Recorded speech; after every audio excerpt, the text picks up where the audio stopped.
There we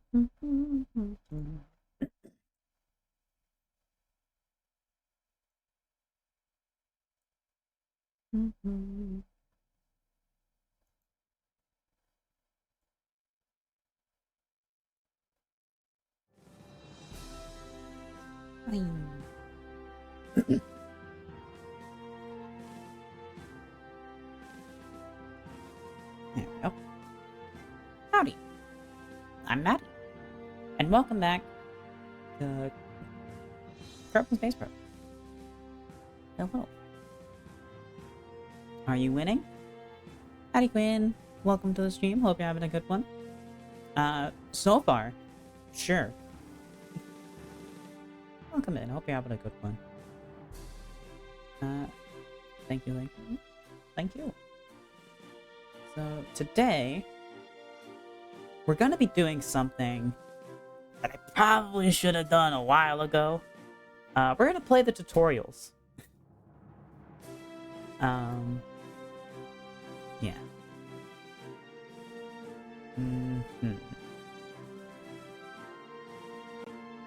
So, alright, so I haven't looked at these. It's been a long time since I played the tutorials for this game. This is Richie Roll. I forgot. Oh, I'm sorry. Welcome in. I'm terrible at names. Like, remembering people's names is not something I am very good at, so I do apologize. But welcome in. Play a little space game. You want to play Kerbal?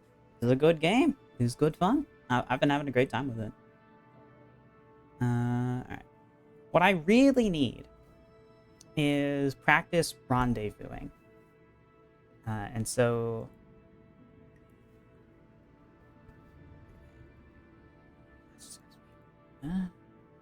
basic flying spacecraft in orbit, essential maneuvers, raising lowering apparatus terms, also important concepts.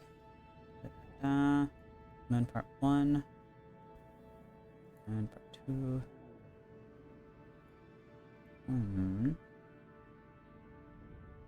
Docking. Attaching two ships with one another in space. Does this include the rendezvous process? Because I know how to dock to craft. I don't know how to rendezvous to craft. And that's really what I kind of need. Yeah, we're gonna start on. I'm not gonna do all of them, I don't think, because I know how to do it. I know basic. I know. Yeah, I can do these.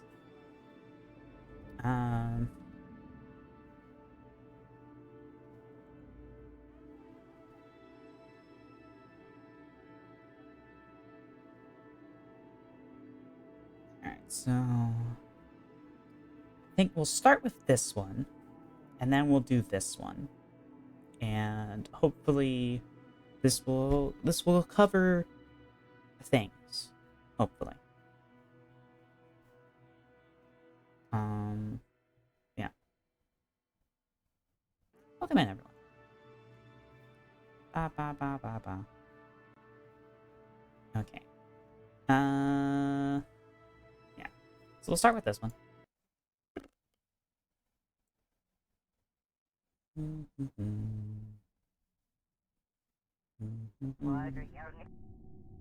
No, orbiting 101 training program.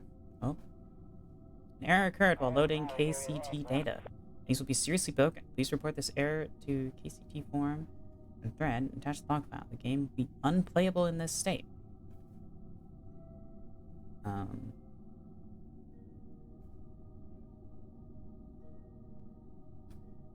Okay, what's the... Hold on. ASP KCT error.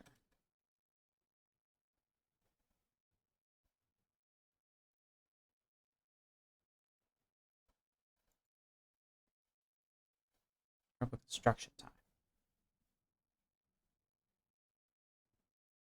Okay. Why would Kerbal construction time be having an error in tutorial? I'm gonna press ahead. Hopefully that's just a thing where it's like the mod, Kerbal Construction Time mod just doesn't work with the tutorials or something. I don't know. Hopefully I can still play the tutorials. Yeah. 101, let's get started. Oop. Orbiting is nothing really more than free falling. The only thing is that as you fall, you're moving. Yep. We are currently on a low, almost circular orbit around Kerbal. Get a better view, press the M button. I know that. What are we at? That's not that low. Okay. Press the M key again. Alright. So totally out of control. Hit T. Yep.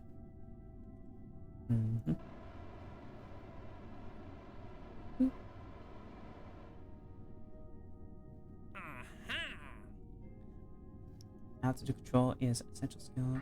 Pilots must be able to. Want to try it again? Press next if you're ready. Move on. Yep. I know what all of those do. You want more involved? Open your map again. What you want to do now is go. Some of the basic maneuvers. Let's try raising your up maps first. This place to raise your up apps is at your periaps. Press the period to speed up time a little. So get there faster. I'll be lurking here. I'll be checking in every once in a while. Yeah, no worries. Thank you for the lurk. Alright.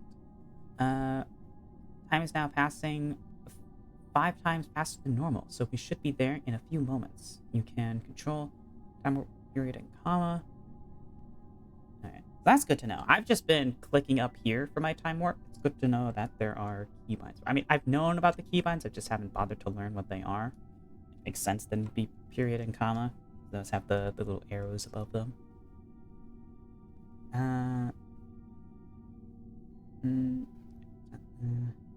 Training though, you'll have to warp time down to 1x yourself, so don't go too fast or you might miss your mark. You can also click on any given point in your orbit and click the time warp here, but ship systems will automatically time warp.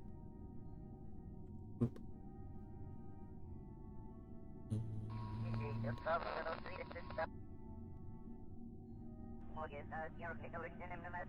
They're already slowing us down. Alright. Okay. Good, time to burn. Turn the ship to face the prograde vector. We don't need RCS for this. That's retrograde.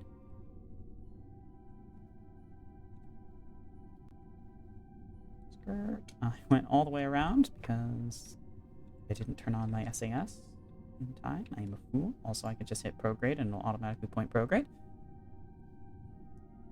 Okay. Press Z to accelerate at full throttle. Well, we're not at periaps yet, Gene.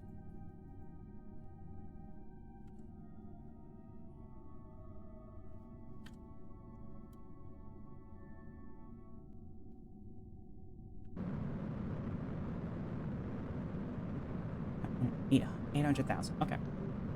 Oh. Well, if I had known that, I would have started burning sooner.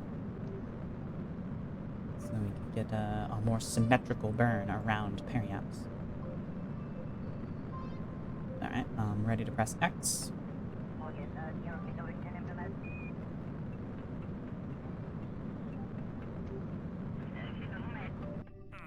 Yep. Well done. So you raise your Apoapps node. Next. Now, time to get us there quickly. On the way to Apoapps node now. Notice how your ship loses speed as we rise. There you are, so your orbit will be. So the moon's orbital speed is around 500 meters per second. This by hovering over the moon's marker. But yours is far higher. Lower than that of the moon.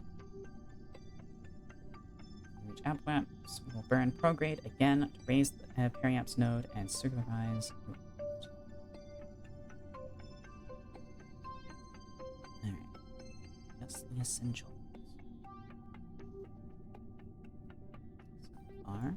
Nothing super new.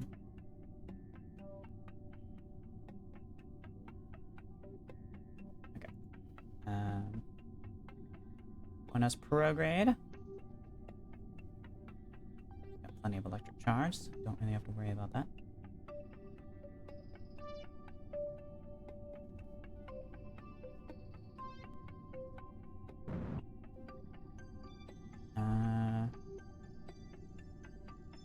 Means orbit circular. Oh, wait.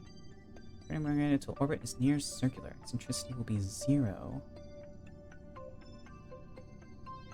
Where does it say the eccentricity?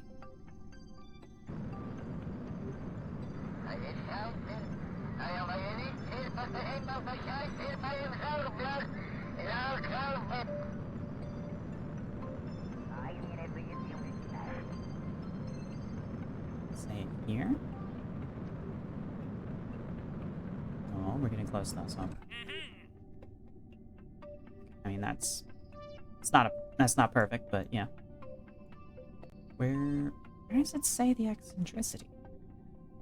He said that as if it's something that I should be able to check, but I don't see anywhere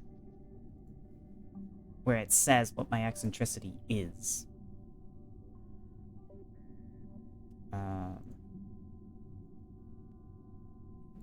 Okay, I have this. This is a mod, so good to know that I have this though. Meowdy, howdy dog. Welcome in. Hope you're having a good one. Alright, size your size orbit. Yep. Inclination is the angle between your orbit and Kerb's equator. Managed to maintain a reasonable amount of control so far. This will be nearly a 0-degree inclination orbit. As even though we changed the altitude of our orbit, it still has the same inclination as before. Changing inclination is done by thrusting at 1 degree. Alright, normal vector. Oop.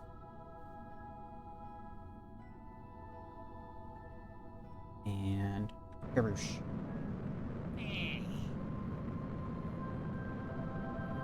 I have fallen into the siren song of KSP2. It's giving me a terminal case of brain melt.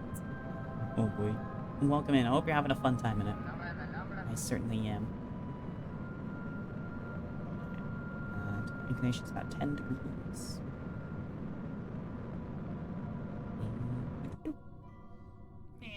Good. This is how you change your orbital inclination. For these maneuvers, it's always better to do it in the slowest parts of the orbit so you don't have to spend as much delta V to turn your orbit around. It also means inclination changes on larger orbits, such as inclination changes on larger orbits, such as we are on now, take less fuel than the same inclination change on a lower orbit. Also keep in mind that changing inclination doesn't necessarily mean accelerating to the north or south. Accelerating at right angles to your prograde vector, which on our nearly equilateral orbit also happens to be towards the north. Next, last celestial orbital lead, lowering your orbit. Retrograde. Okay, so this is pretty basic stuff. No, it's the same. Try getting it as close as possible this time. If you overshoot, make it too low. Okay, so try to. Altitude is around 20,000. Got it. Area apps of 20,000. That's going to be well within the atmosphere. Atmosphere is at 70,000. I'm trying to watch down here instead of up there because this is what I'll have in game.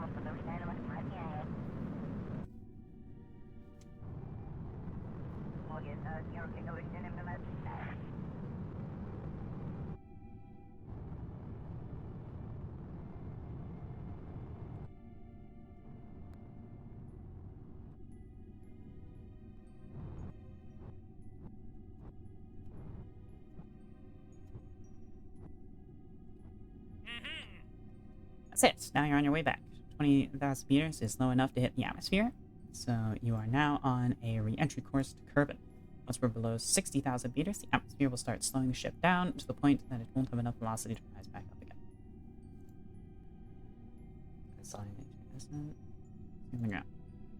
Oh, okay. That's it. Alright. End scenario. Yeah, I was hoping for something a little more complicated to learn in that one. Oh well. Training. Let's go. Alright, so we've done orbiting 101. Now, yes, this is a direct lander, so this isn't an Apollo-style lander where you go around the moon, dock, and then, you know, where you go into Earth orbit, you know, where you... Blah. So the Apollo-style lander, you have your command capsule and your lander, and they are docked together on the way to the moon. And then you get to the moon, you separate them, you send the lander down while the command module stays in orbit. And then when you take off from the moon, you then have to redock with the command module,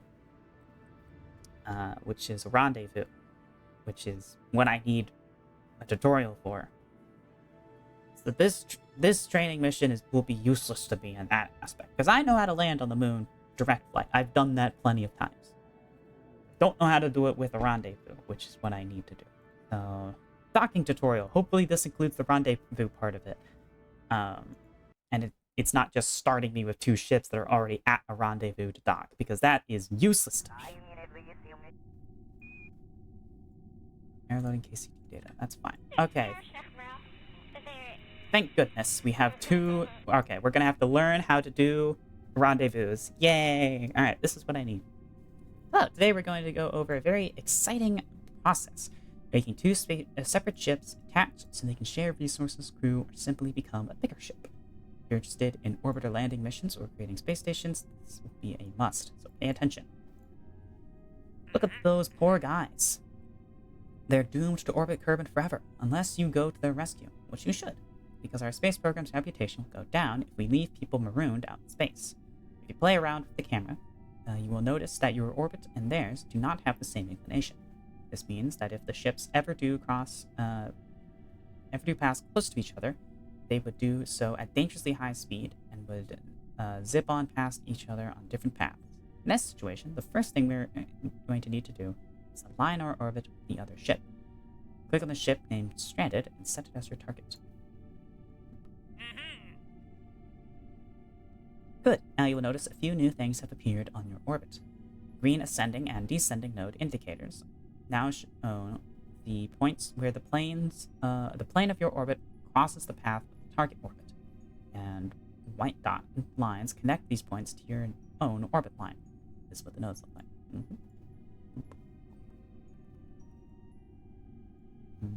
Perfect.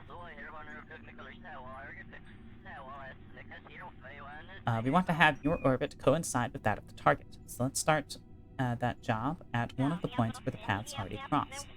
Go ahead and add a maneuver node at the nearest of the 2 nodes, probably the ascending node, and manipulate the normal direction handles so that your inclination with respect to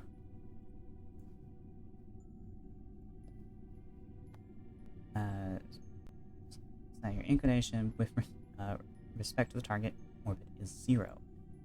You can mouse over the AN DN line as it moves around the orbit to know the estimated inclination after the burn. If you can't seem to get exactly 0, try moving the maneuver node itself a bit. Execute the burn when you're ready. Okay, so I'm going to grab our normal. Ooh, that's the wrong direction. So we want to go anti-normal. And let's...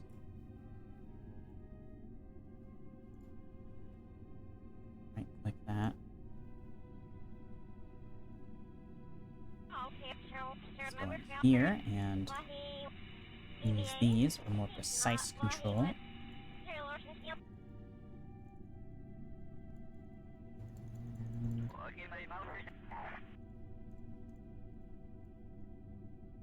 Zero. Perfect. That is exactly what we want. Alright, now we're gonna point our ship at the maneuver node. We've got bucket loads of electric charge, so I'm not gonna bother worrying about that. Nyong. Howdy, Potato. Welcome to the stream. Hope you're having a good one. Okay. Execute the burn when you're ready. So, now we've got 3 minutes to burn. We're gonna warp ahead. We have a 23-second burn time. So we're going to start our burn at T-minus 12 seconds.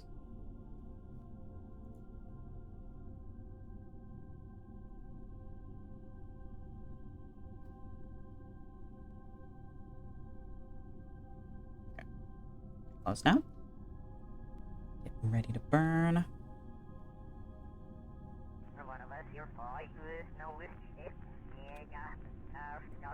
Burning.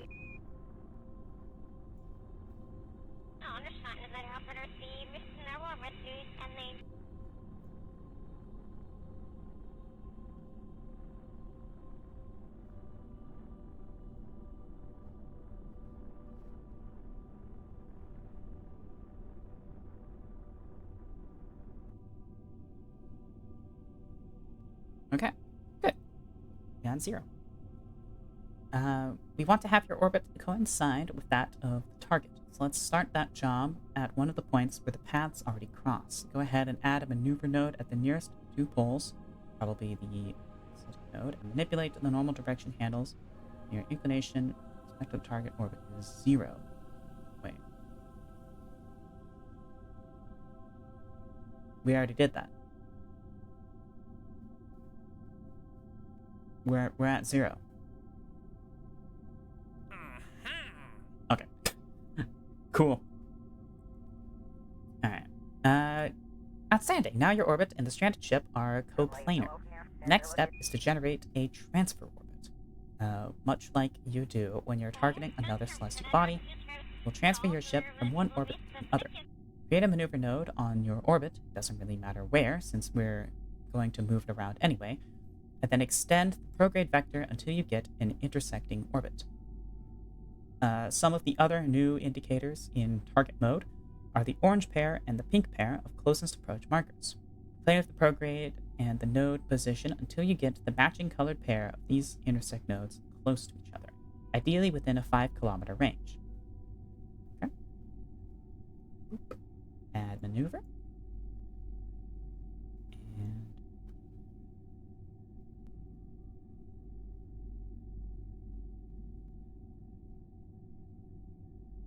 okay. Intersect 1, separation several thousand kilometers. Let's move that around.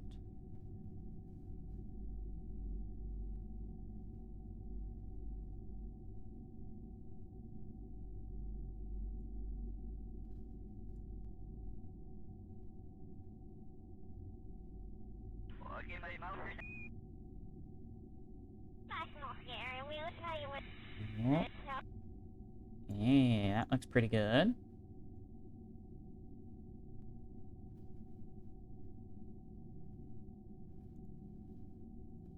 Approach info, advanced mobile info. Oh, here's where we see our inclination and stuff. Okay. So,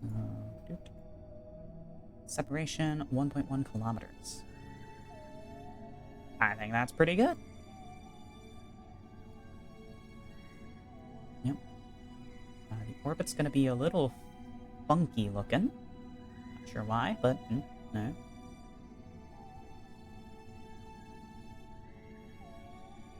Well, I presume it's because we're burning in between our avoapse and periapse, rather than directly on one of them, is why the orbit is now this rather weird looking angle, but yeah, this should be good.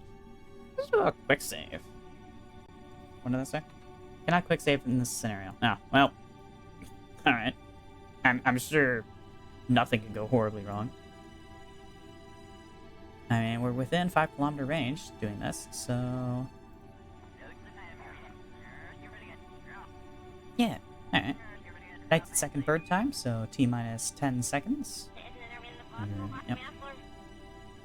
Let's time warp ahead.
gives us a 200-meter separation.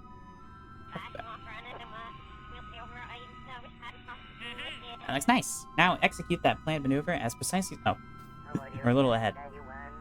You will most likely not get it exactly as the maneuver note predicts. For better precision, I recommend you burn at full throttle until delta V counter on the node is down to about 10 meters per second. Then cut your engine. Then make a few short, low throttle bursts to fine-tune the intercept.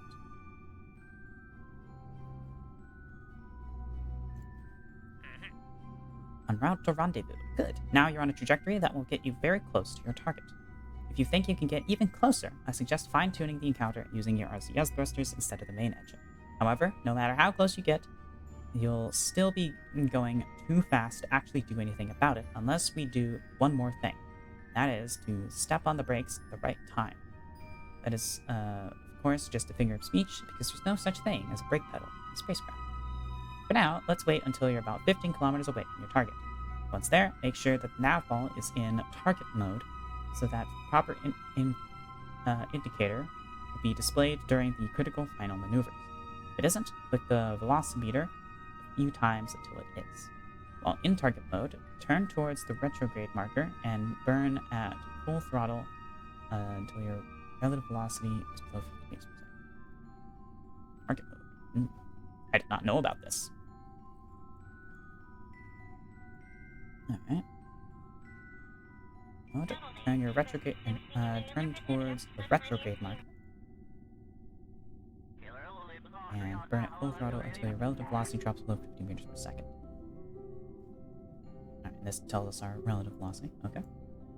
And we're gonna wait until about 15 kilometers away from target. Okay.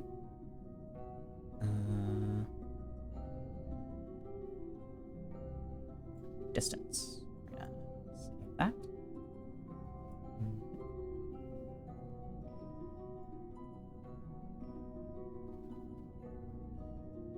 Let's just warp here.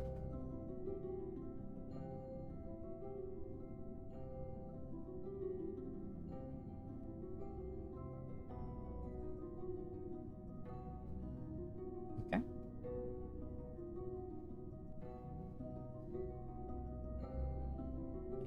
Kilometers.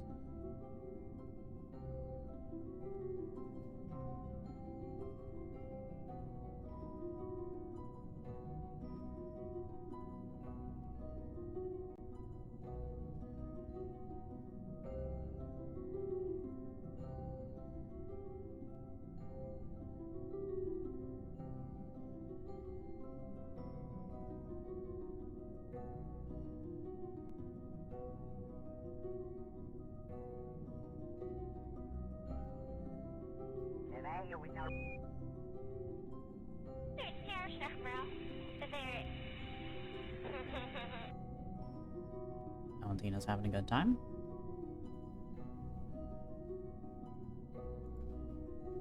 Okay, we're getting close now.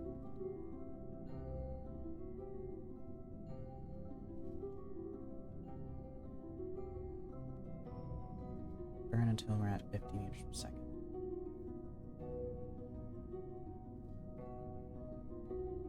And burn.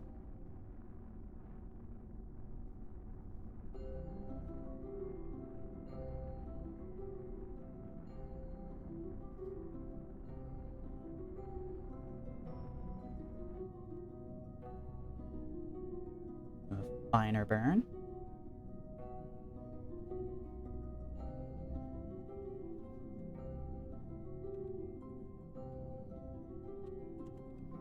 Perfect. Separation 200 meters still. Relative speed 50 meters per second. Excellent. Oh, look at that. Our orbit's going along pretty nicely.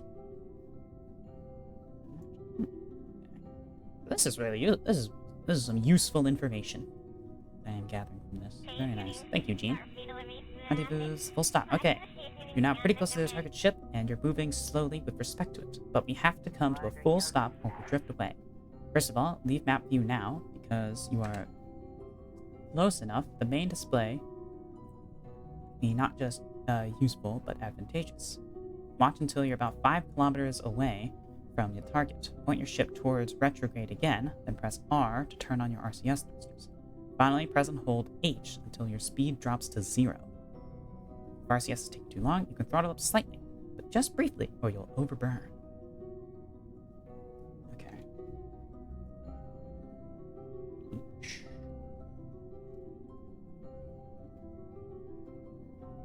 So, point your ship towards the retrograde.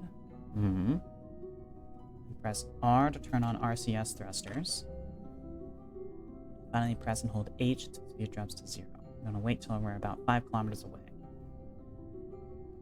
Oh, and one more thing. Always remember to turn off your RCS thrusters when you are not using them. So their attempts to help you hold out attitude do not accidentally push you off course. Turn that off.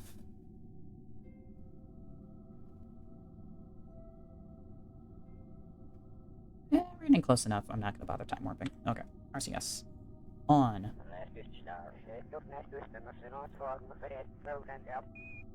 Target, point your ship towards retrograde again. Hold H. Okay, yep. H should have us propel away from it.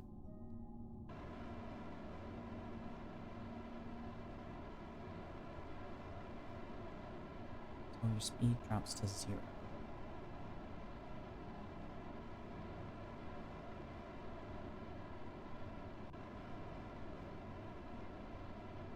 This is taking quite a while.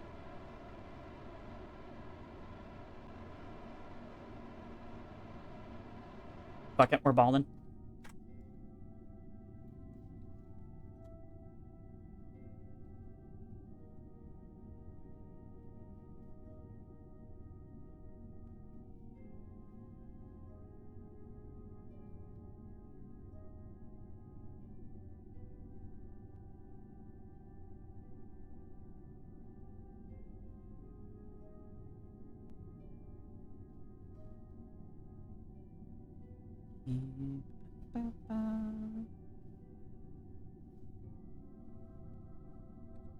Okay, and now we'll finish with H.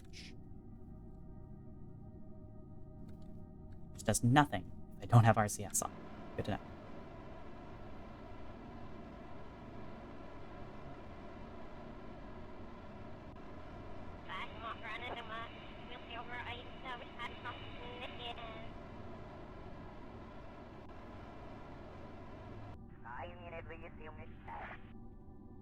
Okay. We're not at perfect 0, but I think that's we're close enough. Now that we're not moving with respect to the target, good. All that's left to do is to approach carefully. This time, point your ship towards the target and thrust forwards using your RCS. In this step, don't let your speed go beyond 10 meters per second to make sure that you will be able to stop in time to prevent a collision. If you start drifting away, brake to a stop again and start the approach once more. Once you're closer than 100 meters, we'll proceed. This is what the target icon looks like. Okay. Ship towards the target. And thrust forwards using your RCS, which is H. And we want to get to 10 meters per second, roughly.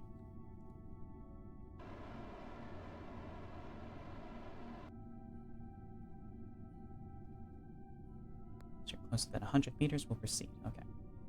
So we're going to have to time warp ahead, because this is going to take a while going this slow. Let's look at the map.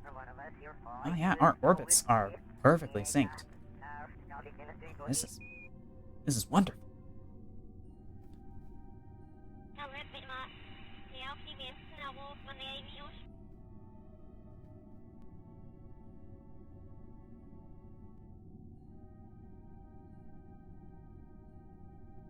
Wait, why is my speed gone down?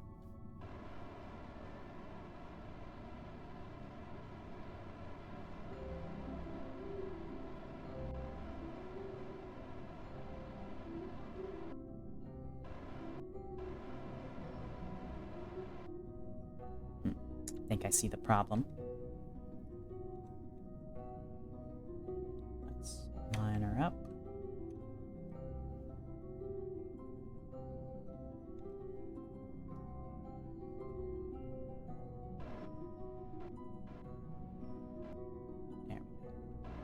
offset this way to drag our prograde over the target icon. Yeah. Getting a little advanced. Oh, yeah. Style on. Okay. And now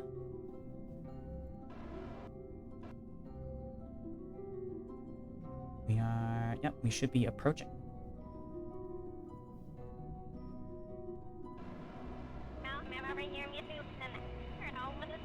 Hey, yo, hey. Long time no see. Welcome in. Hope you're having a good one.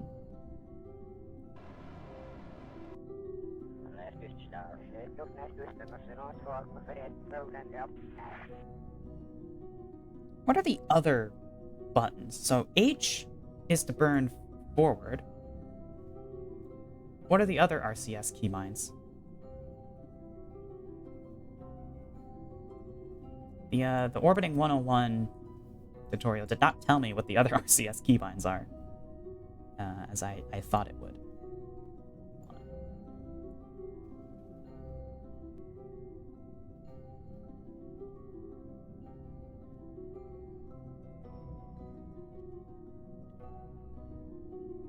Okay, well, I guess I do have this, so I can use Shift and Control to control my speed in docking mode linear. So we do have that. I'm going to keep that off because I'm assuming it's going to tell me to turn it on in the future. For now, let's go ahead and time warp ahead. How's it going? It's going good. I am doing the tutorial for docking because I don't know how to rendezvous. Rendezvous scares me. Let's turn RCS off, actually. Hi, dear. Howdy, Batha. Welcome in. Hope you're having a good one. Yeah. I actually had a bit of a catastrophe in a previous stream while I was attempting. I stranded a Kerbal in orbit, and I attempted to do a rendezvous so I could save them, and I was unable to get the two spacecraft to meet up with each other. So that Kerbal unfortunately ended up passing away in orbit, and my rescue craft ran out of fuel, or it ran low enough on fuel that I had to abort the rescue in order to save the pilot of the rescue ship. And before I could build a new rescue ship, the stranded Kerbal passed away in space. It was a very unfortunate event, and learning how to do this properly should prevent such a thing from happening, and also make it so I can do other stuff, because docking is a very important skill to have in space.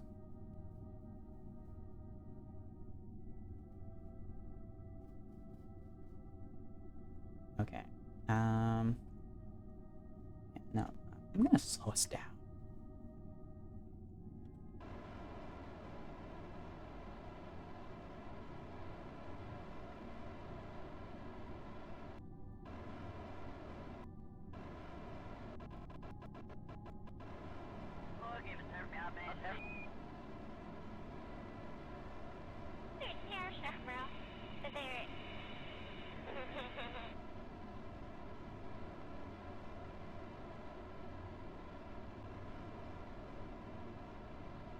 I made a bit of an oopsie by pointing retrograde instead of prograde.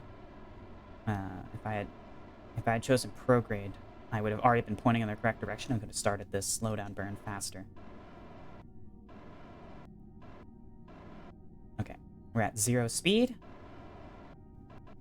Point towards target. I should have turned off RCS for that. We're gonna burn towards.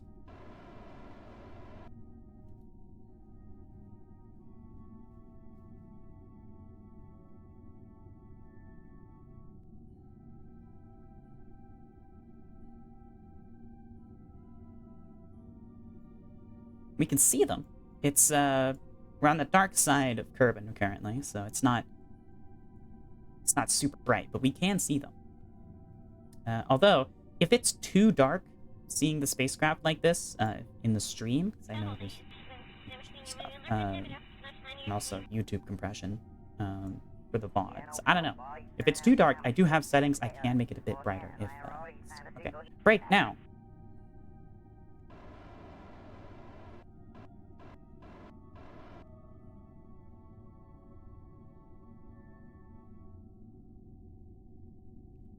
Sorry, I didn't mean to start you. Now is a good time to deploy your docking port.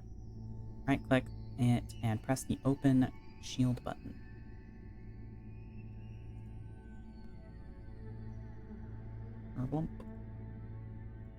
Also, now that you're this close, it's time to make a little adjustment. Right now, you're targeting the whole ship, but we can get more precise than that. Right-click the target ship's docking port and set it as the target.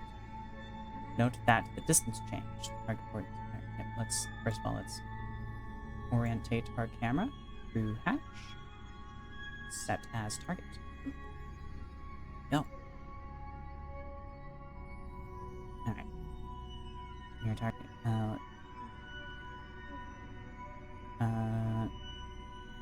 Target point is used as the position of your indicator now. Also, right-click your own port and click Control from here button. Right. Now the indicators are measuring themselves from one docking port to the other, which will make this much easier. Once that's all done, approach the target ship again, very slowly. The idea is to get both docking ports to line up, just barely touch.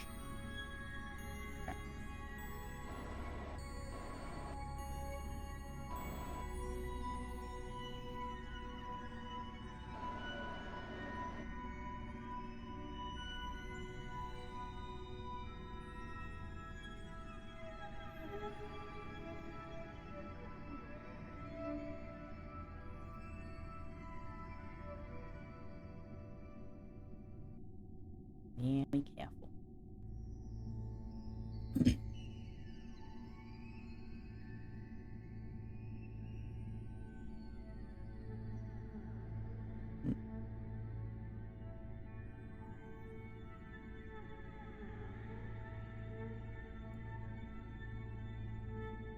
Ah, there we go. Nice and better visibility.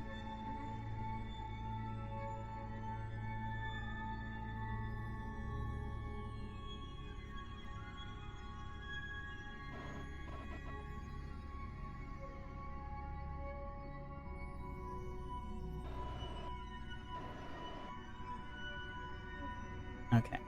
Now we're gonna have to do something about our rotation here.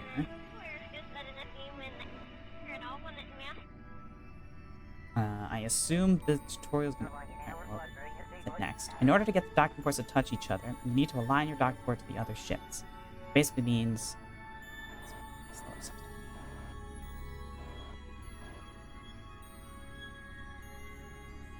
this basically means that you want your prograde vector and target vector to overlap with the nav bar. There are a few measures which can help with that. You can change the camera mode with V to find one of your liking. I recommend the chase mode for the task.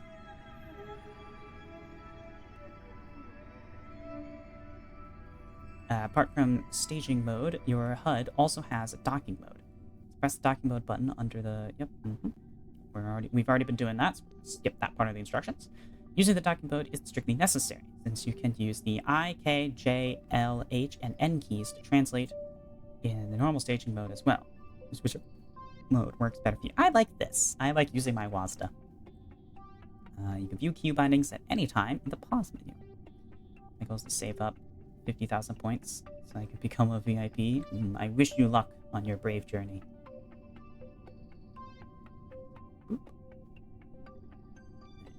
However, you decide to do it. The point is to get both docking ports aligned as close as possible. Once they're about a Kerbal's height apart, see their built-in magnetic assist in.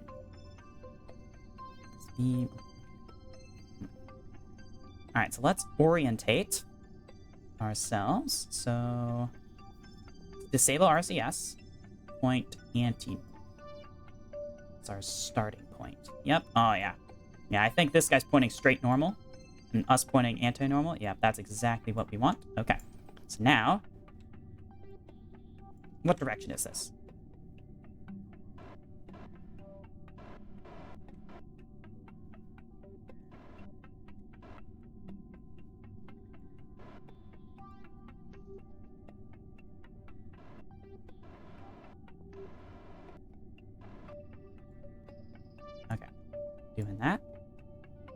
closer. Oh, we need to go up.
I don't like that the camera decided to turn on me.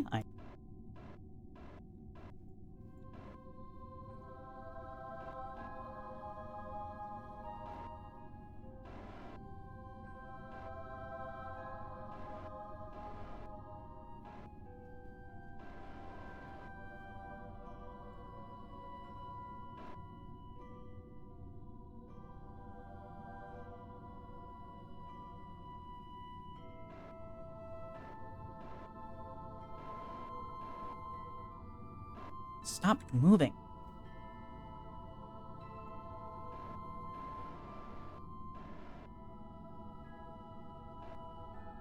Okay, locked camera. That's what. Yeah. Shit.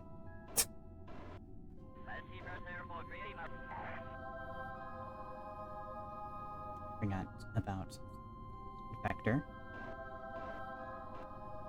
Okay.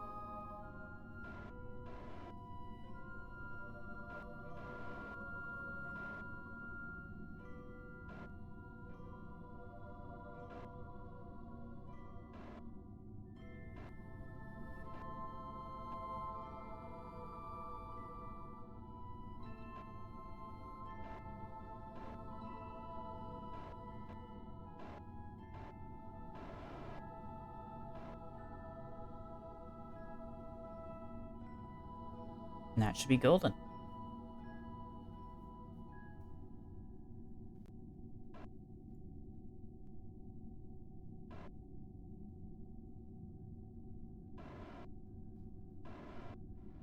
Oh, oh, hey! Clap, clap, clap, clap. Yay! We did it!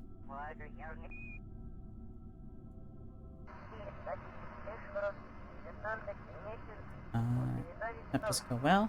Make wave the ship's length. Out of ship's length to reset the magnetic assist. Again, outside of these tutorials, you can also use the quick save and quick load feature. Used backup time for additional attempts. Keep in mind that this feature is not available in all difficulty settings. Alright, yeah, alright, so that's the end of the tutorial.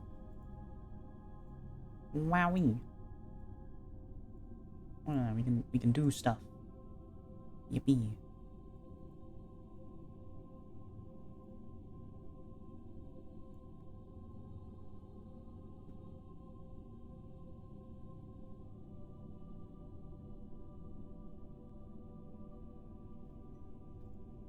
We got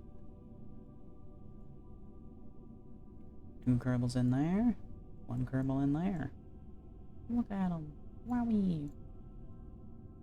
Alright, cool. So, let's, yeah. Nice. End scenario. So now I know how to do that. Yay. Let's have a look at any other tutorials that I want to do that would help me.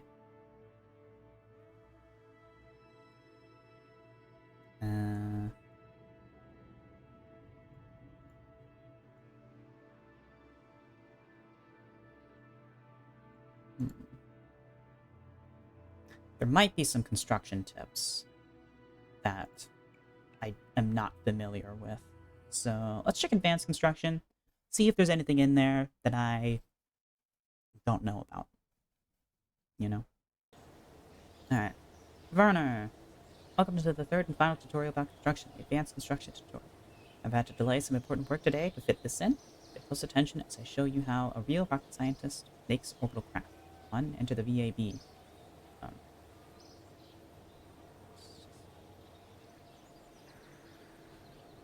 it's not save. Save. Yeah. The Kerbal construction time wasn't working for the other tutorials because it didn't start us at the Space Center. It's a tutorial, so I want that on. Or off. I want that mod off, because if I turn that on, it'll probably break stuff. In our last tutorial, we built a vessel that could escape the atmosphere, but it didn't have enough oomph to escape the law. This time around, we'll cover more advanced rocket design concepts like multiple stages and boosters, as well as extra parts like RCS and solar panels.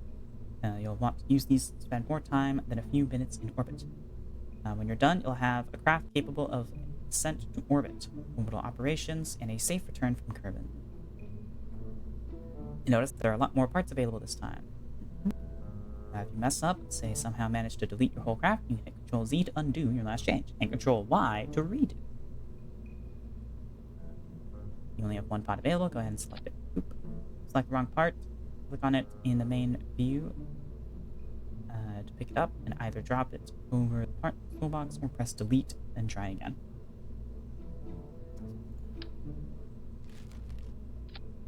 Okay, I haven't used delete to do that yet.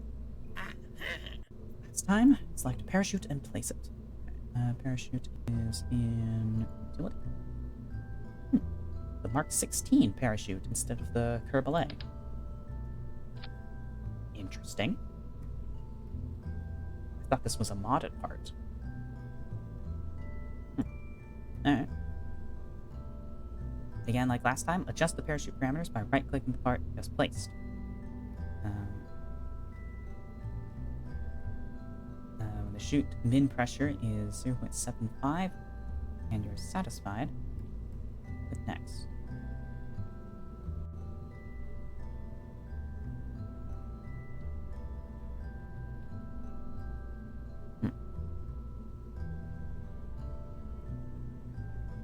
Okay. I might have to go back and do the other tutorials because I don't know why we're doing this. What that means. Werner, you cheeky fellow. Alright. Oh. I can't exit out. Okay. Yeah, that just resets where this is placed. Okay. Alright, I'll complete this one and then go back and do the other ones, I guess. We're now going to construct an upper stage. Stage will finish placing the pod into orbit, and once there, provide RCS steering and thrusters and electricity for the pod. Also provide all maneuvering capability in orbit, including the re-entry room. It's going to consist of a decoupler. You don't want to carry it home, as an RCS fuel tank, liquid fuel tank, and a checklist isn't. Let me know when you're ready to proceed. Stack coupler.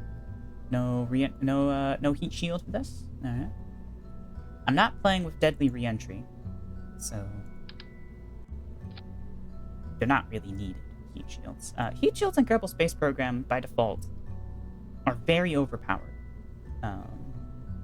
They have way more ablator than they need, and you honestly don't even need a heat shield for a lot of re-entry profiles. It's really only if you're going really steep, really crazy with your re-entry that you need, or if you're carrying like really delicate things, like if you have like a science module sticking off the side of your vehicle, an oversized re-entry shield will protect it. But just like a command pod, the command pods themselves are very heat resistant normally, so you don't really need a heat shield.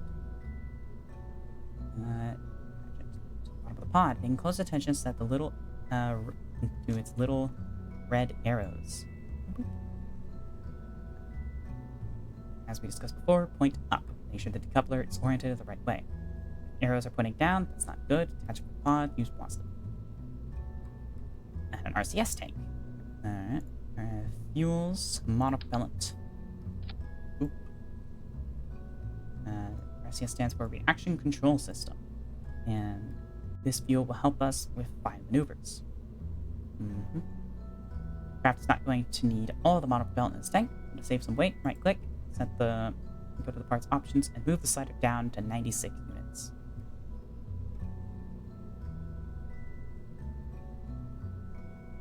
It goes in steps. I see. We can also do this and type in exact numbers if we want. You know about that. Model propellant is called that because while large rocket engines use two propellants, fuel and oxidizer, RCS uses a single propellant. RCS is generally less efficient, but is good for small velocity changes in any direction, rather than just forwards like the beta engines do, and can be used to rotate the craft as well as move. We'll be adding multiple liquid fuel tanks in this stage to get the right amount for the upper stage engine, and we need an extra tank to offset the weight of the RCS. So, add a tiny rocket propellant tank, and then add a medium one below it.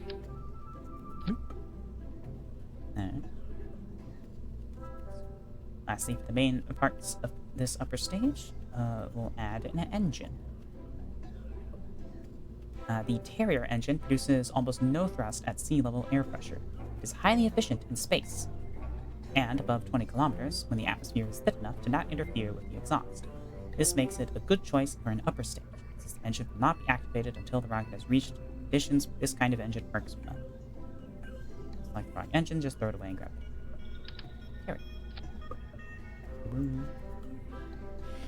That's done. It's pretty well assembled upper stage. Say so though. Get you into orbit if you put enough rocket under it. While we have this reasonably simple vessel here, let's explore one of the other useful tools we have available. To make sure that your ship flies controllably, some parts need to be placed carefully around a point inside the ship called the center of mass. The center of mass is spot, where the mass on one side is balanced by the mass on the other side. Thrust applied through the center of mass will cause the ship to move without unwanted rotation, while thrust properly aligned around the center of mass will cause the ship to rotate without moving. This makes center of mass such a useful and important thing that we added a tool in the assembly building. We can show it with the marker. Let's have a look at it. Boop.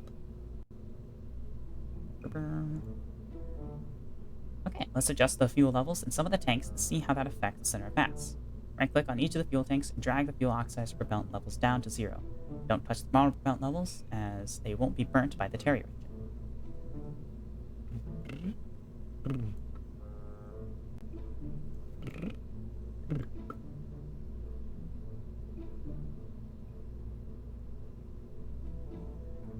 Okay, now go ahead and refill the tanks, and we can proceed to add some accessories.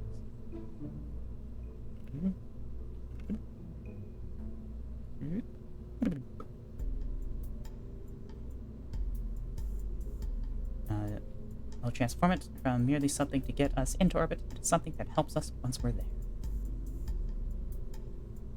Now that you know where the center of mass is when the stage is full and where it is empty, you have the information you need to place RCS thrusters. RCS thrusters are found in the command and control category. Moving a spaceship without rotating it is called translation. This is a useful kind of maneuver for several reasons, including docking to another craft. In order for translation with RCS to avoid unwanted rotation, you need to balance the thrusters around the center of mass, so the net sum of forces is balanced right on the actual pivot point. For two equal sets of thrusters, each set should be equidistant from the center of mass, and for a single set, what we're doing here, they should be right around the center of mass itself. What makes this complicated is that the center of mass changes during flight, as you just saw, so you need to place the thrusters at a compromise point between the wet center of mass and the dry center of mass. Note that in career mode games, RCS thrusters don't become available until fairly late. In the meantime, the reaction wheel capability built into your command pod will probably be enough for turning in space, though reaction wheels will not allow you to translate. Let's turn on ankle snap to make aligning the thruster parts easier. Do that by clicking the button, ensure we are on 4x symmetry, and then place a set of RCS thruster blocks are under command and control.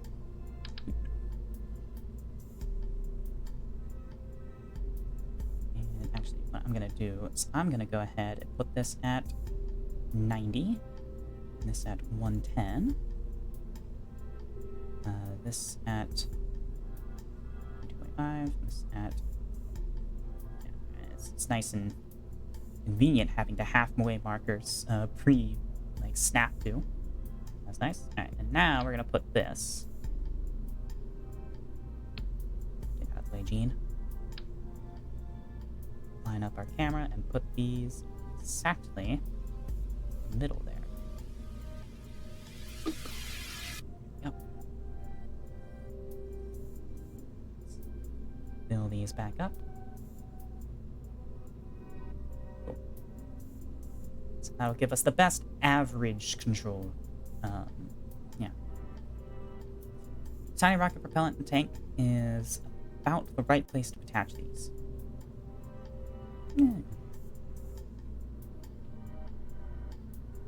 Just in case you need a hint. If you don't get the placement quite right, you can also use the offset gizmo to fine-tune the position. Make sure you turn angle snap off before using the offset. You will want fine adjustment for that, and with snap turned on, the adjustments are anything but fine. Click the offset mode icon in the upper left. Yep. Oop. Yep.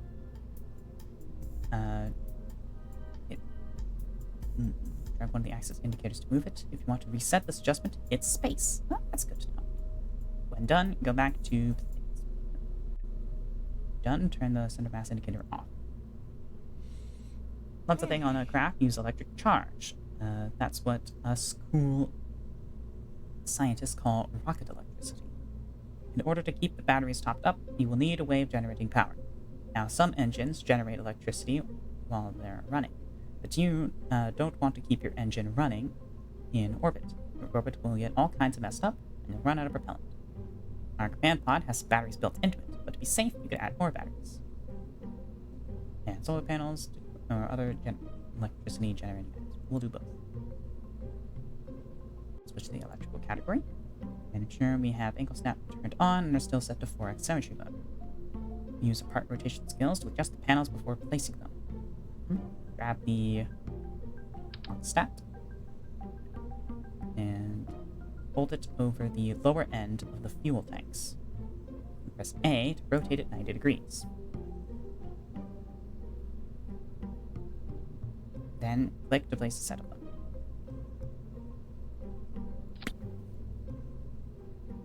Alright.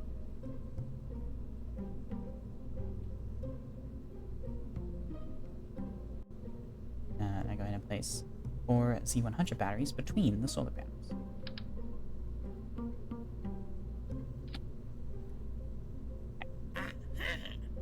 Right, we built a nice starter upper stage, which will do well for some orbital exploration.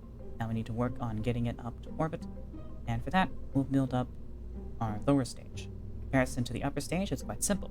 Just a couple of tanks and an engine. That won't be enough alone, however, so I'll add some boosters too. Add another decoupler. Coupling. Okay. Stirring it. Notice how when you add the decoupler, a fairing is placed around the engine. This will get jettisoned automatically. Now we need to add the fuel tanks for our lower stage. Add 2 medium tanks.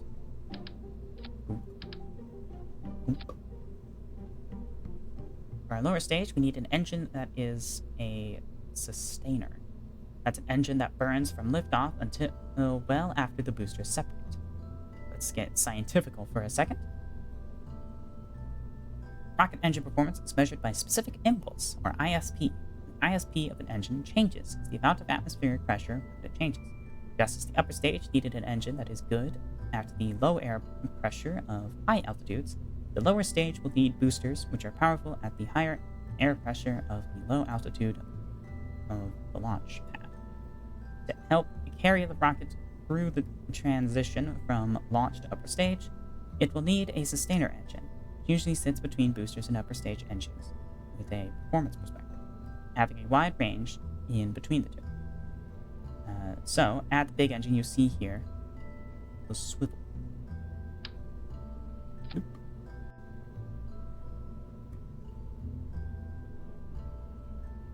At its default thrust level, the swivel is too powerful for the rocket we're creating, and for the ascent profile we're going to teach you in the Go for Orbit tutorial. So you'll need to lower its thrust level. This isn't as good a solution as picking a smaller, lighter engine with the thrust level we want, but, well, there's only so many options. Right-click the swivel and lower the thrust limiter to 65%.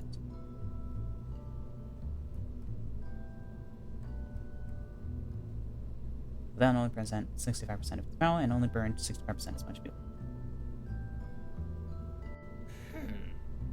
Nice, you now have the core of your rocket completed. But as I said before, we'll be adding boosters to help sustain the engine and get the rocket up and running. We'll add 2 boosters symmetrically. So we keep our craft balanced, and to make sure we don't lug the useless dry mass of the boosters around after they burn out, we'll attach them using decouplers. Now we're going to use radial decouplers. And bottom of the lowest tank and the lowest stage. Boom. More boosters is something you often hear around the KSC. Now it's time to add some. A pair of hammer, SBRs, decoupler. So, give it a boat tail.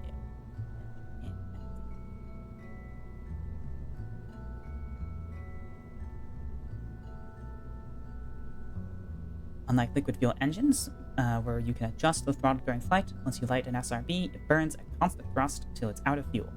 We can, however, use the throttle limiter as we did on the swivel to set the constant thrust before we roll out the launch pad. Right-click on one of the SRBs and change the thrust limit to 50.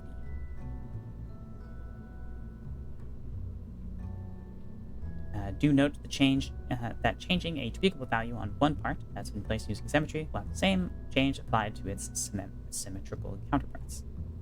Remember, I said I'll teach you how to make pod and thumper craft from construction basic survival. Well, thrust adjusting is how that could be done. So you'll also have to put a couple.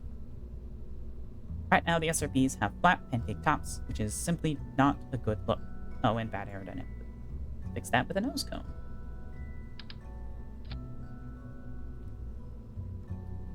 While you're on that tab in the toolbox, let's add some fins too. Fins come in various sizes and styles, as we learned earlier. As fins are control surfaces, they also add some extra control authority when low in the atmosphere. The air is thick enough for them to have a helpful effect. Add the winglets to 4x symmetry near the bottom of the lowest fuel tank in the largest stage. And make sure they don't intersect the decouplers and SRBs. If they do overlap those parts, any flight will be interesting, but exceptionally short.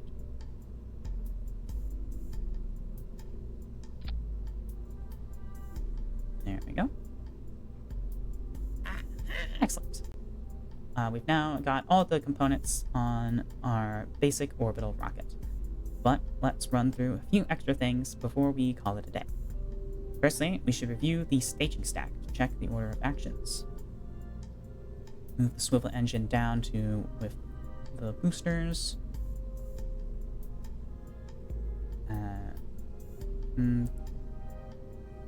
Note that the automatically created staging sequence would work if we did not want the long burning sustainer to ignite at the same time as the high thrust booster.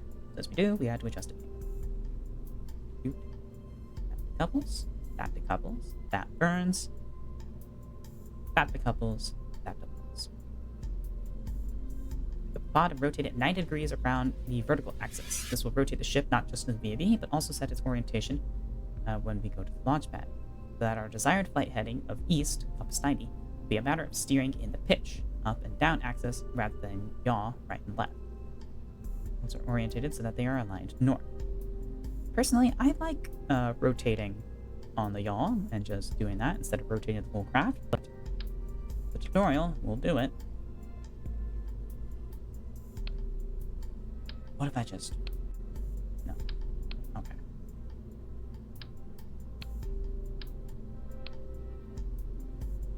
Fine. We'll do it your way, Grandpa. Although if we're gonna do that, I am moving these to the side. I think that's better to have your if your boosters are along one plane but not the other, it's better to have that plane be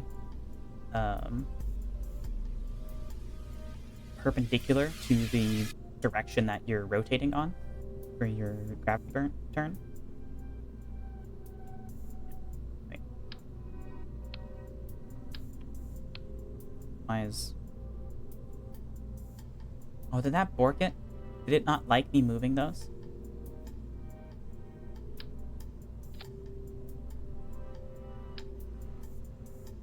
Oh, it reset staging, that's why.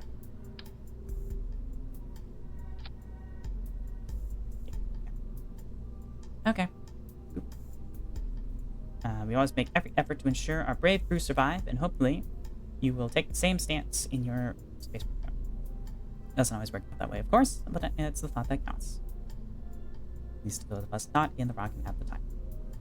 With that in mind, let's set up an abort action group for your craft for use in case of emergency. Note that in career mode, you'll have to upgrade the VAP or spaceplane hangar in order to access action groups.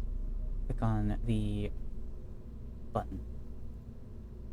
Action groups let you assign the function of one of your or more parts, single specific key.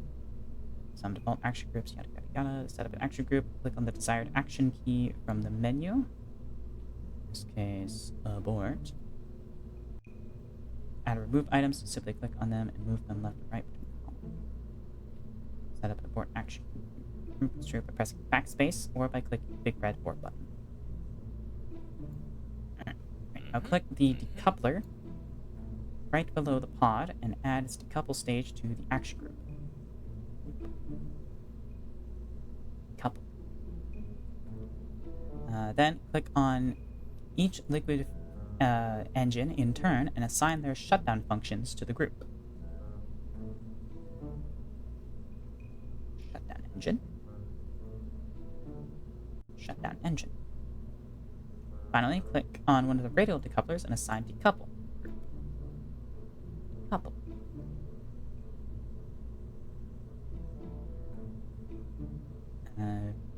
Now when you trigger the abort action in flight, the engines will shut down, or if they can't shut down, be decoupled.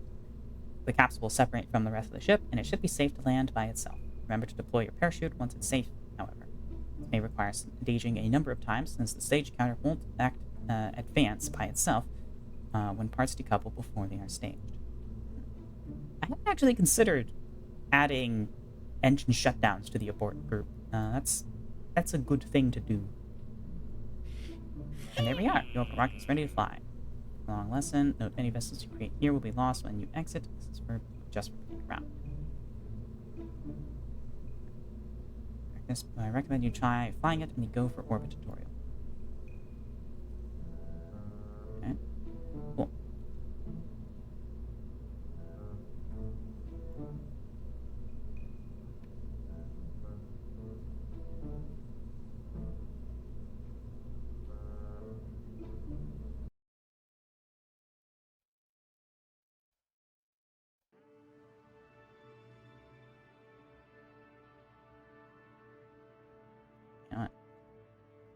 Maybe I should do this to see what the recommended flight plan is, because I know how to get into orbit, but maybe I'm doing it inefficiently. Maybe I can do it better. So let's go ahead and do this. If it looks like it's teaching me the same shit that I already know, then I'll just back at it. But for now, ooh, our fuel tanks are black. Interesting. Alright, today we'll tackle an absolutely essential skill. FMRS. Not need to appear. Such a skill for any space program. Getting to orbit. Not the skill, we might as well be teaching you Kerbal Flight Simulator. I trust you already checked the other flight tutorials, as well as the Advanced Construction one, to be familiar with the Kerbal 1 vessel we will be launching today. If not, I highly recommend you do so before going through this one. If you want to go back and try the others, press escape. Alright, let's do it. As I said before, the plan here is to get your vessel and pilot safely into orbit. As with the suborbital flight we did previously, we will allow This one's only at 0.6. And previously, we will allow a curved path to get to the point where we can circularize our orbit. Today's gravity turn, however, will be much shallower than the path we followed previously, so that we build speed towards orbit. This is different from how Kerbal pilots of old did it.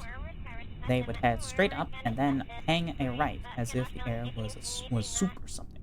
We'll be turning early and smoothly, but don't turn too far, as you might be mistaken for one of those low-flying turkeys. As with the previous flight, I will place a target marker on the nav ball to show you the optimal velocity vector. But do note that this indicator won't be around normally. It is not usually used the way this tutorial uses it. I'll also display some technical information about your path as you go to help you learn the right way to get there. Now, set your throttle to max and prepare to launch. Boop. You now see the marker on the nav ball. Oh, there's something there. Something to follow. The ship will have been designed so that you don't need to worry about throttle control during the ascent. Hit space when you are ready to go for orbit. Want Valentina to fly the curve for you, then you can enable SAS and set the boat to target after liftoff. Oh, there it is. Oh, okay. Let's just... There. I'm going to do SAS and just keep it on stability mode. Time to start pitching down. Follow the target marker.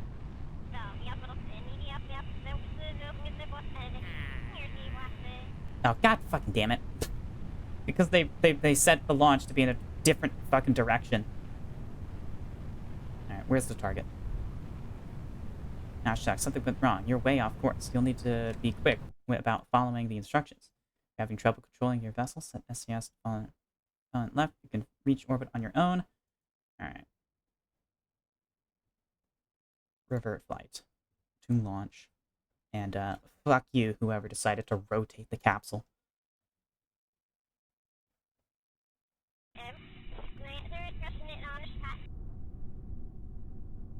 Okay. Next. Max throttle. Next. SAS. Nice. Target. Gene? Gene? Why have you done this to me? Bastard. Okay.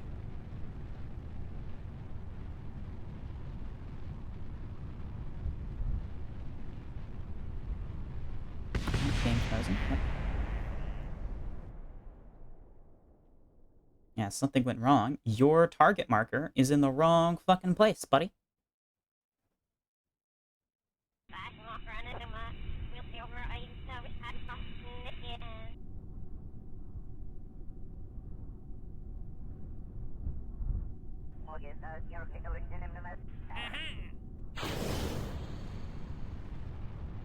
Once you reach 60 meters per second, start pitching down.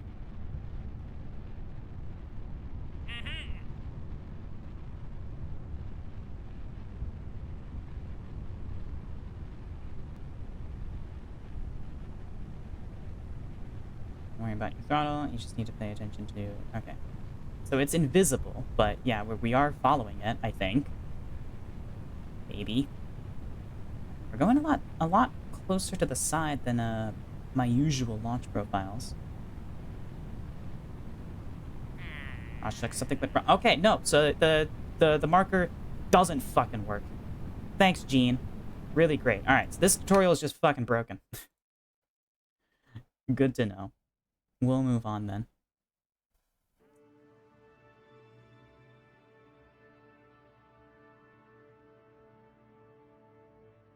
Alright. Any of these other ones that I want to do? Might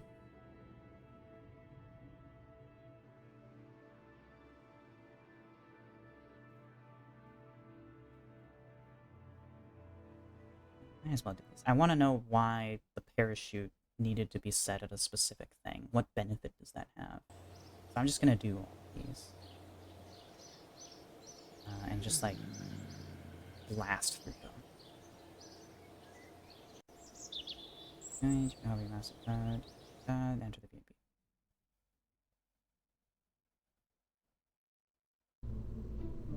Okay. Yep. Capsule. Alright. Play around the place. Arrow keys or camera up, down. Scroll wheel, page up, down. Shift scroll wheel. Yep. And it's select the Mark 16 parachute.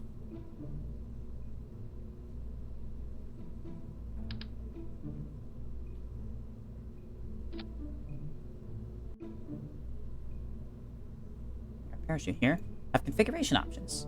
To see these, we need to right-click on the parachute just attached. VOD. Do that now, you see available parameters. On the parachute, you will see that we can adjust our altitude and atmospheric pressure at which to open. That setting can be quite useful on distant worlds. For now, let's check that the opening height on the chute is at least 1,000. Because safety is the Kerbal way.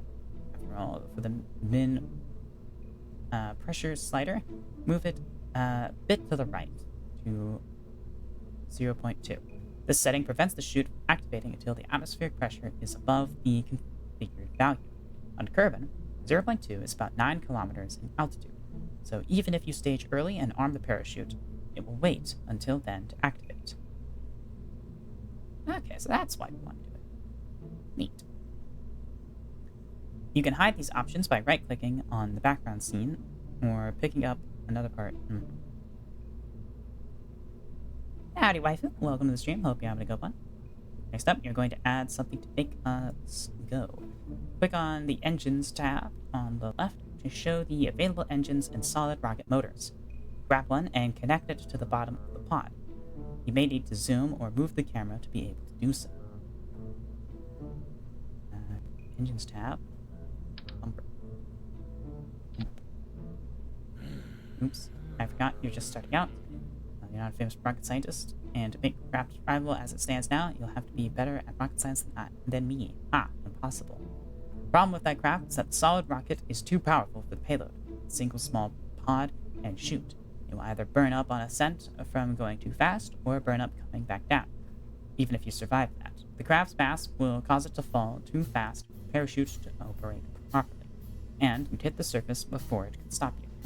Okay, I promise to teach you how to change that to make it work in a later tutorial. Now, let's continue. At least this way, I get to tell you about removing parts. Pick up the thumper. Alright, instead, let's get a motor match size. Please. Staging stat. Most simple, most survivable craft possible. Could launch right now, but it might be safer to explain one thing first. Staging. Boop. Staging stat. Now drag the engine block from... Yep. That's it. We now have a safe craft. Well, relatively safe craft. But make sure that we... if we need this design again, we don't have to build it all from scratch. At the top of your screen, you'll see the name of our craft. Untitled spacecraft doesn't seem very majestic. Why don't you change that to be something more your style?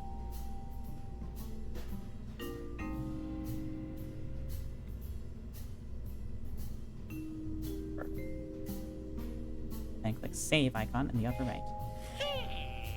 No.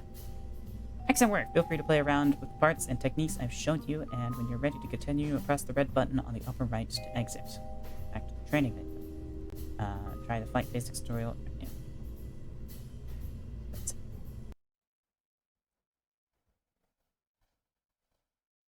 Okay. So no new information in that one except for the parachute thingy, which is good to know.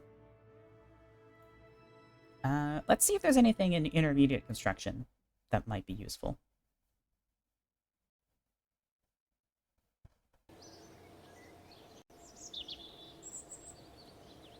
To the VAB. I'm gonna try to go through this one a little quickly again as well. Yep. Build new design, start, yep. Time. It's always happy to save time. This one. Hopper.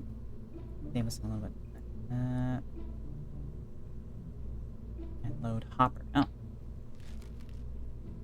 We're gonna open hopper. Load. Okay. And then remove the flea motor.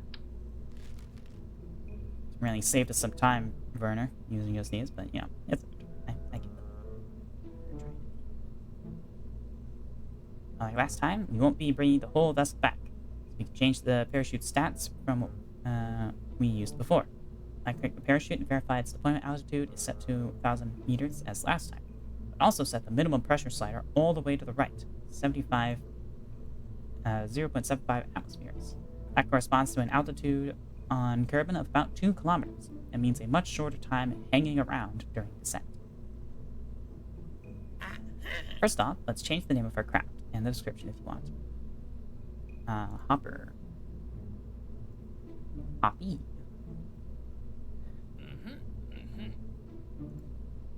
Adding some extra functionality. We give the ship some extra purpose by attaching a science experiment.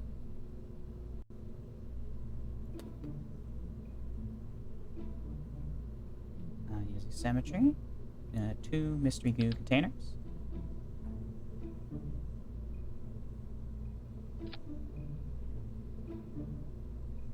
Yeah, that's good. We can move them up a little more protected from heating. Doppler. Boop.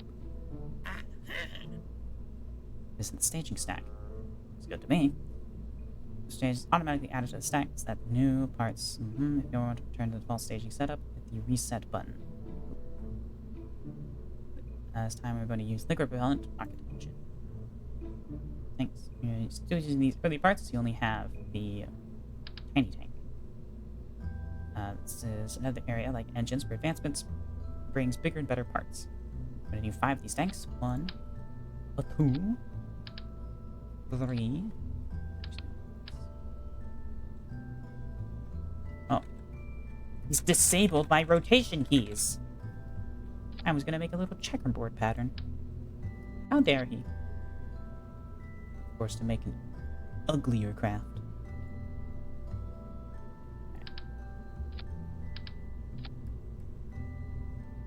Now add the swivel. Aerodynamics, 4 times symmetry, basic fins. Move your ass out of the way.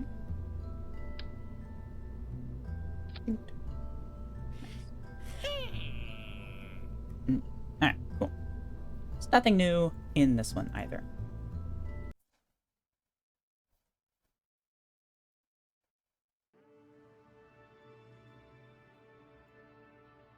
Alright, is there anything else? Over to basics. I think we're good. What are these?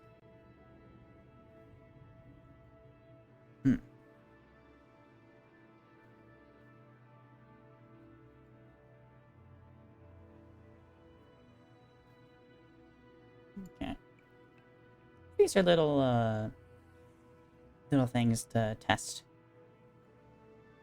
your testabilities. But, you know, just you have stuff already set up, ready to go, and you just test your ability to do them. Alright. I think we're good. So now we can move on from the tutorial and get back to flying shit in our career playthrough. Still in this menu. Yep. Alright. On to Dear Cosmos.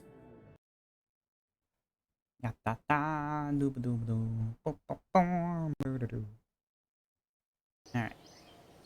So, I've done a little something since, I've done a little some things since, previous. So, let me see here. Start. Is it in here? Is it in here? Hey! I figured out how to move the, how to move parts around in the tech tree to wherever I want them. So, if there's ever a part that I think is, like, stupid where it's located, such as the inflatable airlock, which is supposed to be available early on in manned spaceflight, but is instead locked away super late in the tech tree for some reason, I can move it now to a more reasonable location. Now, personally, I think a reasonable location for this would have been probably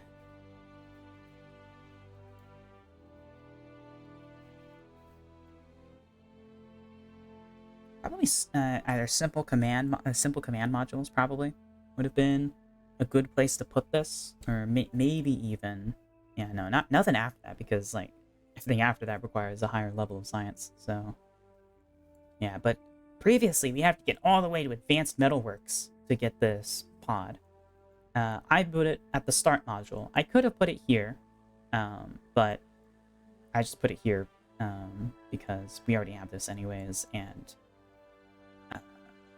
I didn't want to have to dig around in the files to figure out what this is called, because it is case sensitive, and it's also, I think it's sensitive to the number of, to spacebar. It's sensitive to whether you press space, and sensitive to whether you use capitals. And I don't know if you need to use spaces or not to make it work, so I just put it in start because there's no spaces in that, so it's easy. And also it takes like 7 minutes for me to launch the game when I change stuff in the files. So, you know, it's good to know what it's already supposed to be at. So yeah, we have the inflatable airlock now, so we can do a proper Voskhod 2 style airlock mission. So that's neat. And another thing that I've done this morning is stuff's loading. Is I have done something a little sneaky here. We have an extra satellite in orbit that was not here the last time we played the game. This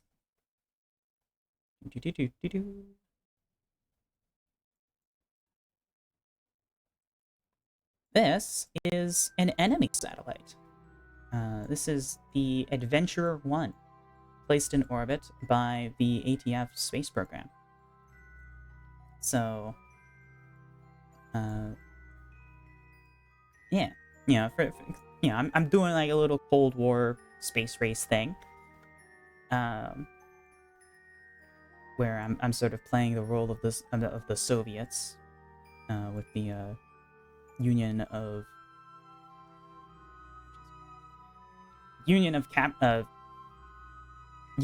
Servid Capitalist Republics. Yeah.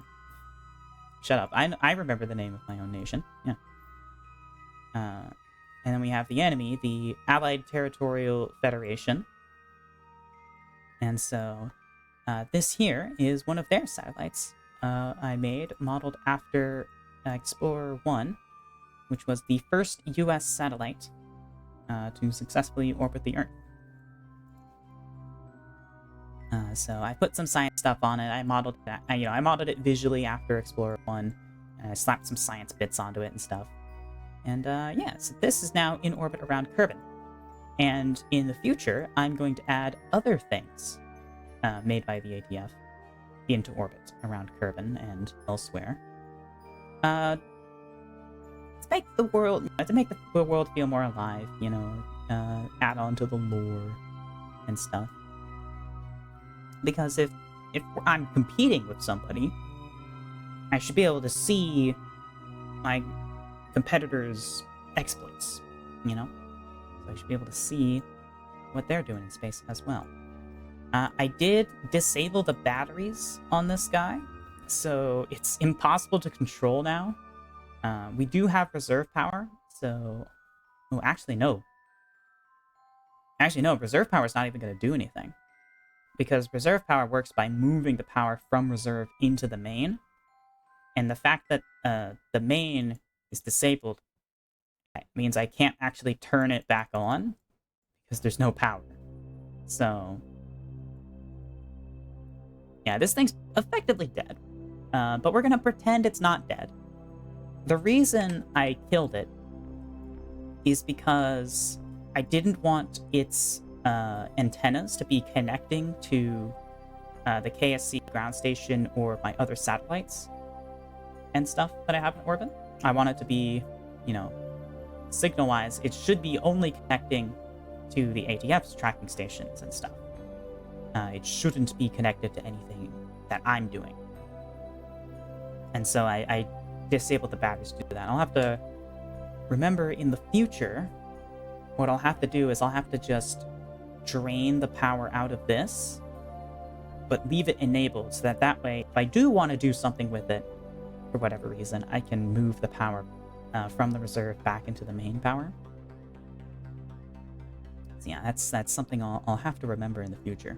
But yeah, I figured out how to move craft. I actually, so what I did is I built and launched this satellite in my sandbox save. And then I copy and pasted the craft and orbit information from that save file into the career mode save. That way, I didn't have to spend any money or wait any time for this satellite to be constructed. Because obviously, something that my rival space agency is doing shouldn't affect the budget and construction time of what I'm doing, So yeah. And this way, also, I can do stuff like have parts that I don't even have unlocked. Like this probe core, I don't have this unlocked yet. That's something that I can't I could not actually launch this if I wanted to in my career mode current position. So that way, if there's like unique parts that are like very US coded in their appearance, I don't have to worry about unlocking them. For instance, like the US Moonlander capsule. I'm not going to bother unlocking that if it's separate from anything that I want. But obviously, they're going to use it. So, yeah, it's nice to know that I can do this. But yeah, I'm going to turn to the Space Center now. Or actually, I got the tracking center. Another thing I did is I've decided to set aside, so you can see these green lines showing how my Stagnic satellite here has connection to the ground. There would be a green line connecting this guy to the KSC whenever it's flying over if I hadn't disabled its batteries. Yeah. So I've decided to set aside the deployed science category for everything the ATF does, because I never use this category. And that way I can hide all of their stuff when I don't want to be looking at it. But yeah.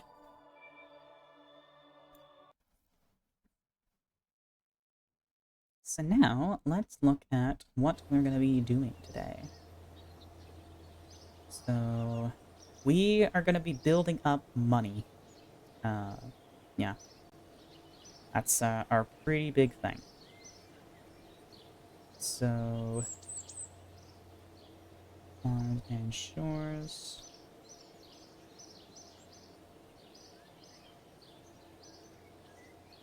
Alright, yep. So we could do this. We're gonna need to make a view in orbit. We have a rocket that's being built for this, right? Yeah, Stagnic 9 is under construction. That will test this wheel. And it will also... Not the Tundra. Not that. Not that. Not that. This, yeah. So this mission is what we are working on today, along with the wheel.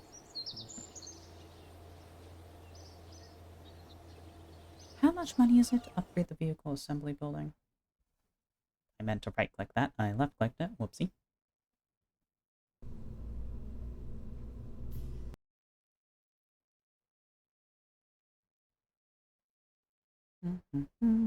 We right-click this. Oh, that's a lot of money. That's a lot of money. Okay. So I think the next thing what we need to do is we need to save up to upgrade our vehicle assembly building. And then we're going to build a vertical launch space plane, a bit like the US dinosaur program, because I think that's what we need in order to get our Tundra science. So, because the most efficient thing to do would be to just upgrade the spaceplane hangar so we can build a bigger, better plane to get there. That's like the most straightforward thing to do. But that's a lot of money. And upgrading this is going to be much more versatile. So I'm thinking we build a plane and we launch it in a suborbital trajectory via a rocket slapped to its butt. I think that's what we're gonna do. But to do that, we're gonna need to upgrade the vehicle assembly building. We're gonna need a lot more parts budget to make that happen. So for now, let's warp to completion here. Oh, I forgot to go to the tracking station to avoid flashing lights. Sorry. Whee!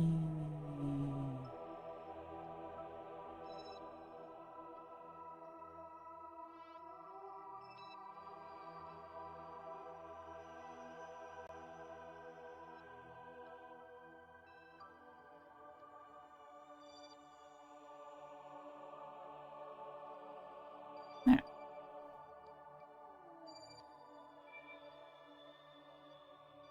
And then leave facility. Is it day or night? It's a bright day. Alright. BAB. Stacknic 9. Let's launch. Alright, and this guy is going to go into a polar orbit.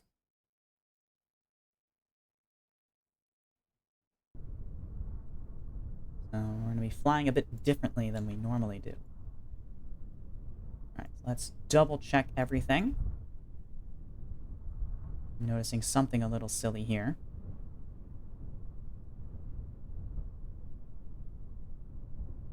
Oh wait, no. No, that's perfectly normal, actually. Yeah, we're pseudo-hot staging that one. Yep. Okay, we should be good. Let's go ahead and open our contracts in space, low in space, and high in space. So we'll start with the low in space, and then we'll move to the high in space.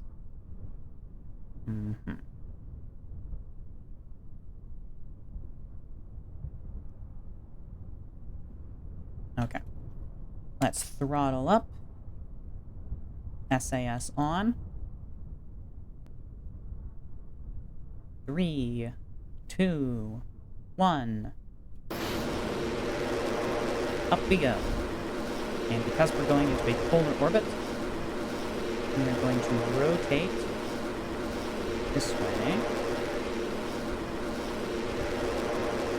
and start turning.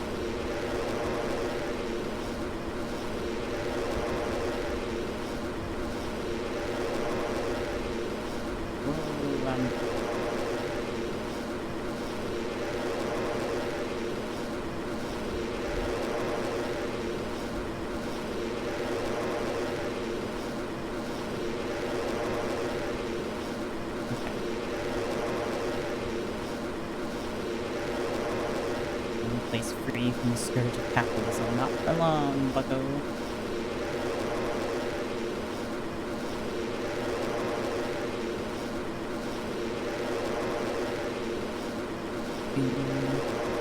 Now it is going to take more delta V to go into a polar orbit than going into an equilateral one. I believe is how it works. I guess we don't have to remain exactly on the line. Because the whole point of a polar orbit is that naturally over time you end up going through you end up going over every part of the planet. That as we're heating up a little. Well, actually we have entered the height at which we want, so let's go ahead Boop, boop, boop. Apple Waps, add maneuver. Let's circularize.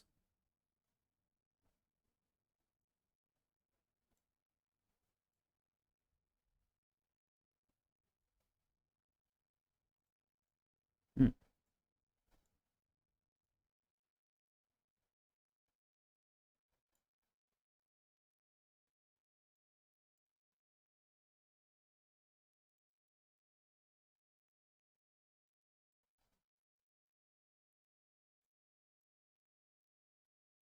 All right, 80,000 both ways. That should be perfectly safe. So now let's point. Mm-hmm. Let's put that bearing. Point towards our maneuver node.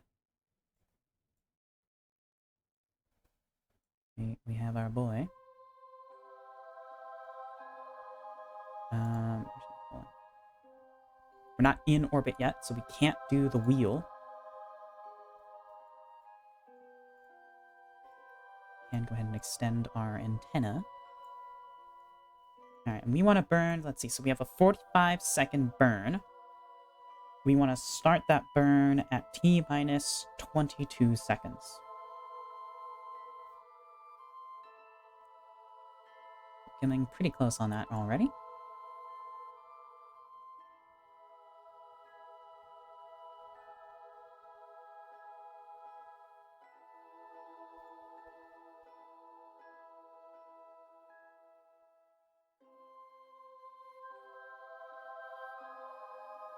Oh, I missed it.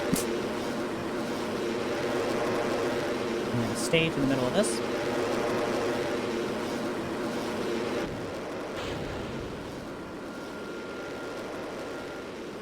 There we go.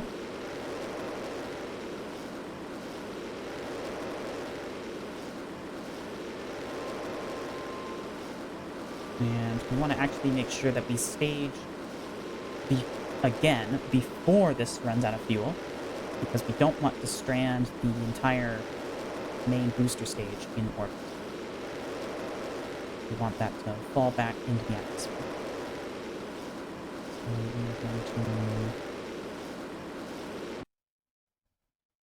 we're going to kill there. And we are going to stage again. And we're going to burn.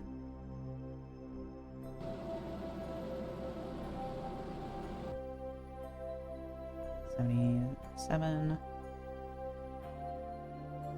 $83. Alright, yeah, that'll work.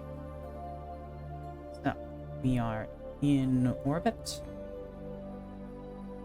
We can go ahead and test the wheel. Oh, let's rotate our panels towards the sun. SAS off, on to stop rolling, off. Alright, wheel. Run test. It's spinning. Nice.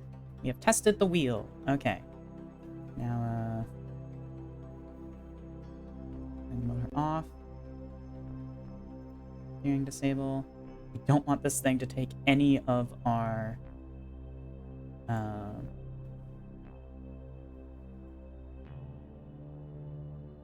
electric charge.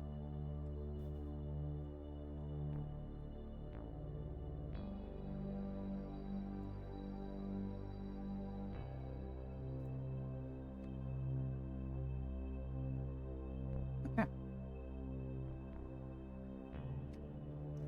So now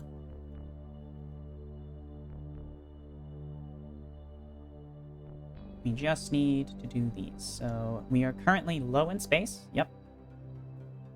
Kerbin's Highlands, gravity. Log gravity data. Transmit that science.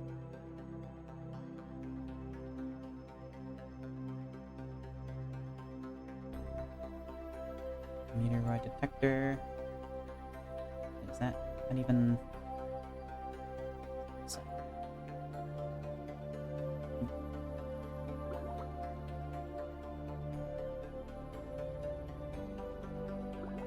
Boom.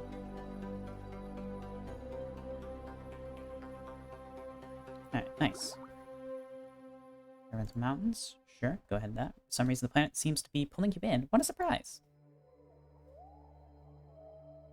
Not enough electrical charge. Uh-oh.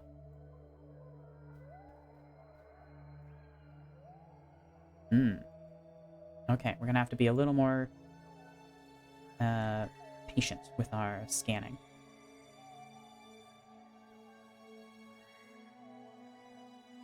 So, we did get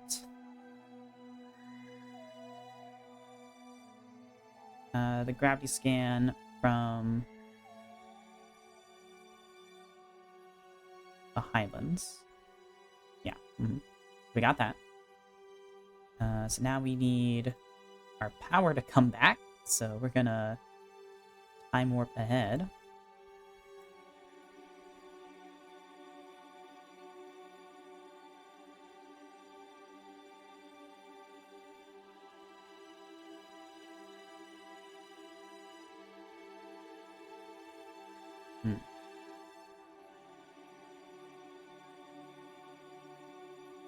And we want to hibernate.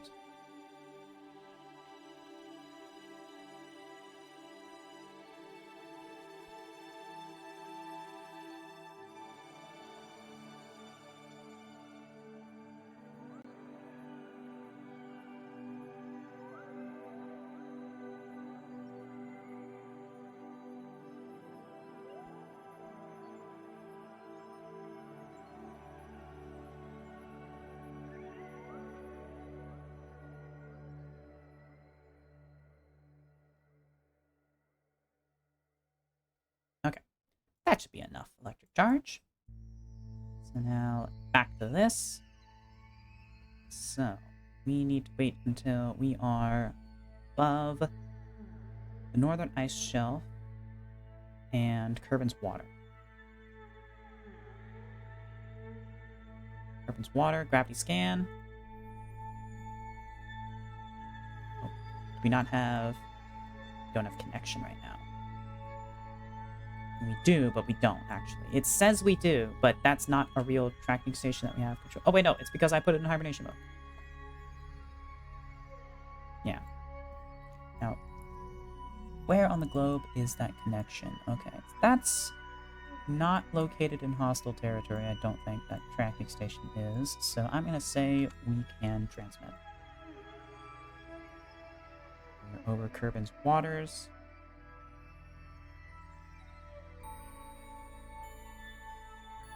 Run a graphic scan. Overwrite. Yep. Oh, it's grasslands. Damn it. We moved over too fast. Okay. Let's reset the experiment.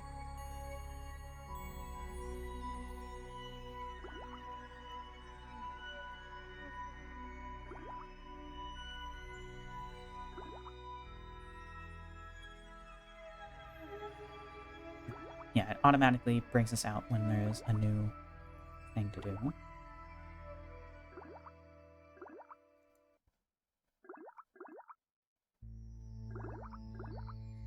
We need the waters. Or the northern ice shelf. Those are our two targets right now while we're in low space. We can get others, but I want to get the main ones for our contract first.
water.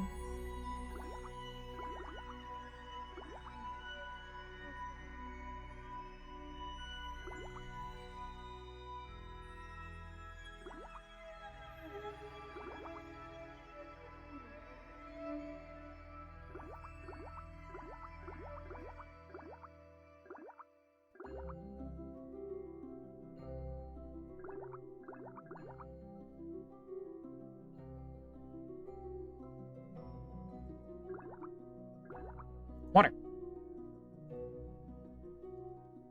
To activate the gravity scanner, you wonder what sort of effects the oceans might have on your reading. Transmit that data. How much of this does it go down?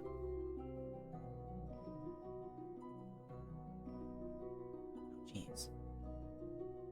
Alright, I forgot. We packed this thing with just barely enough batteries to send a full report back. Yeesh. Okay.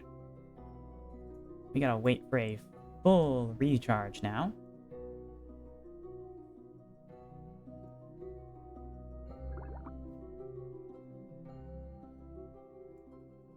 Let's put her on hibernation. We're not expending any power. Oh, actually, hold on. Let's unhibernate. Point her towards the sun. Hibernate. Timer.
Okay.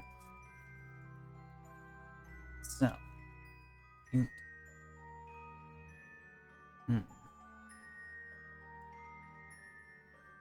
Now we just need the northern ice shelf gravity scan. Which we're not going to be over for a while, so let's warp here. Oh, wait, nope, never mind. I thought we were going the other direction. I'm a fool. Wait. No, this is us. That's not us. Wait. That is us. But that's our debris. That's not us.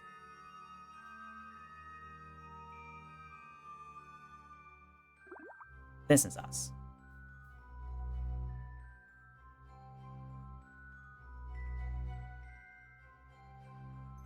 Okay. So, let's...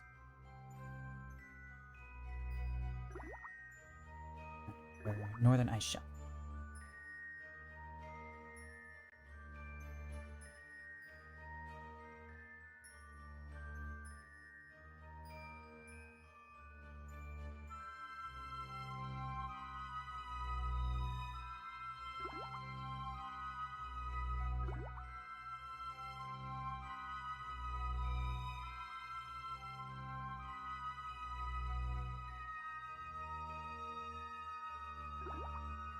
Tundra. Ice caps.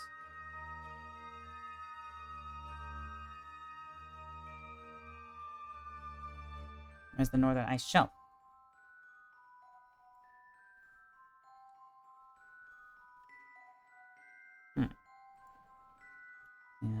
Kerbal access.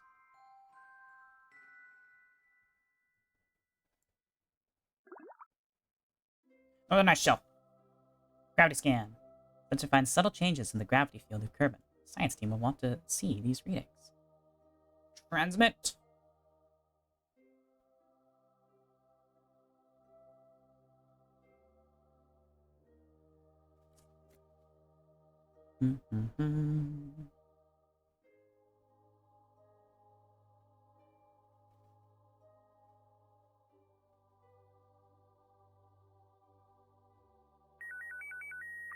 Hey, excellent.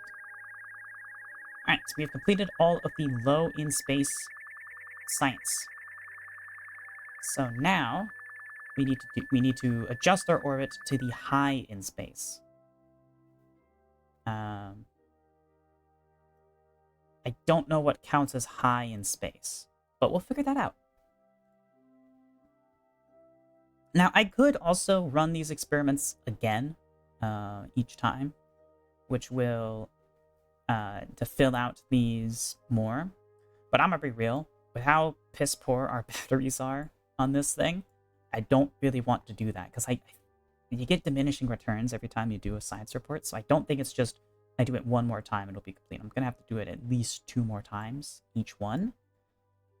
So I think we'll just wait until we get a better satellite design with more solar panels unlocked and stuff, and bigger batteries, and then we'll do a bigger, better polar satellite to do all of our science. So we don't have to wait for it to recharge in between every run. So yeah, let's go to high in space. What does that mean? Don't know.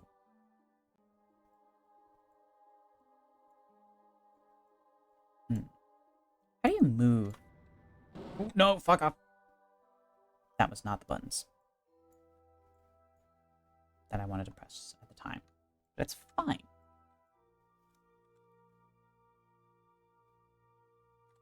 Okay, don't press shift. How do I move the nav ball?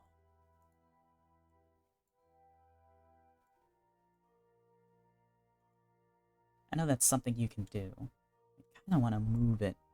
I feel like it's always in the way a little bit when it's in the middle like that. Move nav ball.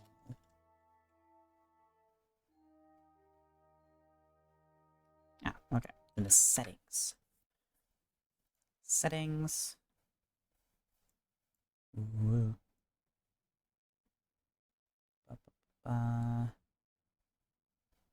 UI. Nav scale. That's actually really nice. And nav movement.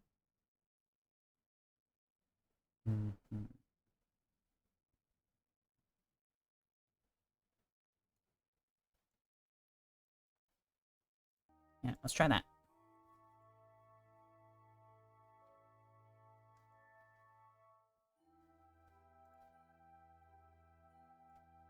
Okay, so what is high in space? I should check that. ASB Kerbal high in space. Alright, it's at 250. Okay. So we want at least 250. So our parry apps, we're gonna go to parry, add maneuver, bring our app to 275, sure. And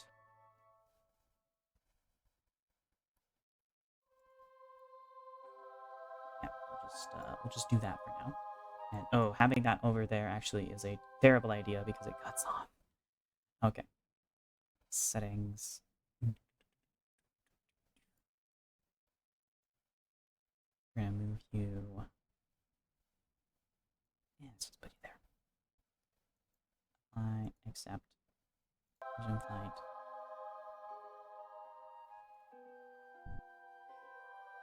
Okay, yeah, that moves all of those as we go around. That's good.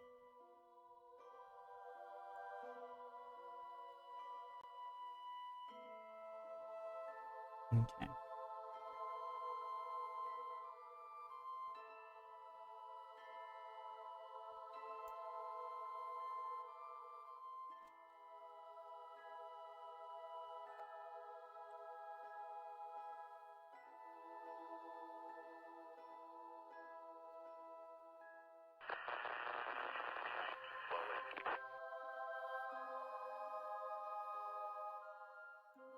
Whoa.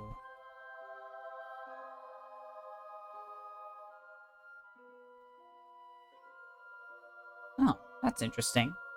The rate increases as you increase your speed up. So I think like that's not being calculated based on the time it takes in game time. That's being calculated based on the time it takes real time. That's interesting.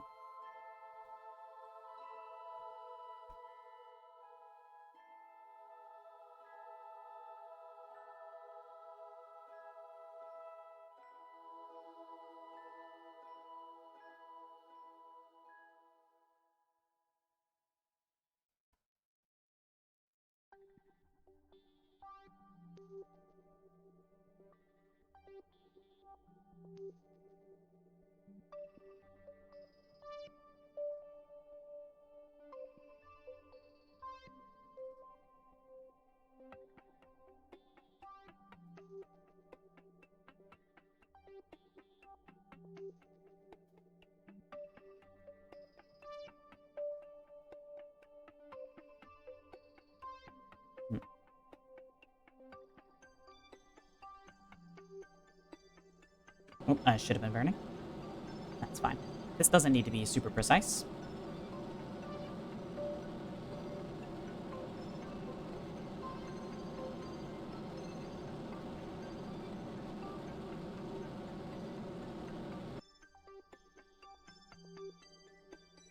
Maneuver.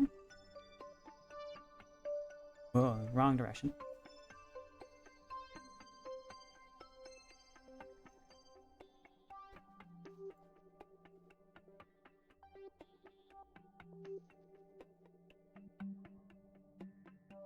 Alright, that should be good. 14 seconds.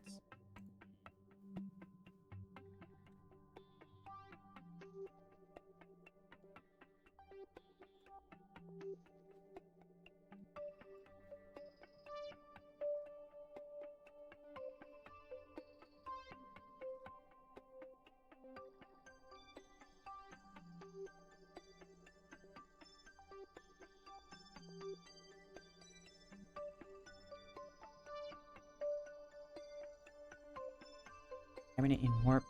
Yes.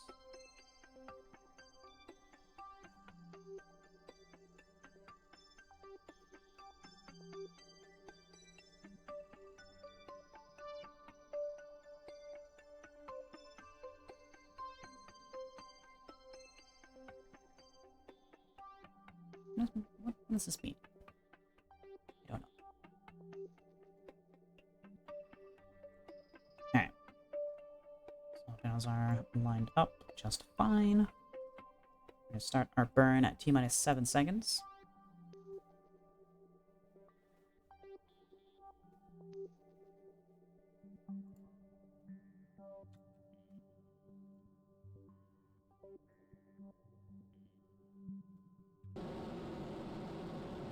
Shit. That, yeah, we're not centered, so...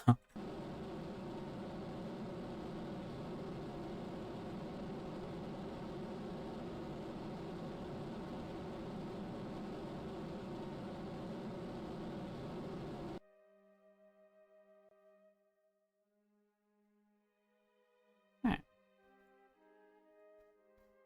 Nice. So now we have a polar orbit that is much higher. This guy has entered the atmosphere, so it's going to start slowly careening towards its death. Good for them. Alright.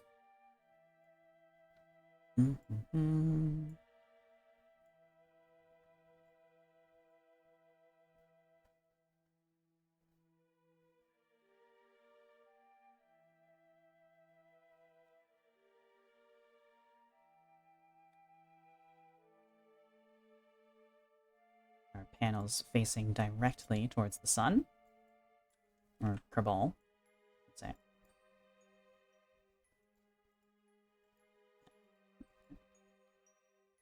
Trust me, it's called Kerbal. Oh, Moho's over there. Hello. There's Jewel. There's Erlum. Ooh. It's a fancy planet.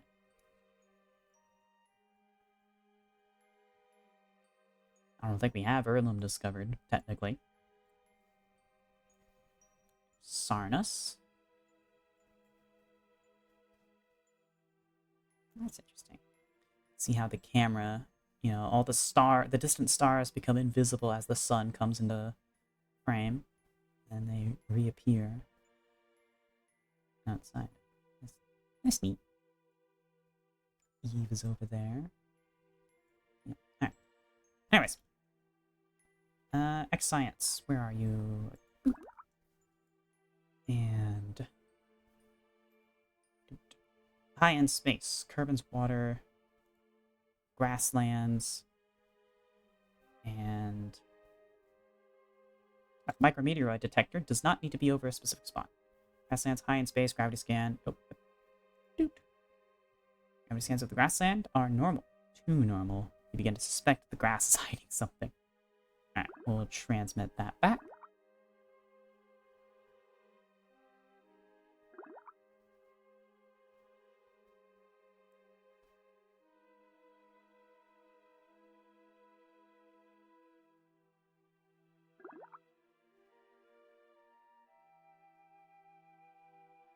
Ah, we just didn't have enough. Damn it. Okay. Well.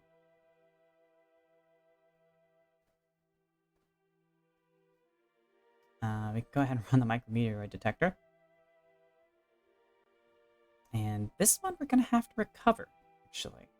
Because transmitting doesn't give us any science. Okay.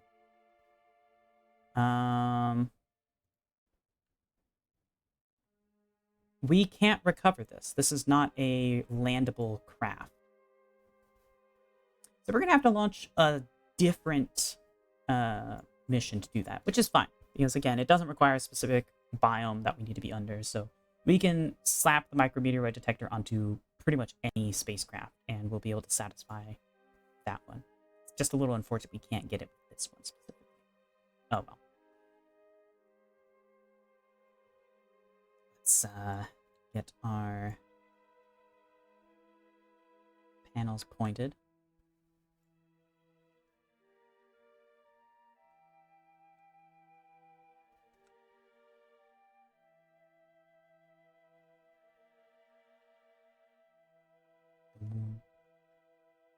Oh yeah, something else I needed to look at. Difficulty options.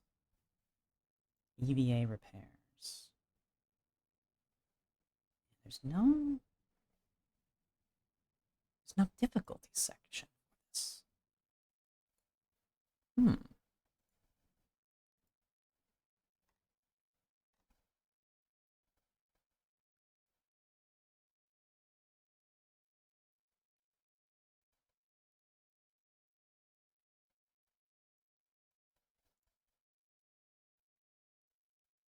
Wait a minute.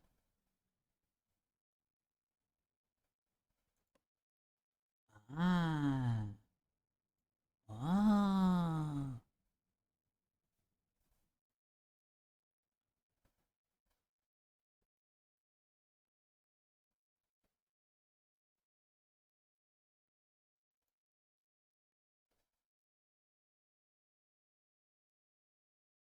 No, we don't want that. I forgot to turn the mod on, basically.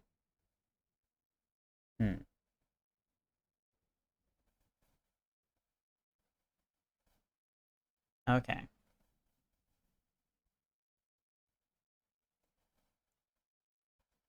So, what should our starting reliability be? This is a percentage, I'm pretty sure. Technical effects reliability? Running and maximum reliability improves as technology advances.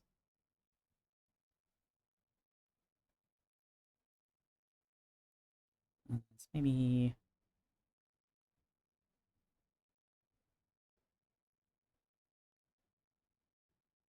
I don't know. I feel like 30% chance to fail is pretty high.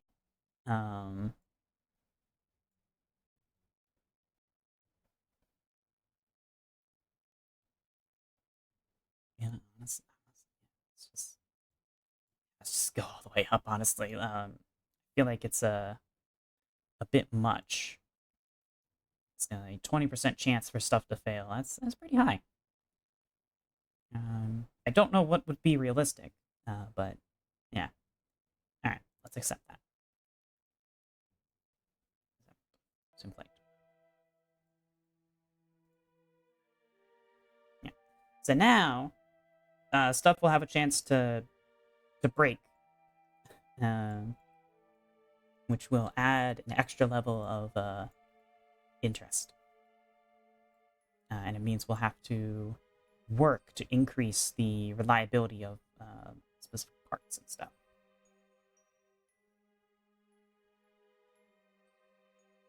Reliability 80%. Yeah, so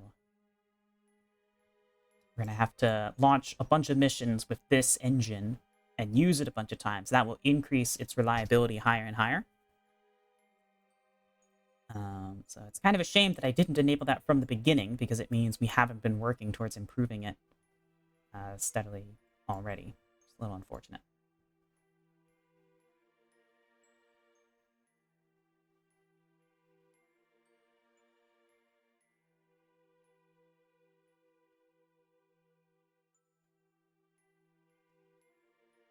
Right. Batteries are full. Let's try to transmit our science again. View data. Grasslands. Collects high in space. Grasslands. Recover or transmit. Let's transmit that data.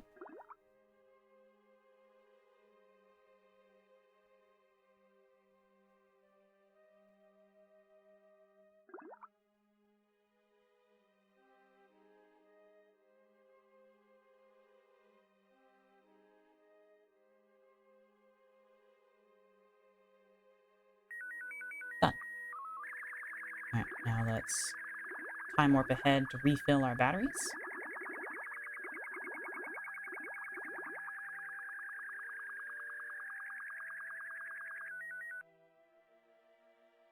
Not a fan of the transmitting sound effect.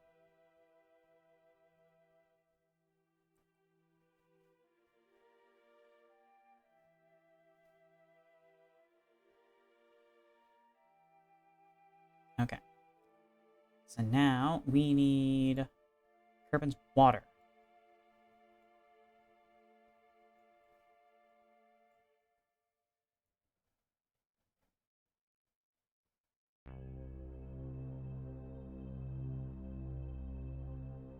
It's just lakes, it's not going to count.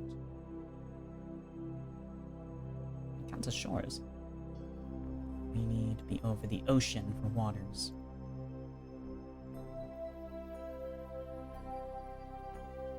Oh, we had it there for a second and I missed it because I'm a fool. And now we're going into the dark side, so I'm not going to be able to tell visually. I'll have to rely on instrumentation here. Though I can tell that we're not because there's city lights down there.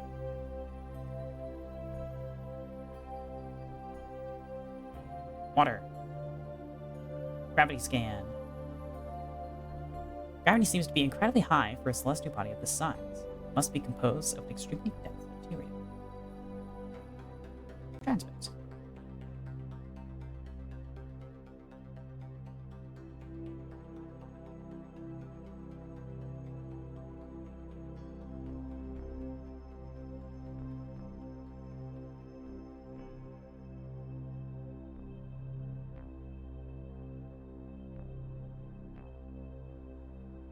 Aye.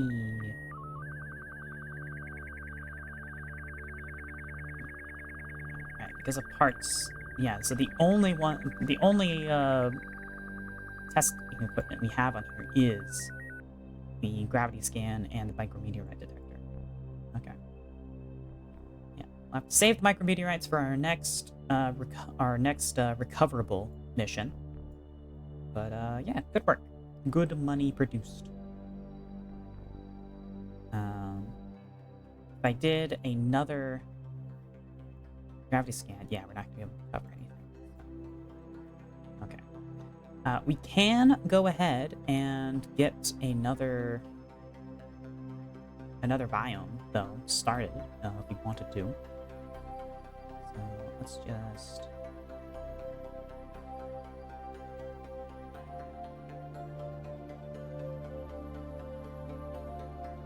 Southern Ice Shelf. Yep.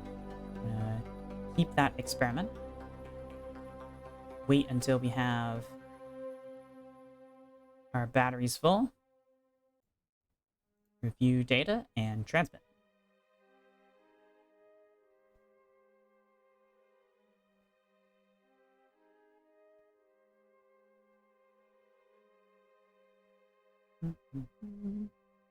Might as well get some more science out of this thing.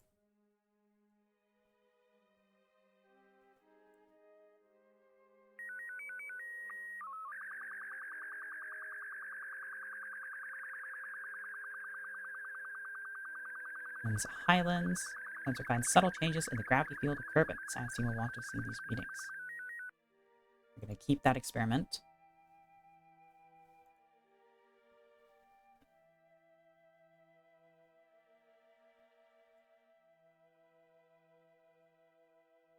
Fill up our bats.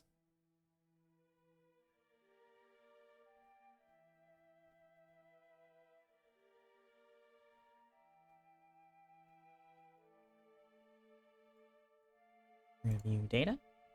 Transmit.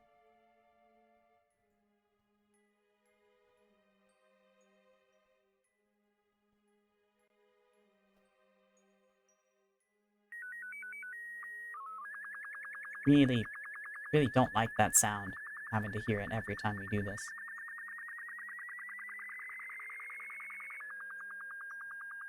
Ice caps. Some changes. Keep experiment.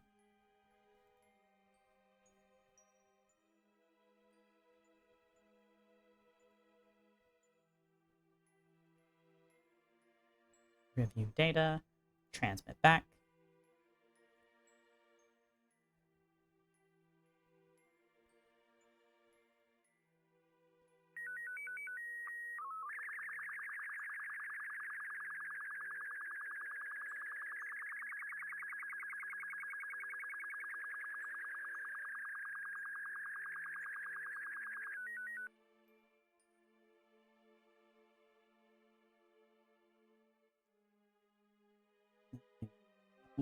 Kerbal Shores. Gravity scan. Kerbal Shores. We're gonna transmit that back.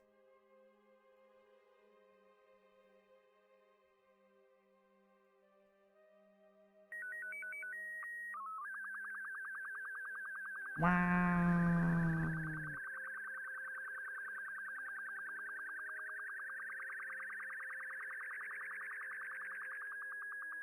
Okay.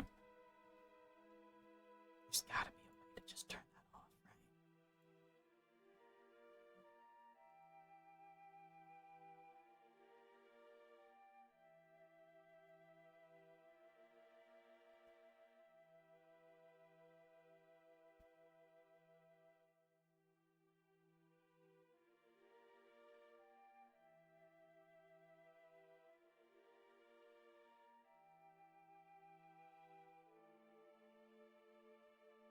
Mountains.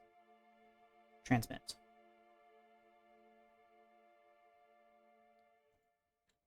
ASP.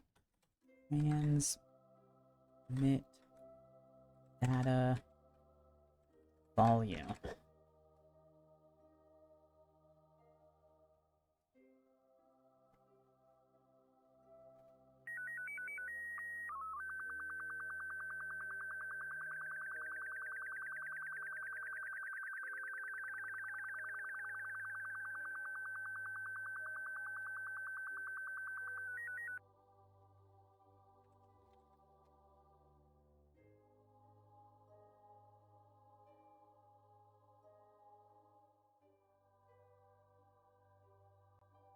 Oh, it's part of Chatterer.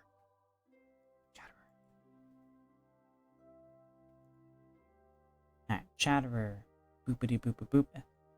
Frequency. Volume. Get down. please. Thank you. I don't hate the idea of doing it. It's just, it's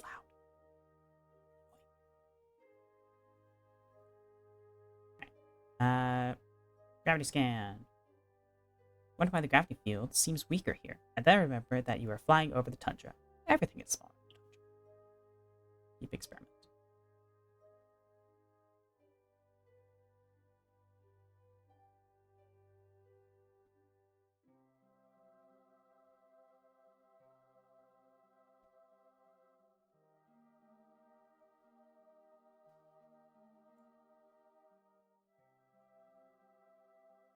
Data.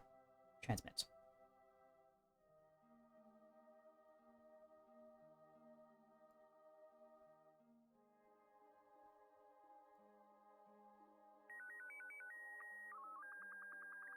That's a lot better.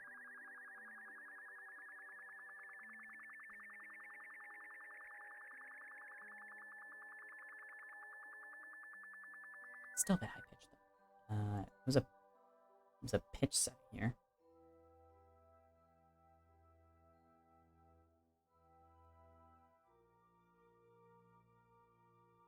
Oh wait, no, that's in addition to this.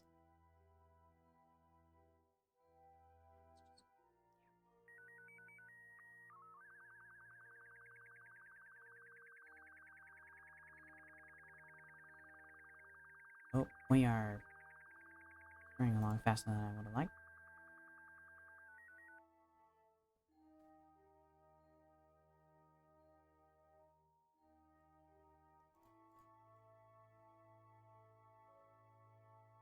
You know what? Nah, fuck it. Let's just turn it off. The sound effect itself was more tolerable, maybe, but...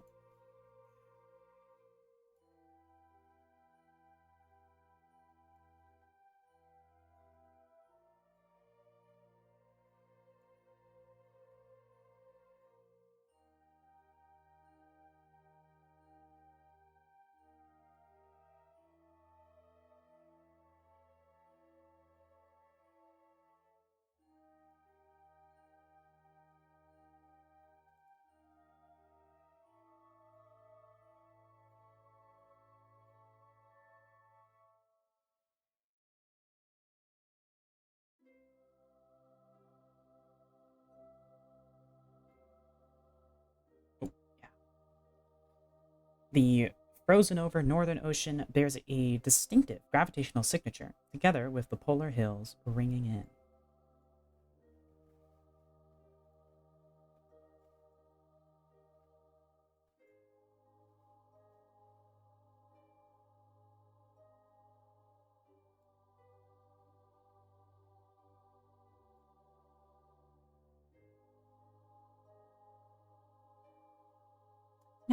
Now it's too quiet. There's no sound effect. It'd be nice if the sound effect was just less annoying, you know.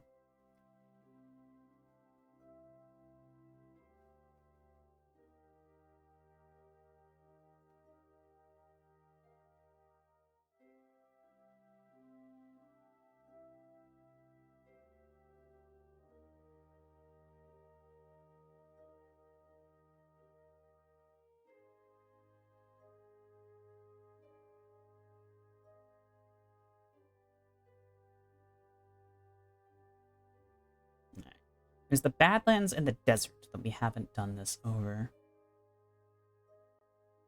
I'm not sure when we'll be flying over them next.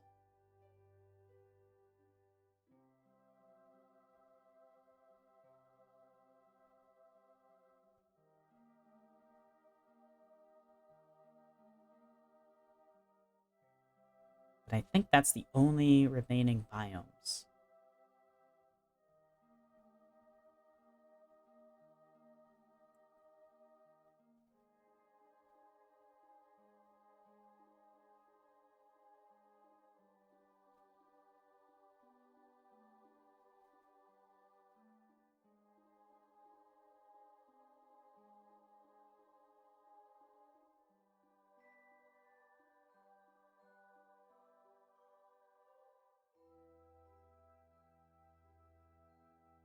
I'm just looking at that little blue progress bar and waiting for it to turn blank again.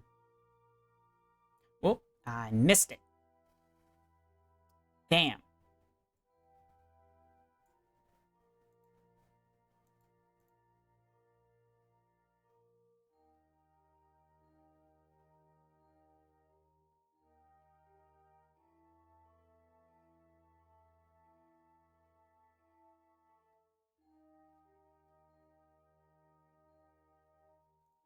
Hmm.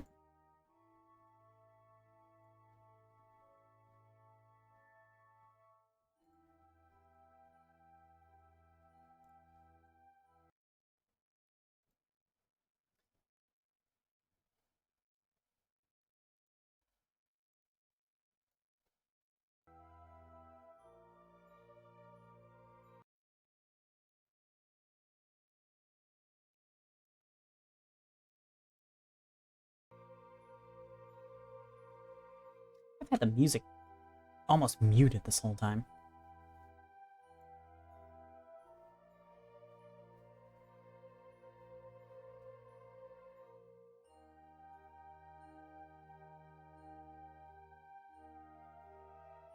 Raviolis here seem to be dry and dusty, like the surface below. Consider offering them a glass of water. You have no idea how to speak gravioli. Transmit.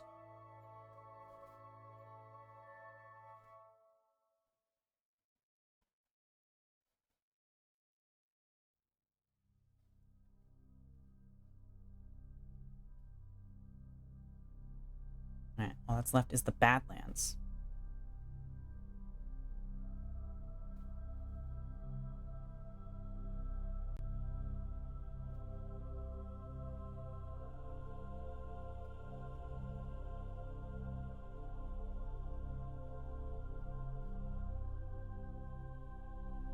Might take a while before we fly over it.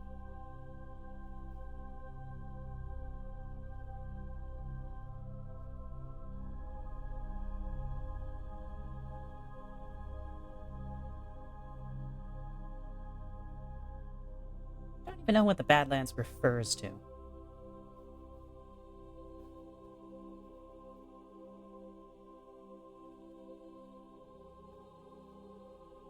No idea.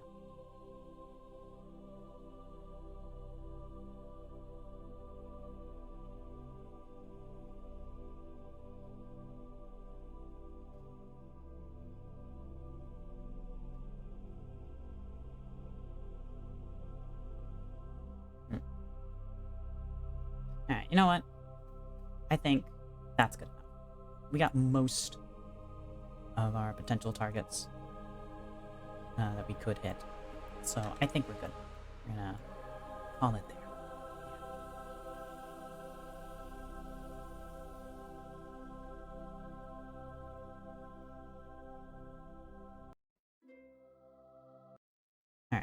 Alright. This booster, what are you doing? How are you still alive?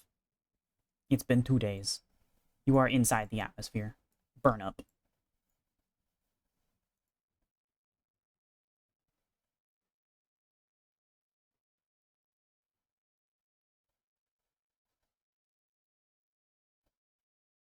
It's rising right now. Come on, explode. Let your orbit decay. Lose altitude. Okay, it is set to land within this rotation. Good. We want to get rid of our space debris. Oh, wait, right, I forgot. These have rocket boosters. I can speed this up. Theoretically.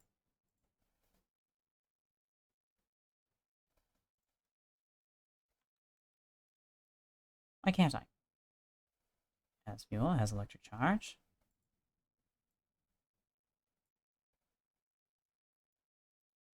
That's a control block. Control.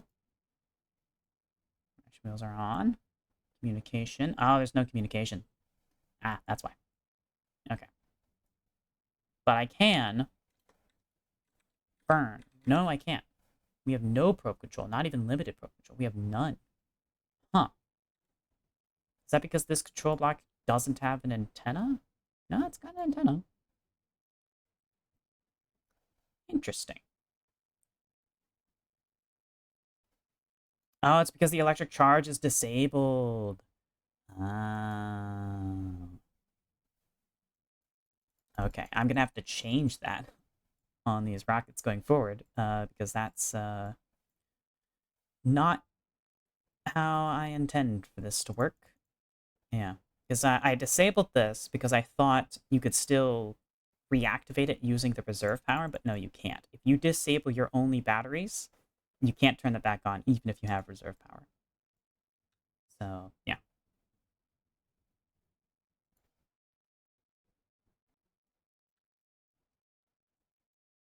All right, this is gonna burn up in the atmosphere. Yeah, so ideally we would want to have this burn up completely in the atmosphere and not land anywhere where it could potentially be of hazard. But, I mean, it is going to be landing in the North Pole, so it's going to be fairly harmless, all considered, if it doesn't fully burn up in re-entry.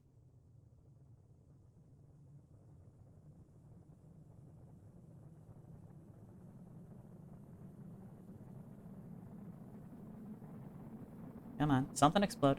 Come on.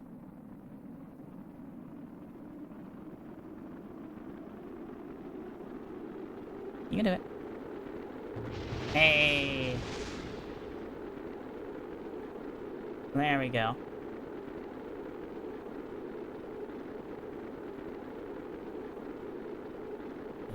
Explode. This isn't getting any hotter. Oh, it's starting to overheat now. I think we're gonna exit the deadly part. Yep. It's gonna cool off now. So, it's gonna just careen into a, thankfully, unpopulated area, it seems. Yep. Just outside of that city, but not in it. So, perfectly safe. Yeah.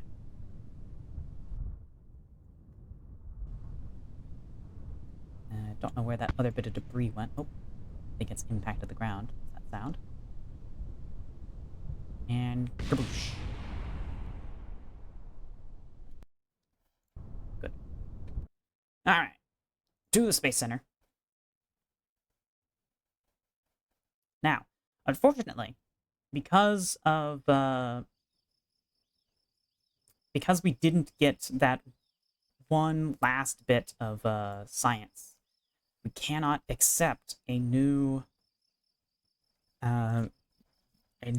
contract yet. So that's a bit unfortunate. At least not that there. We do have one contract space we can take. From space around Kerbal. That's it? Just any science? Okay.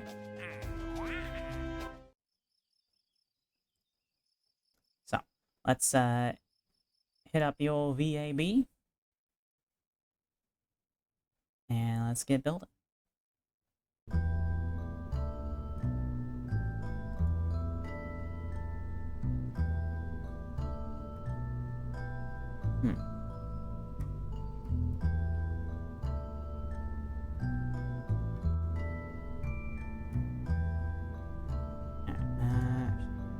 First of all, let's see. Okay.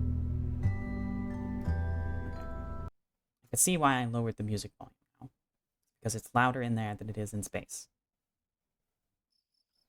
Bit unfortunate that those are not tied to two separate things. But,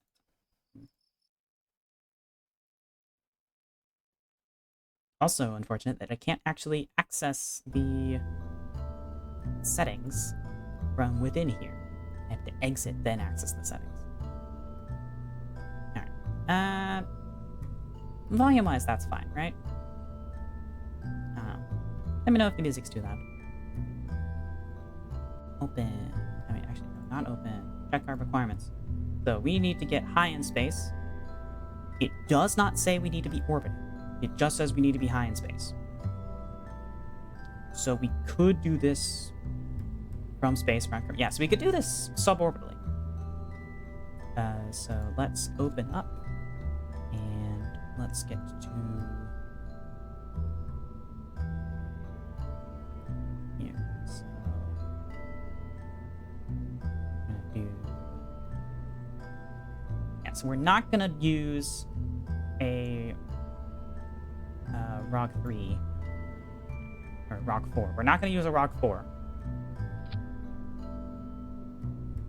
because these are rather expensive. So a ROG 2 should be good for this. We're just doing suborbital. And we're just doing micrometeor. We want to do this mission as cheap as possible. So let's get a little guy there.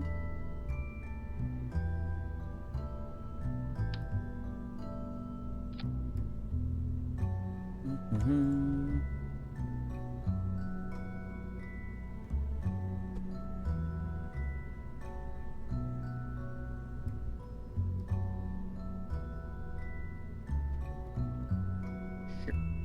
That works. And we're gonna do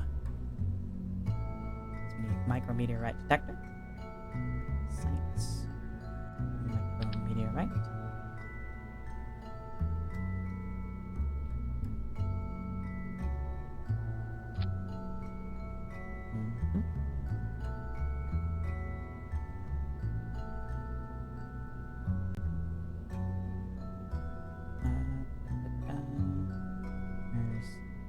Next science, yeah.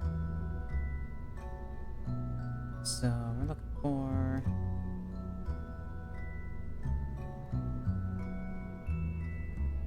let's see.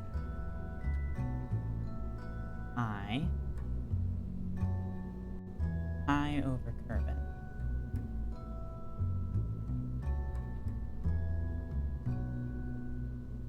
While landed, its highlands splash down at Kerbal's highlands.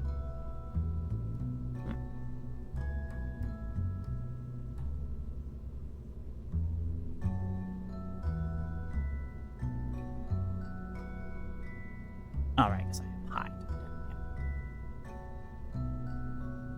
Yeah. Okay, so landed and splashed, we can, and as well as flying low, the micrometeorite detector is biome specific. But in space, the micrometeorite detector is not biome specific. Interesting. Oh, right, this has to be recoverable. Right. So let's go ahead, do 1, 2, maybe 3 of these, so we can recover a bunch. Yeah.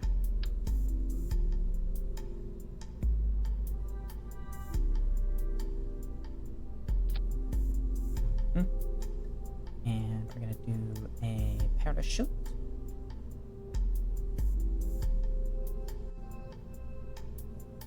The cheapest one we have.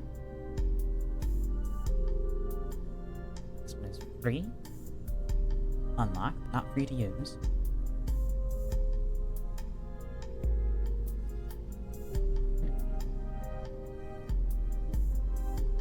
Why is the Kerbal down there? What mod added you back in?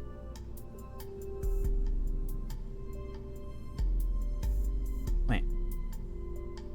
Really? North Kerbal Dynamics adds in a copy of the default parachute, but cheaper. And really? Wow. 2, 0.1. That's 12 meters per second. That's 1.2 meters per second impact. 50 Gs. 50 Gs.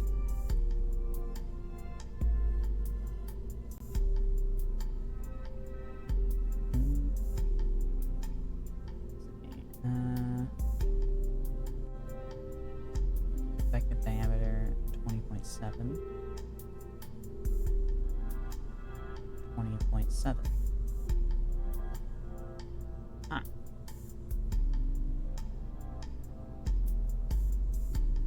So, I mean, I guess there's really no reason to use this much more expensive parachute over this one, other than the fact that this part is kind of cheating. Small parachute for radio attached to a bomb. So the velocity would be almost the same. It would slow the bomb and more time for the plane to escape. Okay, yeah. So this is really meant to just be a copy of the Mark 16. The reason it looks different is because I have Restock installed, and Restock changes the look of all the parts to be a little bit prettier. I do think it succeeds in this. But this is really meant for attaching the bombs. That's why it's so light. It works the same. So I should probably stop using this because I'm using it for something it's not really intended for. Yeah. Which is to say, I've kind of been cheating by using it.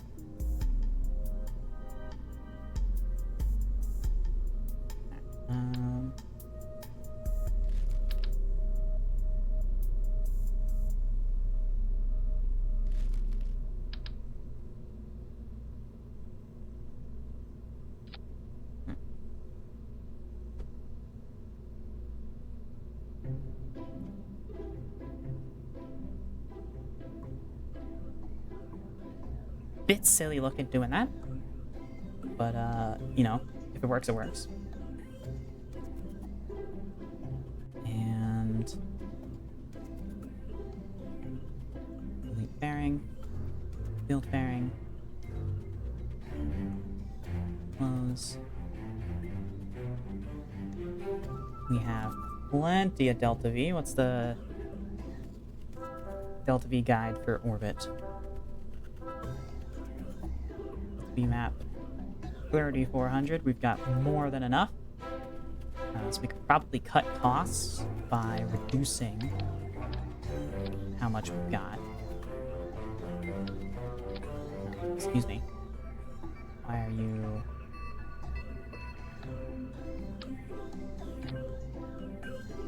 Huh?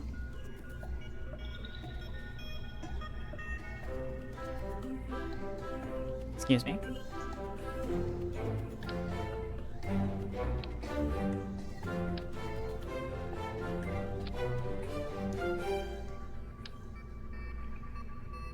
Huh. Weird.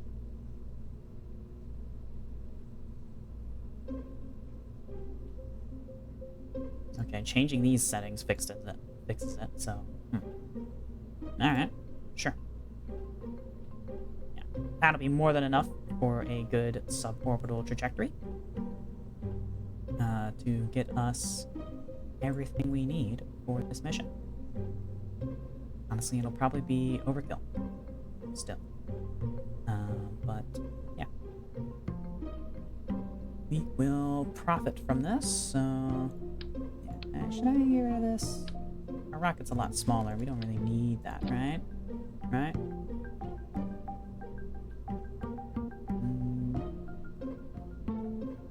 Simulations cost money again.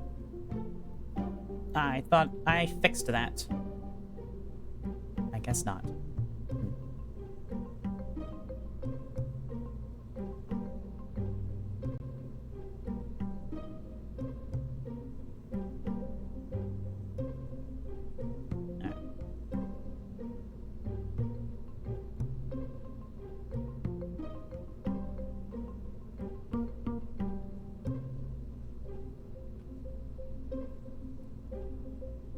We're going for real basic with this one. Should I bring any other science? Is there anything else we could be doing with this?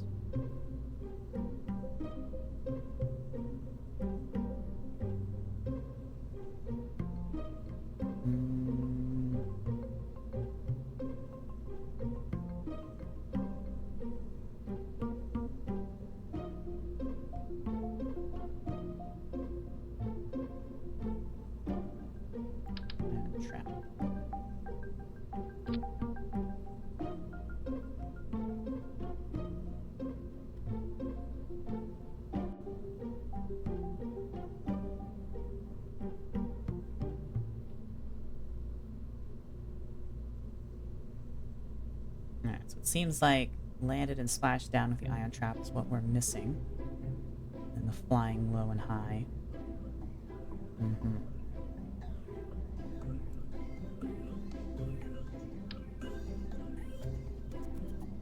So I guess we could bring. Well, how much?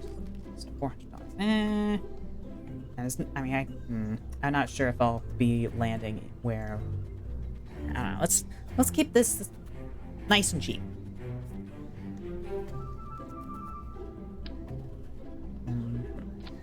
Yeah.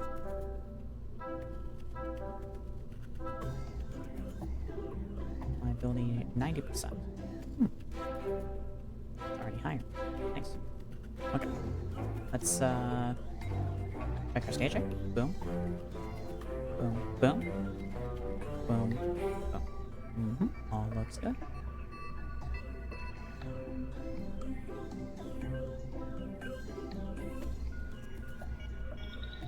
Should get some of these at some point because they look cool.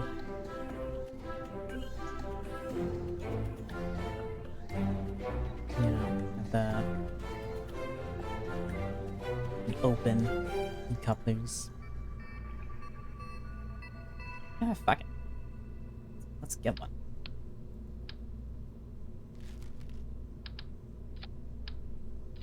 Yeah. Fancy. So the reason you would use a decoupler like this with holes in it, that's all skeletonized like that, is for hot staging, where you fire the engine before you separate the decoupler. And you do that was done mostly by the Soviets. Not sure if the Americans ever did that. They might have on some designs, but it was mostly a Soviet. So you'll see a lot of these skeletonized couplers on Soviet craft. And yeah. Benefits is just actually I forget why they did that. I think it's because off the top of my head I want to say yeah, it's like a reliability thing, but I'm not sure how that helps. So I don't know. It might have been to more reliably separate the crap. I don't know. But it's something they did, and it looks cool. So, sure, we'll do it. Save that, and we're gonna...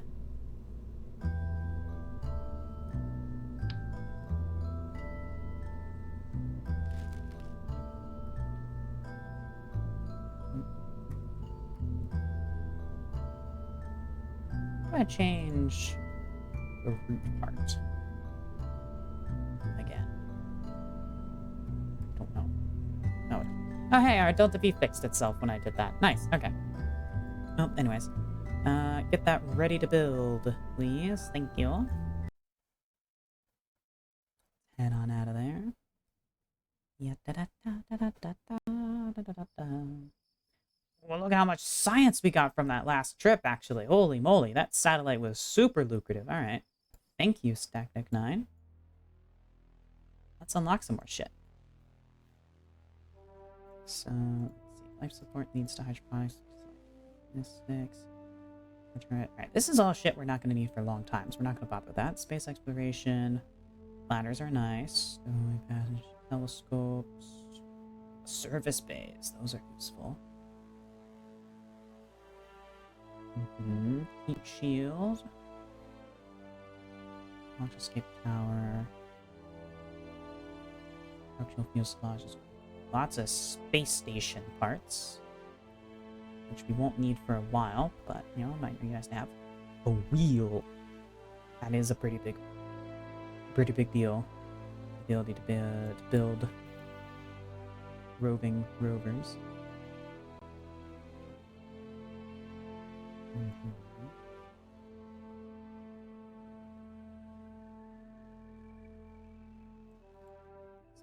Tiny little wheels.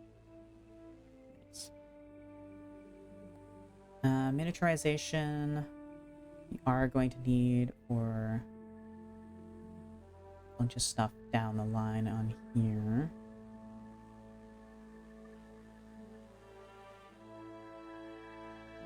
Wiki tanks and stuff. Miniaturization. Go ahead and start researching that. Electronics. Better solar panels in here. As well as spotlights. Bigger batteries.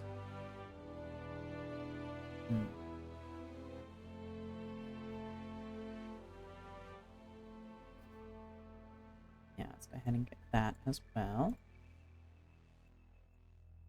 Heat management. Not really gonna need those for a while, I don't think.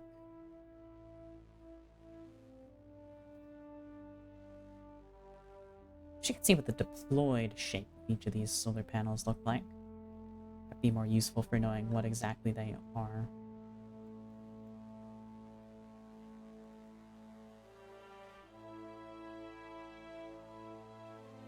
Advanced flight control. Go ahead and get that. Some more docking ports and stuff. We'll need. Was getting us some Soyuz parts. The early, like pre-Soyuz stuff, or like the pre-Soyuz stuff. So the Soyuz was developed off of the Soviet moonshot command module. Which had 2 seats, and then the later Soyuz has 3 seats. Go ahead and get that. Things we'll look more for now. Aerodynamics.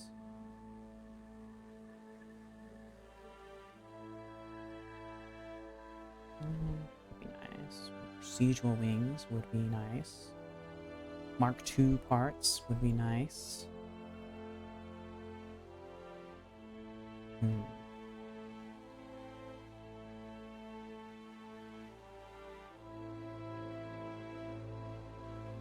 Okay, we'll research that. Oh, don't have enough science. Okay, ran out. Alright.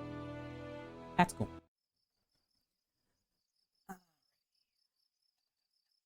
Let's go to the tracking station before we start speeding up time again.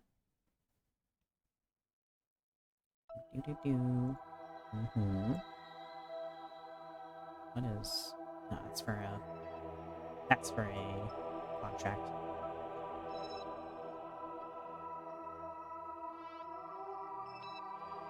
What happens if I turn those off, leave, and come back?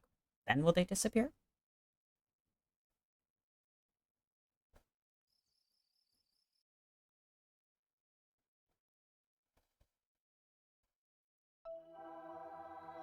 Yes.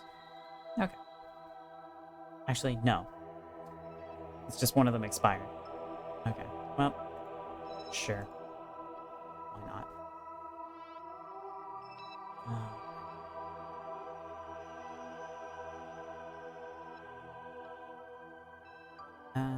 What was I looking for?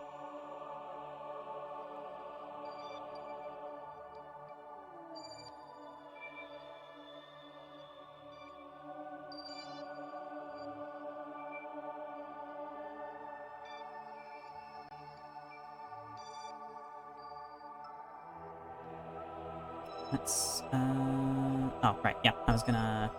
Doot. Warp to complete.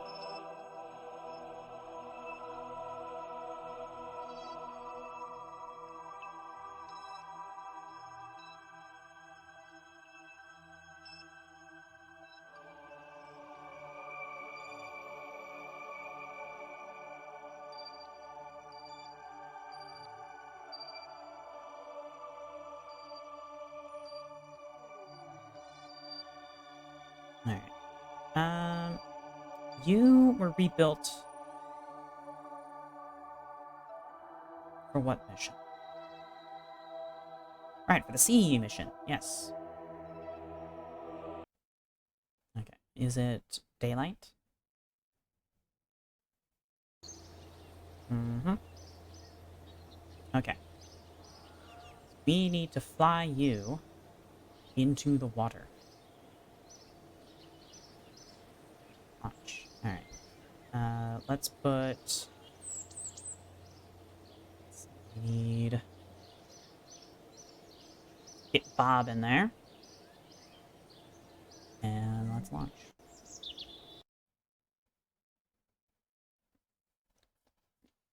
So we need to splash down into the water. And then perform all of our science. Alright, Bob. Now this exact specific configuration was not originally intended for flight. We're going to try to fly it. We have no SAS because Bob's not a pilot.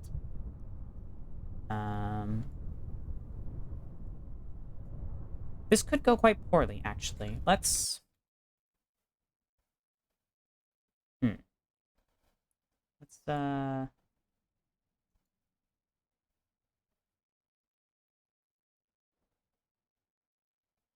Let's go to the Space Center.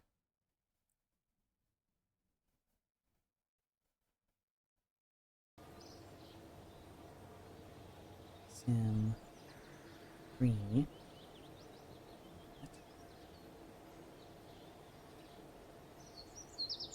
Did I just hit accept instead of save?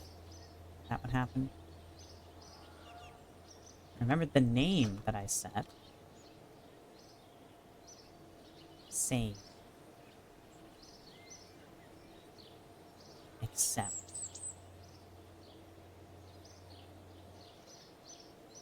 Alright, spaceplane hangar.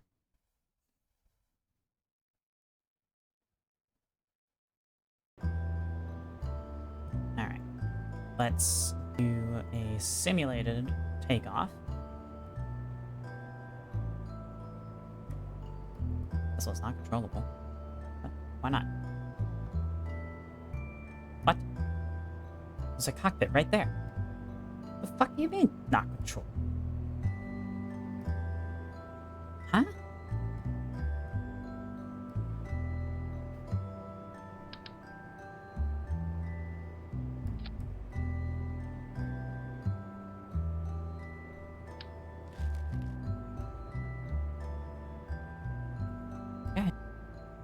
Weird. Alright. Vessel's not controllable. What the fuck are you talking about? Good ship there. Okay, that's fine. Yeah. Alright, start simulation.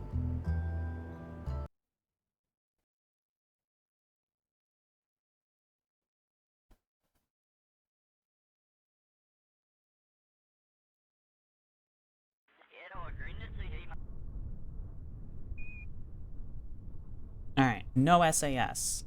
With the science module on the bottom. How does she fly? Will this kill our brave pilot? Scientist?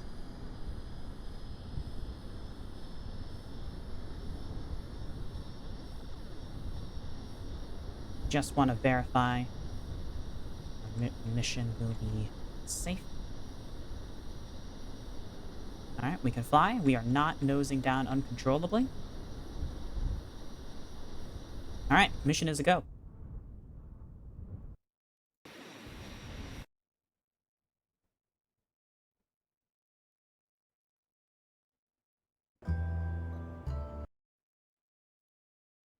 Leave that and revisit the runway.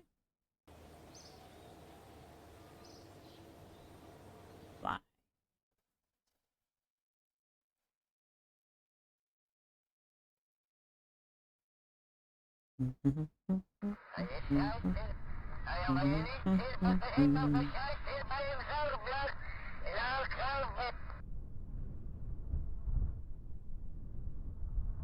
Alright, Bob, you got this.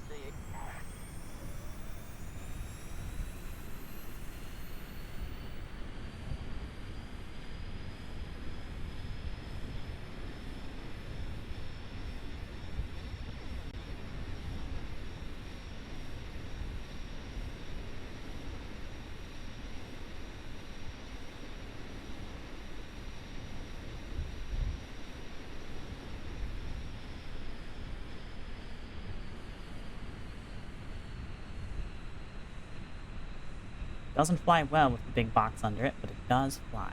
All we need to do is get out to the waters. Bob does not look particularly happy about his circumstances, but don't worry, buddy. You're doing great. We want to make sure we're sufficiently out to sea.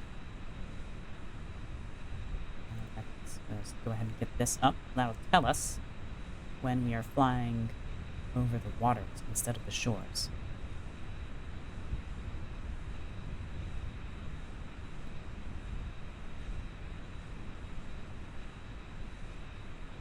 So we could run this to get some extra science.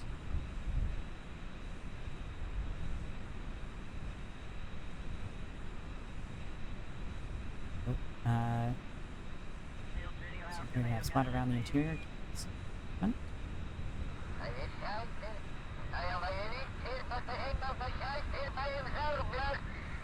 Whoa. The reflections are disappearing. Something has gone horribly wrong with the ocean. This actually makes things a bit more dangerous. We still have our instruments to fly off of, but yeah, we cannot see exactly how high up we are.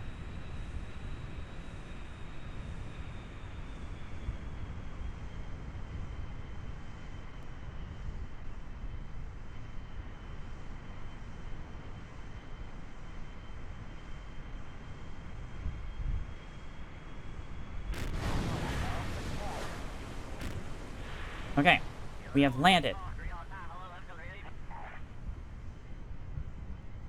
Everything is freaking out.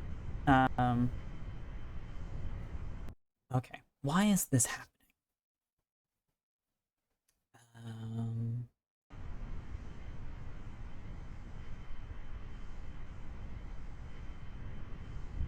This would be the result of either Eve or Scatterer.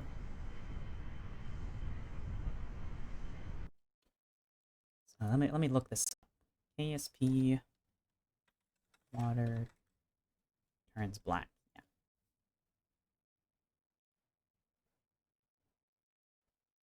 Yeah. Yep.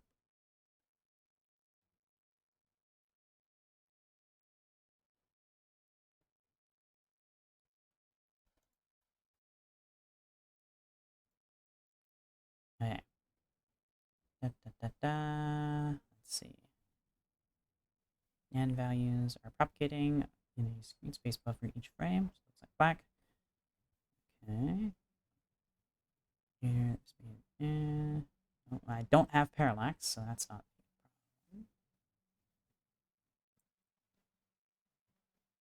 TUFX. Change the default empty and go back to whatever setting you're using. Should be on. TUFX.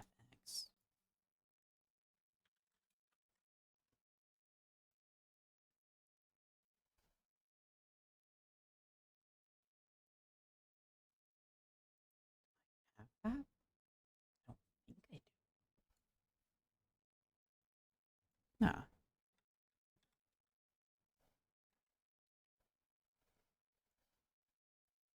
Yeah, no, I don't have TUFX, so that's not the problem.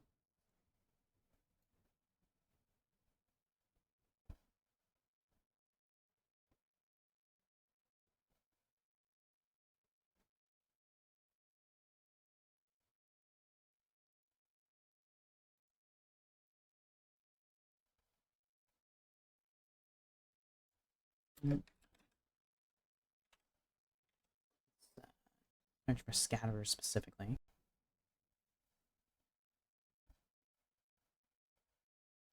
Lands on water surface.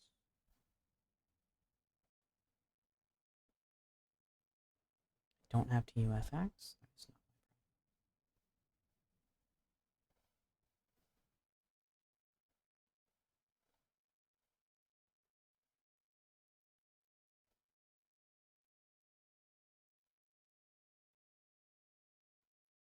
Hmm.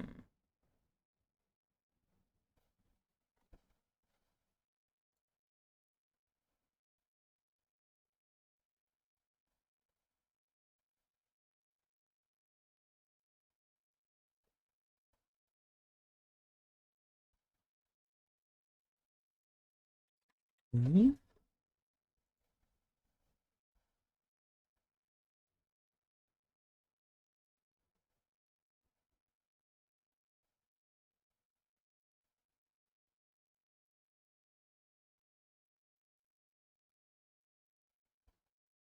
Mm-hmm.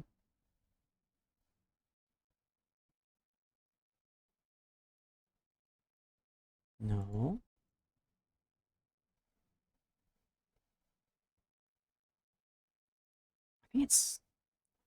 I think it's probably Scatter.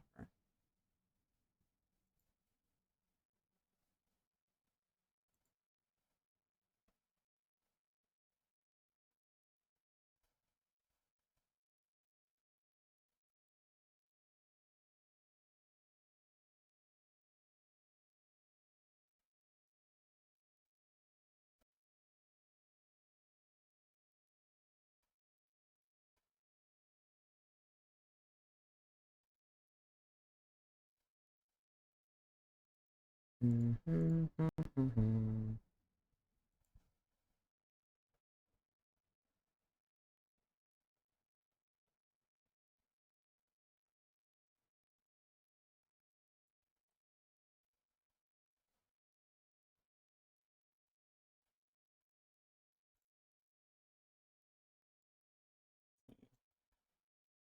Ooh.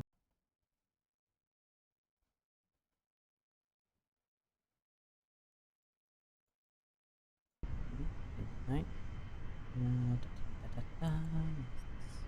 Object.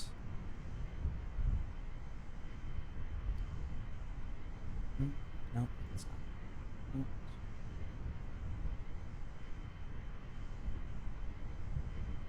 Waterfall. Nope.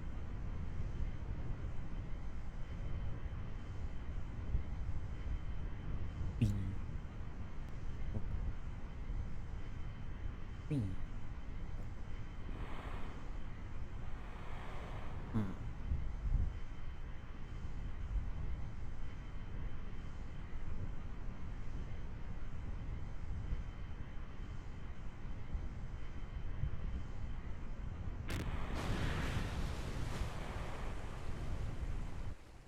I don't like that splash that just happened while I was tapped out. I'm gonna pause.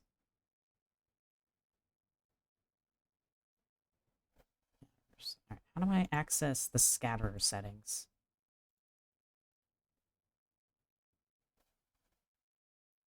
No.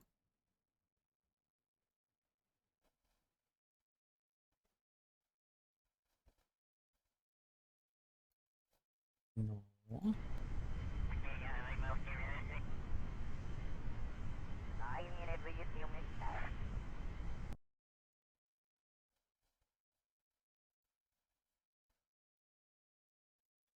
Scatterer settings.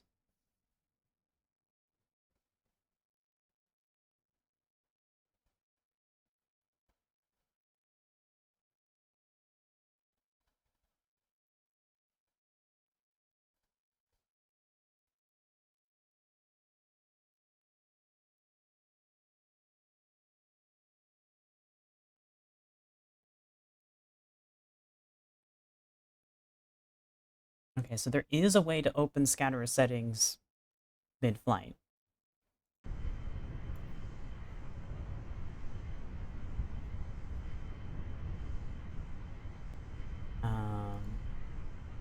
But I don't see a button that corresponds with it.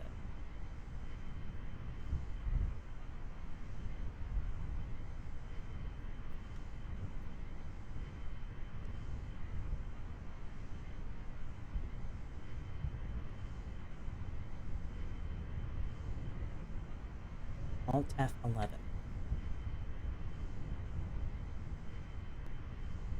Shift Alt F11. Okay, there we go. All right, cool. Oceans. All right, anything related to HDR. That might be what's causing the problem.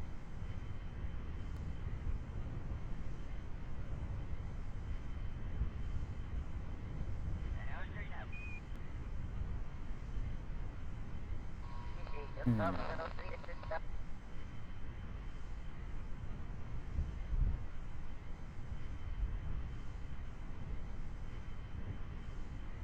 don't see anything related to HDR.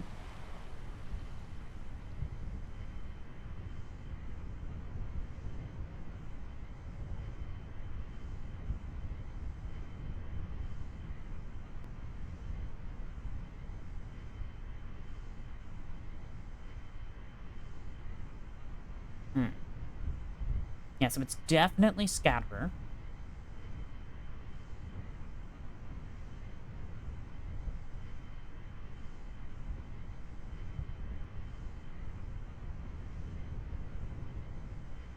Nope, that time it didn't do it.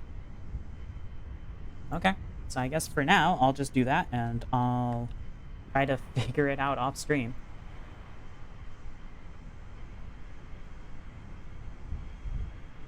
Alright.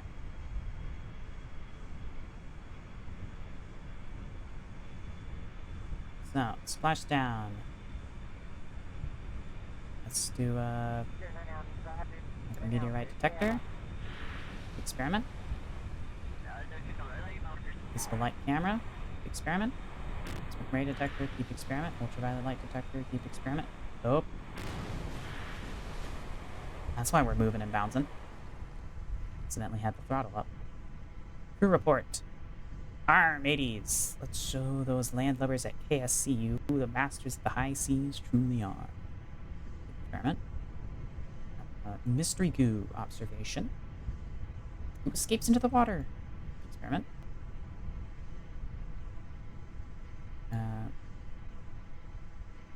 Why can't I run these?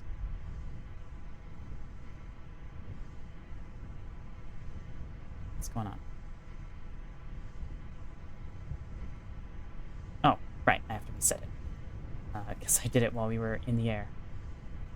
Oh, shit. Oh, okay, it recovered. So, we need to EVA.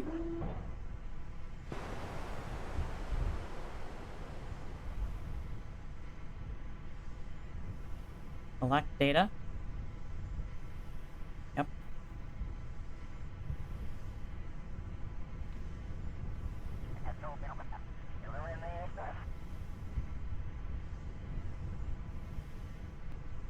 For experiments. EVA report. It's like training in the pool. Keep experiment. Board. Oh, wait. We need to reset, right?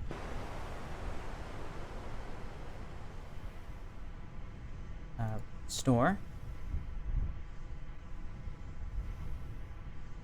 Duct study. Supposing the power source of the lab, water, has been enlightening. Keep experiment. Grab. Board. Seatbelt. External view. We have hit everything, right? Like Mr. Goo. Okay, that should be everything for the water and shores.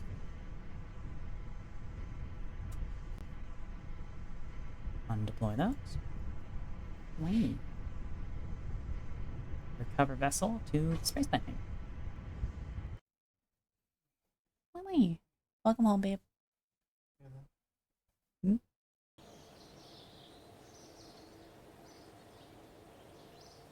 Literally the part I'm trying. Oh. Oof.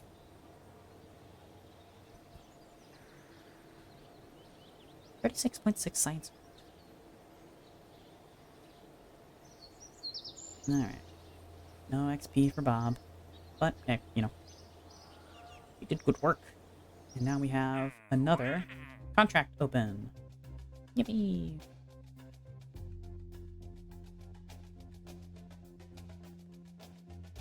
Valiant liquid fuel engine. Landed at Kerbal.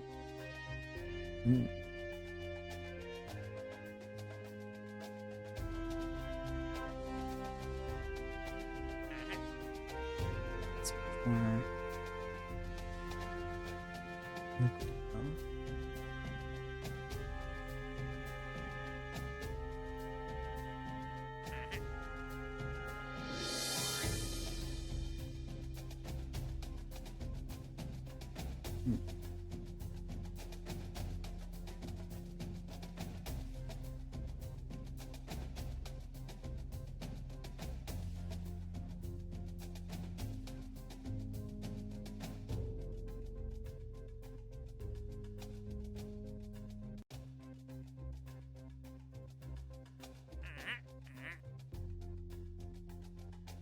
This gives us the most money. And on a suborbital trajectory at these heights. That's where we're aiming to go with our next mission. Alright. Yeah. Let's accept that. And Stechnik 10, we're going to modify you to add that decoupler somewhere.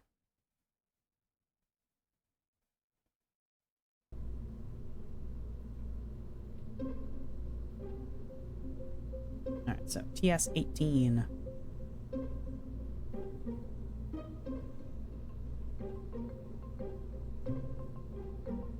TS-18. So 1.875 meter diameter, so this would be a little odd to include, but I think we can do it. So let's delete this fairing. And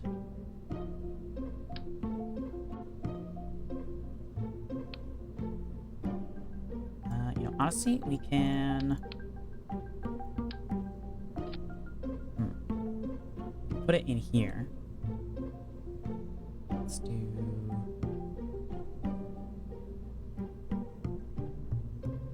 structural.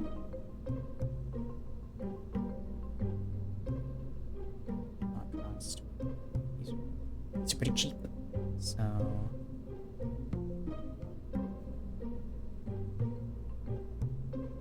it's free.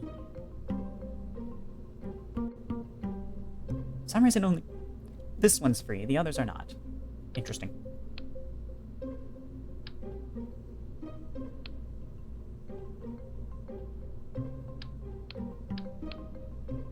Okay. Take that off. Take this off. Plop you down. Plop you down.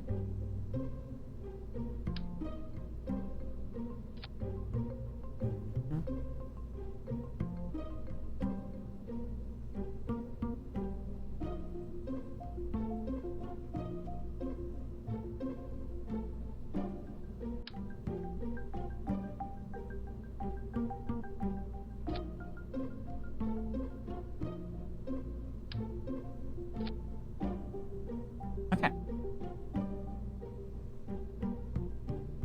Now we can build this fairing.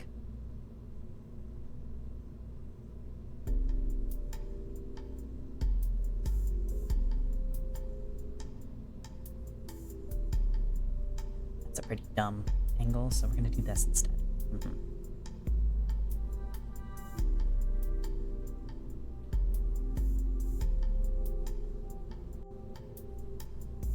Alright, that should be good.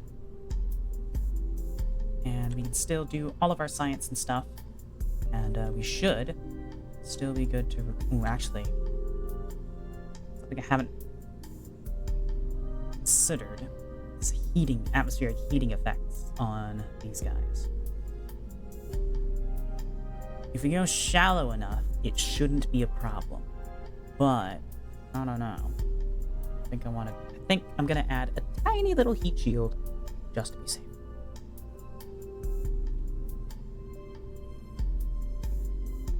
So what are heat shields under? Utility?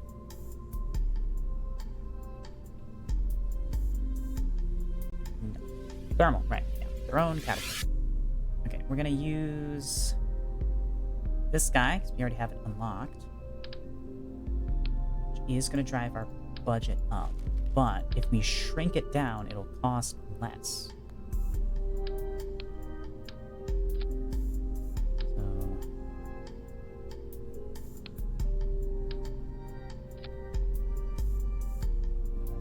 fix 6273. Go ahead and... Oh, wait a minute. We can't shrink this one. Can reduce the ablator.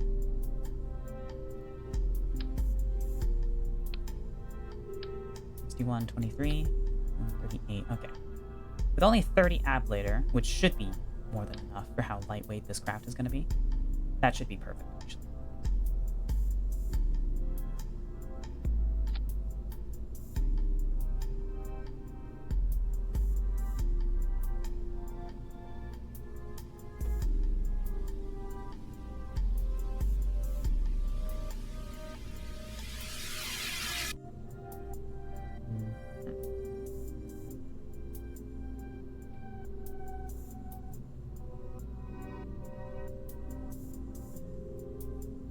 Okay.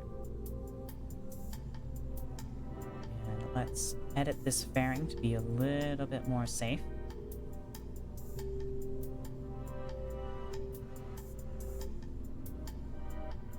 There.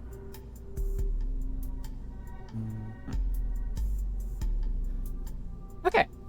That should be perfectly good.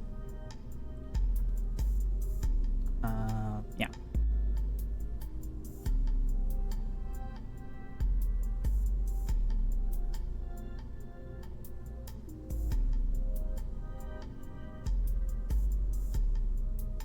Where's the... Yeah, there. Save edits.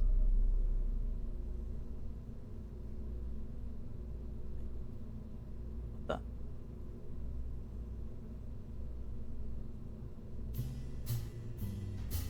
What's this? Why would I want that to be slow? Make it cheaper? No.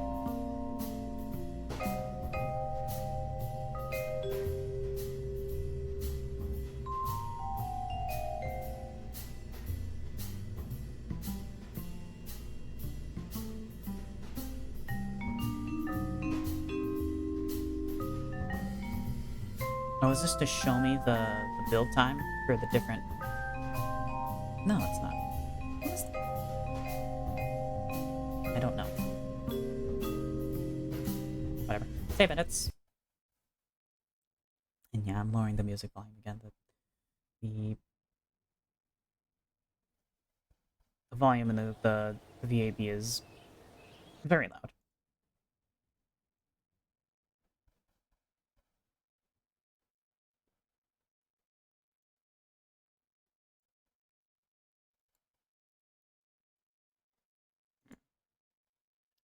Wonder if there's a ASP separate maybe and bass music volumes. Any way to do that?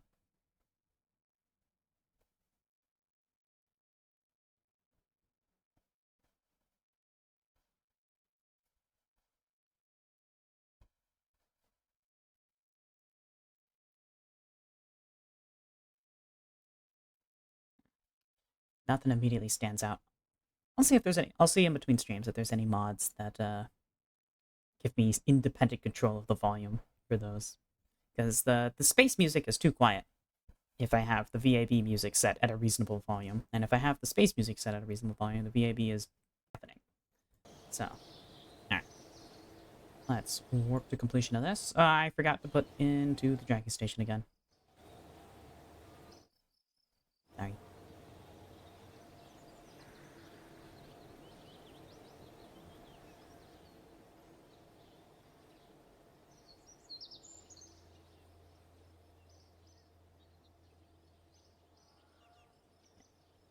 Can't think of anything to talk about tonight.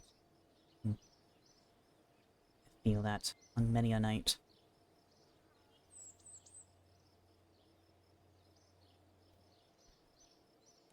Warp to sunrise.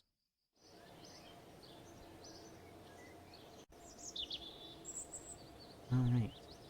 Let's launch Static 10. So this one's just going to be another one of our suborbital hops.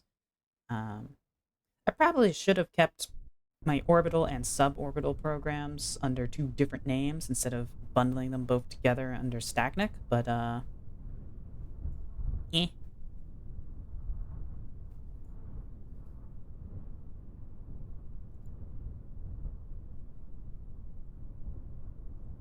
Alright, let's throttle up.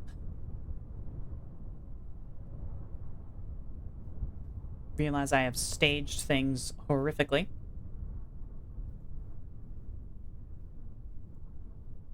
There we go. Alright. SAS on, and let's see, so high in space, 2500. This doesn't matter where. This definitely matters. Suborbital trajectory. Altitude 260 to 270,000.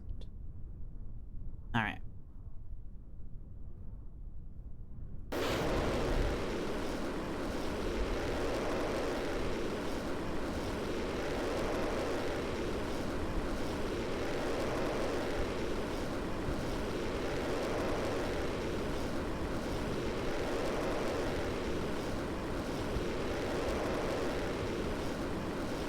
We don't really need to turn over for this.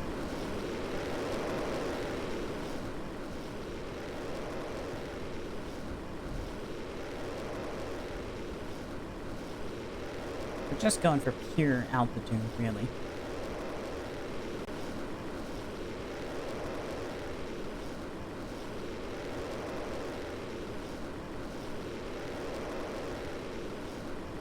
Actually, are we gonna have enough?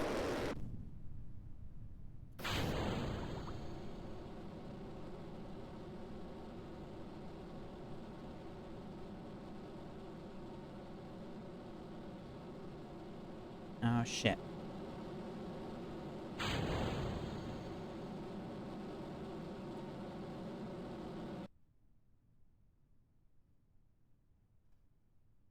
We do not have the wheel authority for this.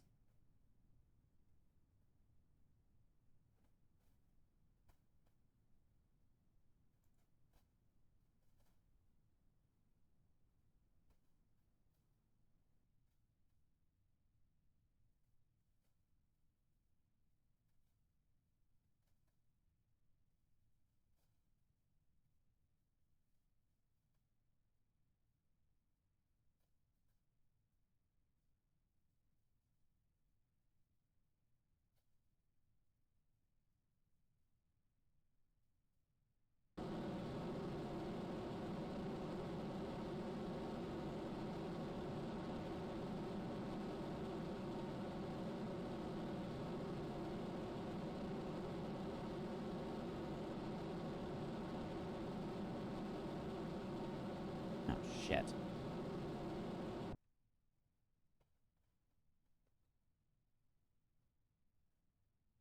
This mission is going to end in failure.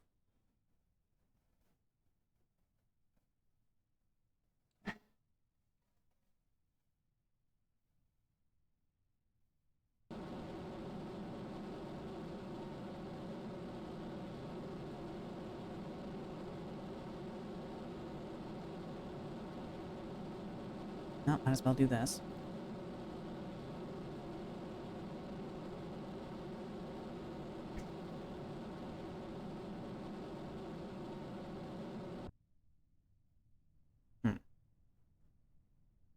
Okay, so we need more control reaction wheels because this thing does not have basically any.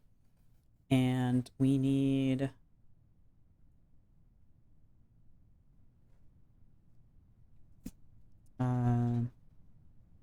more thrust.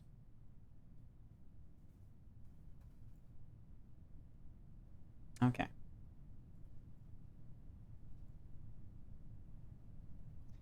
Well.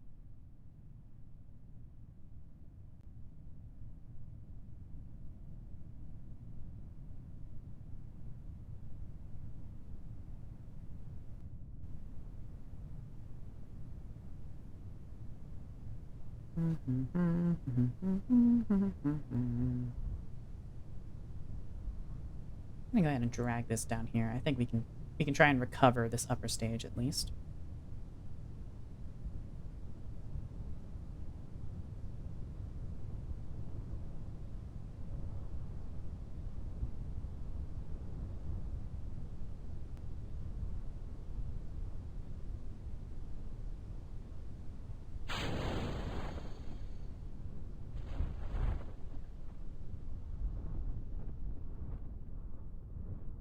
Yeah, that's plenty slow enough for a splashdown. At which point, we will do another micrometeorite.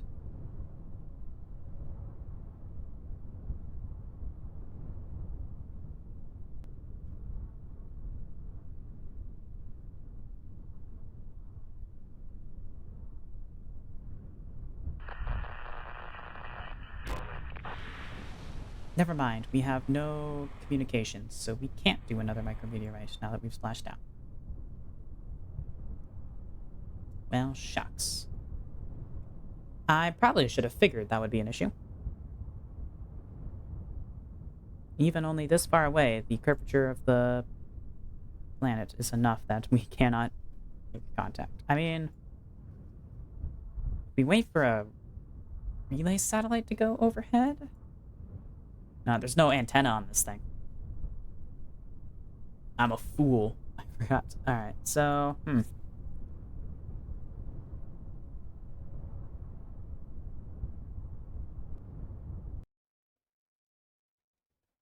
Alright, so we're gonna have to make this craft a little bit more complicated in order to get what we want out of it.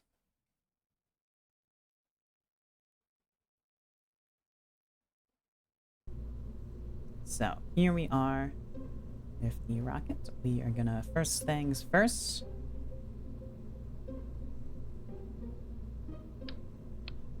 let's get a reaction wheel in there.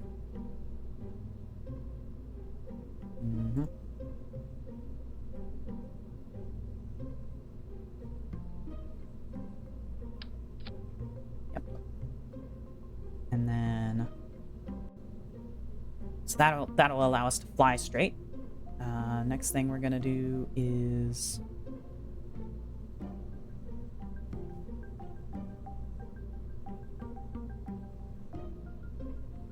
we're gonna different engine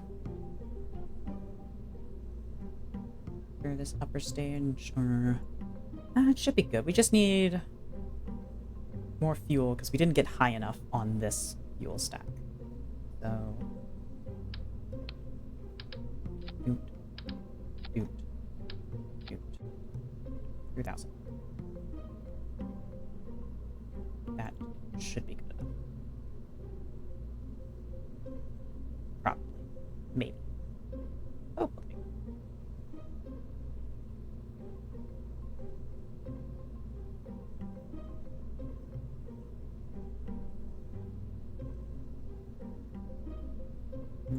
Yeah.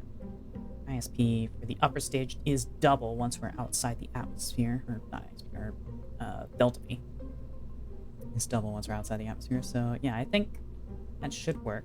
We can go ahead, because we know that when we're splashed down, we're not going to have signal. So let's go ahead and just do 2 of these. So I think that's all we're gonna be able to do. And yeah. Alright. Well, let's get building. We're not gonna bother changing the name. We're just gonna pretend like the last one didn't happen. You know, that's just a little rounding error in our checkbook. Yeah. Okay.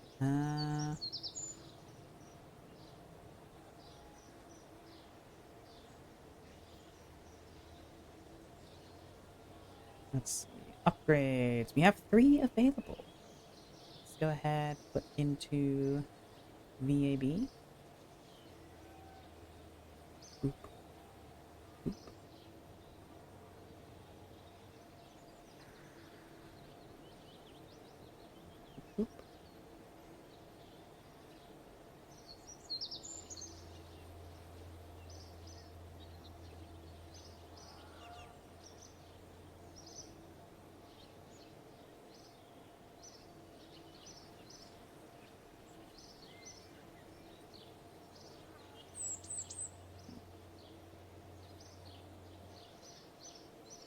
doing this wrong? I'm pressing both the button for this, for rate 1 and rate 2. Do I have to increase both of them, or can I just only focus on one of them and it'll do it? And then that way I can save upgrade points.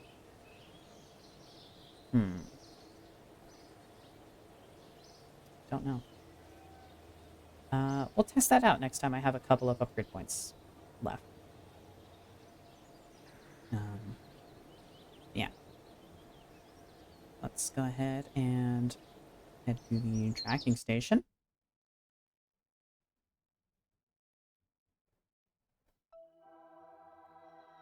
And work complete.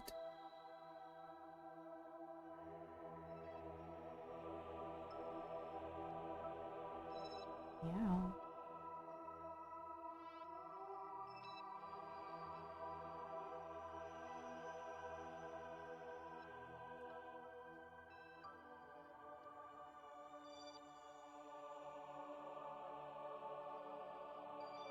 Actually, you are a relay. Technic 1 is a probe. Technic 8 is also a relay. Technic 9 is a probe more than anything, I think. Although it does have a relay antenna on it, so maybe I should mark it as a relay. But, nah, it's a probe. It's a probe that happens to have a relay antenna.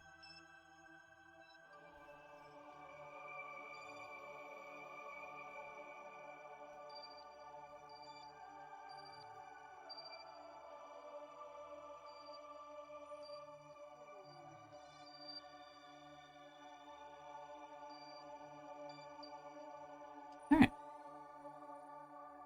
And close.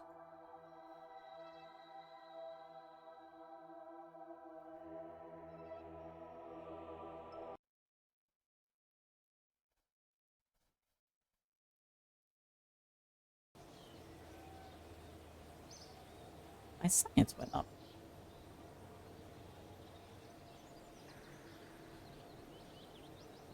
How'd that happen?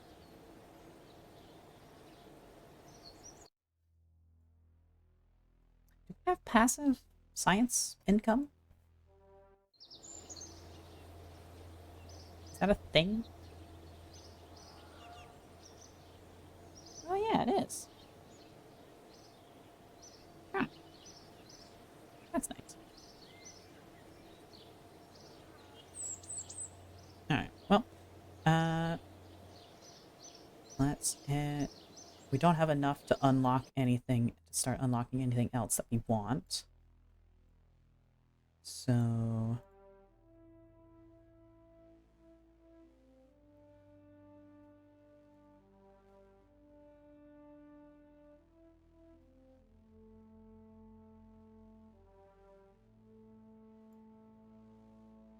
Well, we can do this. Yeah, it's just...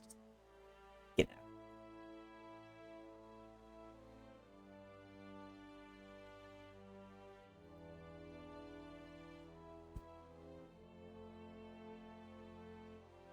Alright, and we'll save up next for that one. Alright, let's VAB, Technic 10, launch, and this time, we're gonna do better.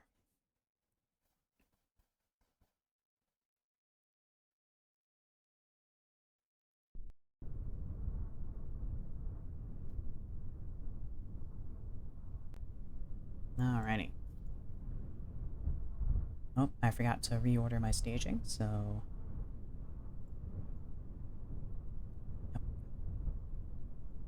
Maybe up here?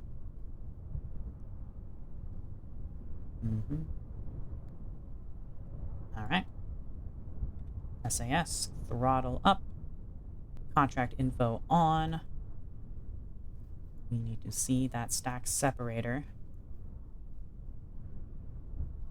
2600. Humor and... Boom!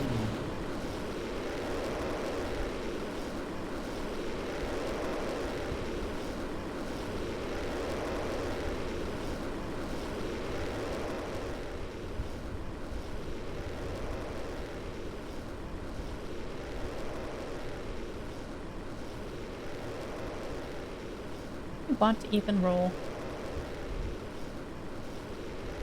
Is it more efficient to roll a little bit?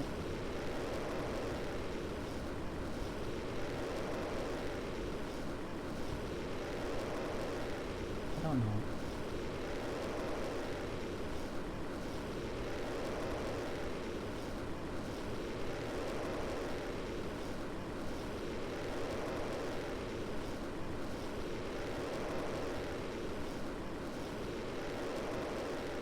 You can see the waterfall effects making the engine plume wider as we get higher into the atmosphere. We're already going much better than last time.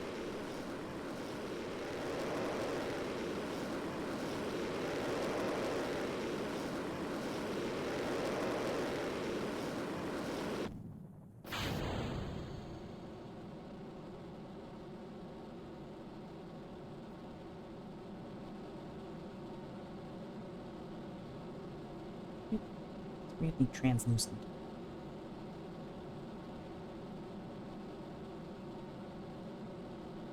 A little space light bulb.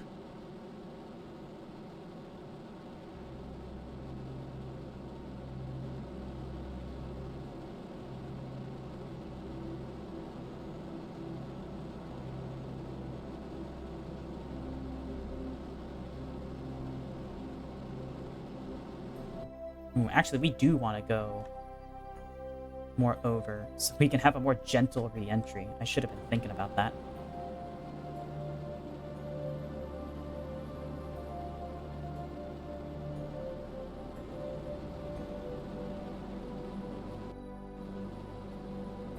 That is something to worry about. We do have a re-entry shield, but, you know, gentler is better.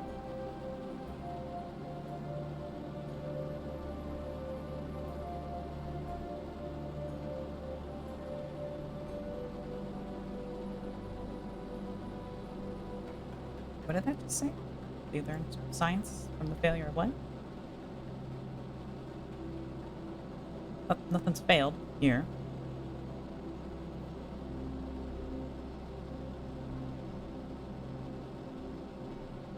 That has me worried now.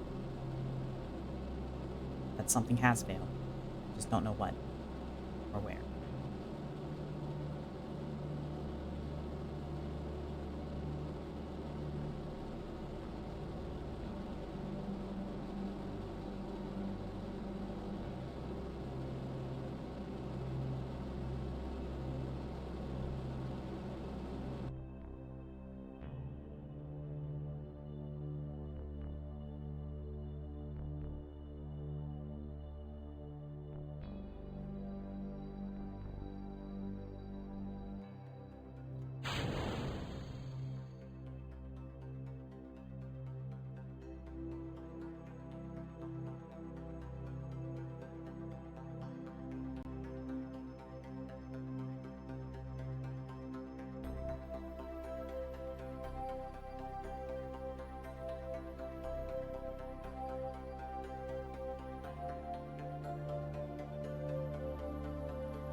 Random fuel? Alright.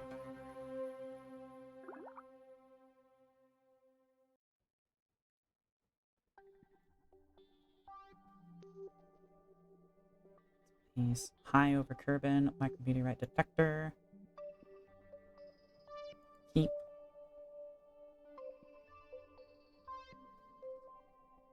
Or recover. We're gonna recover it, yep. Test the stack separator. Stack separator has been tested. Wait. What? No, I waited too long. Fuck. We passed through the narrow band while I was god damn it. Son of a bitch. Alright, we're gonna have to drag another one of those up into space. Oh well. Alright.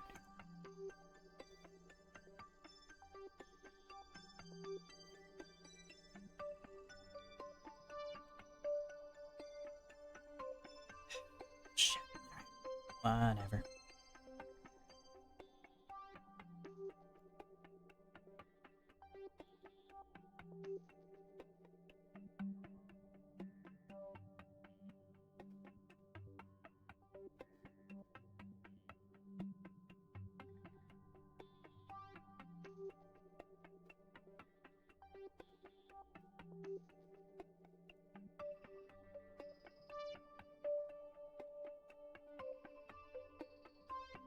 Make sure we have the heat shield pointing forward.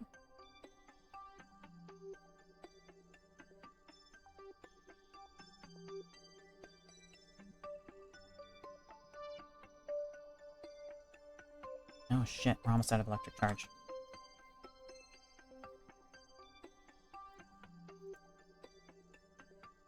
Do have plenty of reserve power.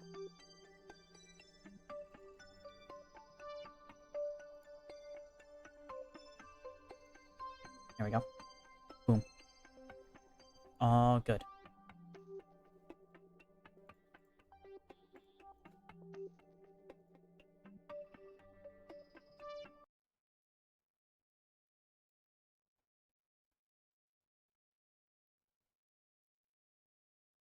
Oh, entering the atmosphere. Game has froze.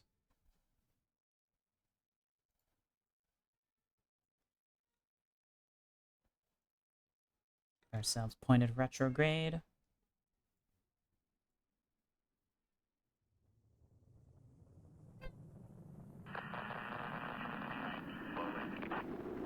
Oh shit.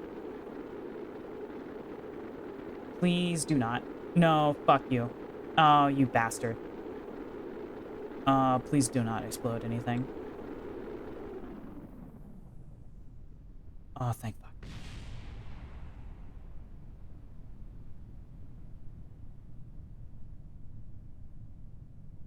Thank goodness.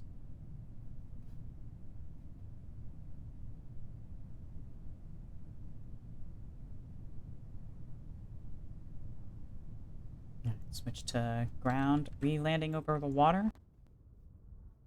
We are. Okay. No.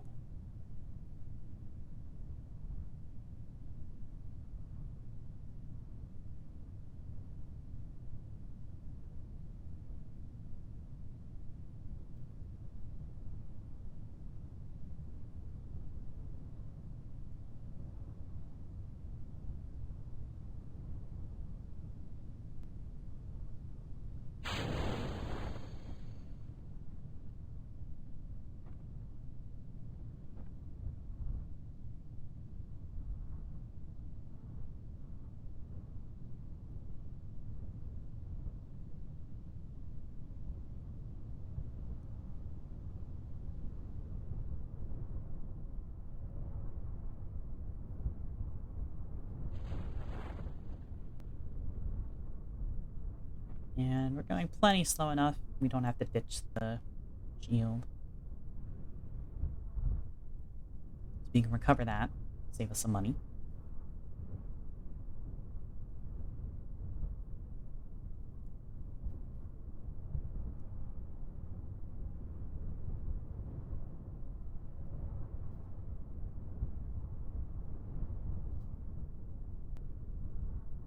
FSAS. Don't need that on anymore.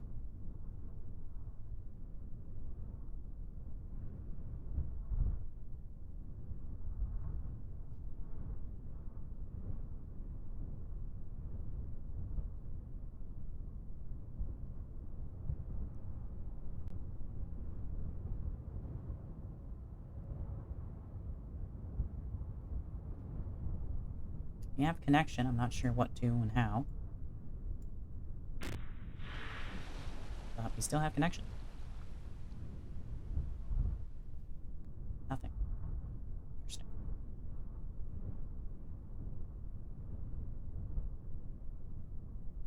Oh, right. Right, because I got that afterwards. Right, yeah. I got that from the space plane. That's why it's not there. Alright, well, recover vessel, save it from the glitchiness that's going on.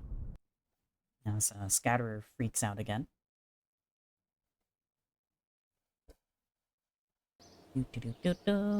Yay.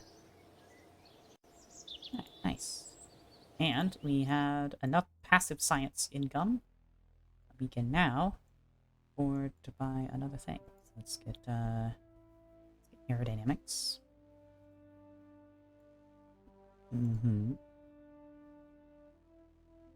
think the next thing we'll do is fuel systems.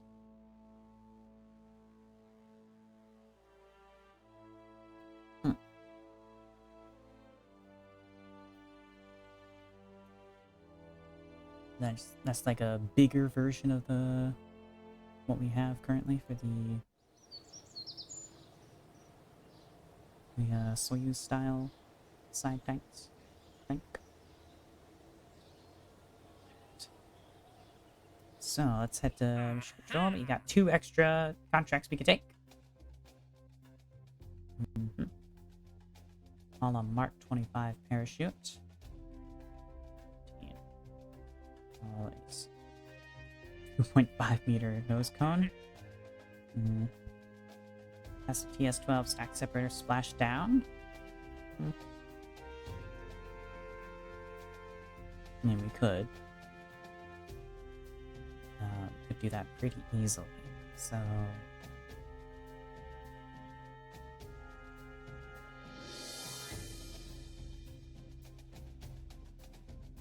sure.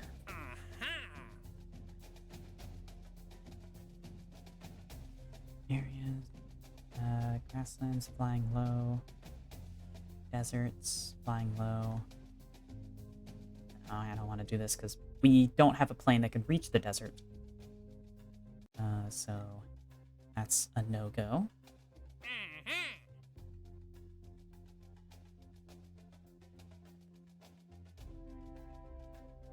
No, wait, no. We can't do this because we'd have to recover the science. So this is a no-go for now as well. Because we've reached the transfer limit for these experiments.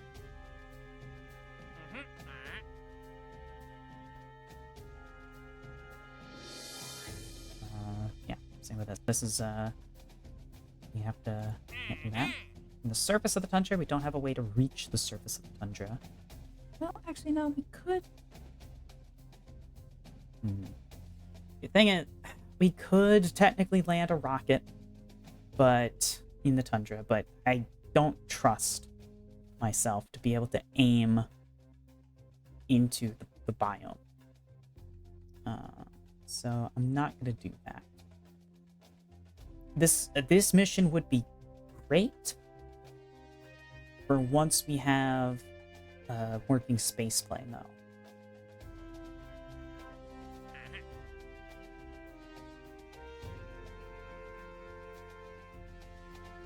Mountains, mountains, mountains.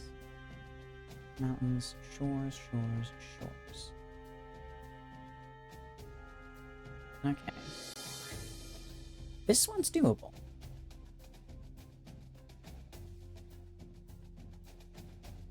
Yeah. You need to be landed in the mountains, which is a little more difficult. But it is doable.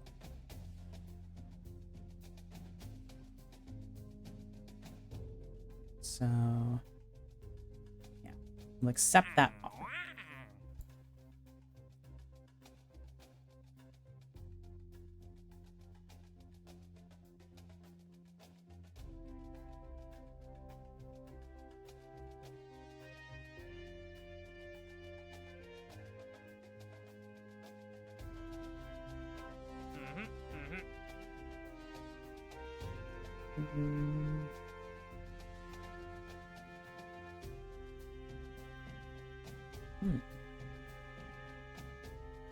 This doesn't require any scientific equipment on it, just a probe that reaches the orbit. Okay.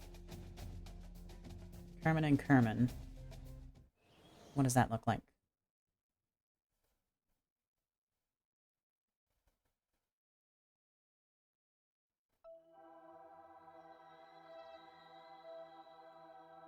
That's the Kerman and Kerman. Okay. That's,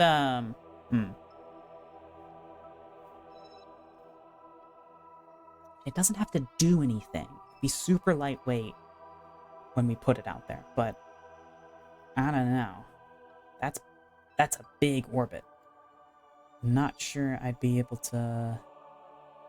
Not sure I'd be able to hit that. I don't know how much delta V I would need to hit this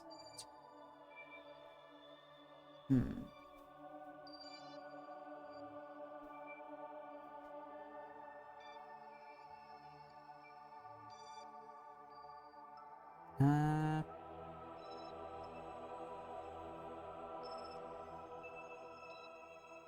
Between 10 and 12 million. Okay. Let's do let me see if I can find a delta V calculator for that. ASP orbit delta V calculator.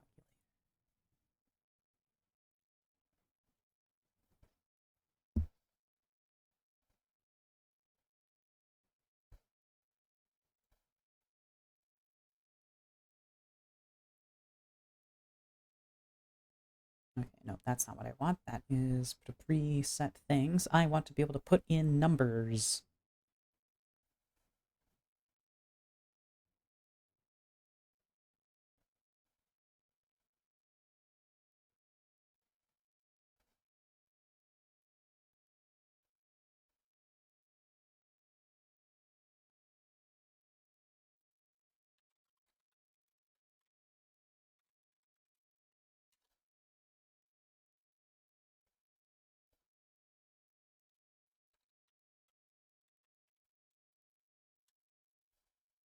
Hmm.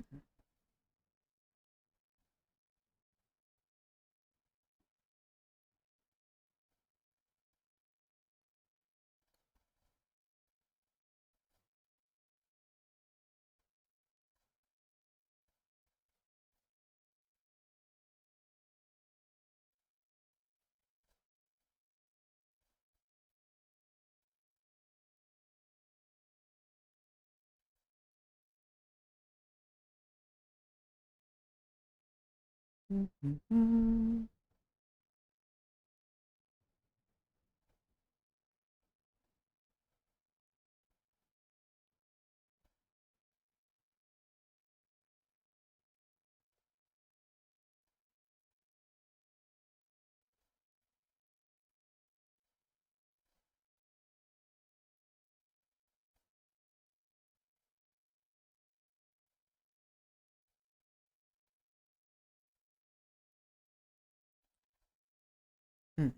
Really? This has no one made a nice, easy calculator for you to do this?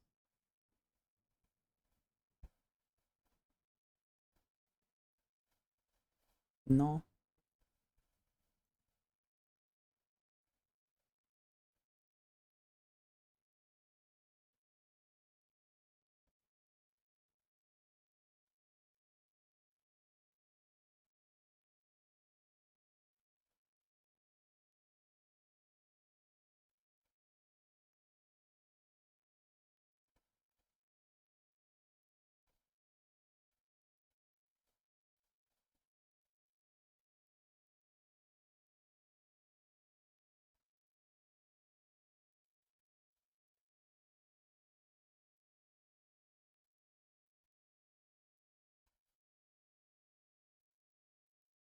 Hmm.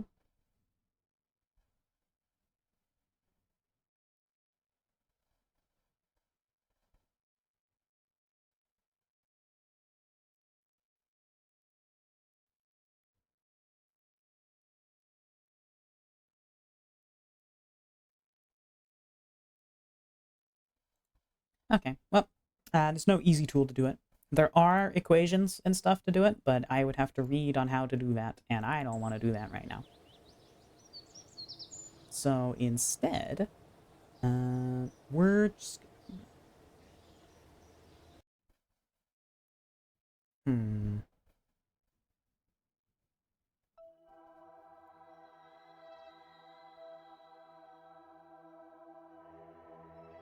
That's high orbit.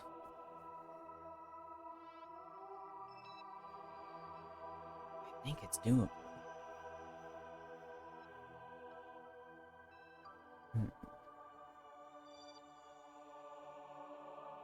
Okay, let's do... I'm gonna do a simulation with an upper stage. And just try to see if I can get to a similar orbit. Yeah.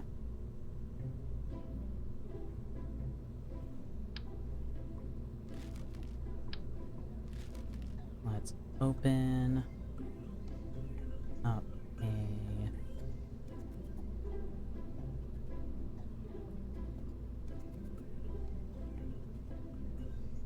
Nine.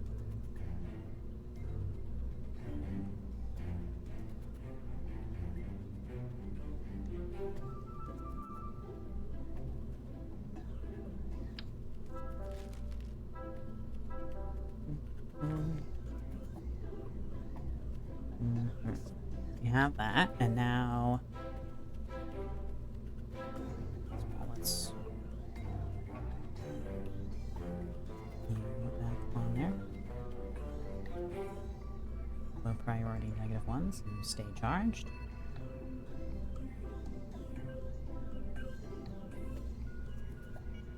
It doesn't really matter because we can just use the reserve power for this. So, yeah. Okay. We have that. This has more than enough delta V, most likely. So what if we take this off?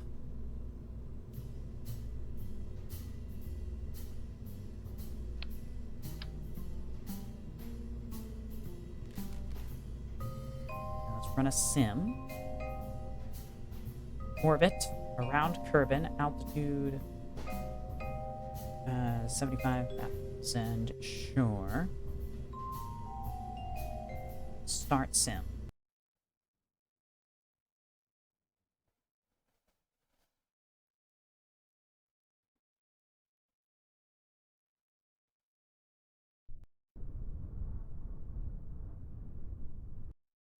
Alright, we have a delta V of 1790.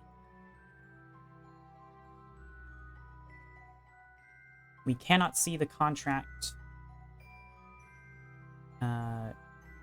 destination from here, but we know that it was pretty high up and are basically around the moon.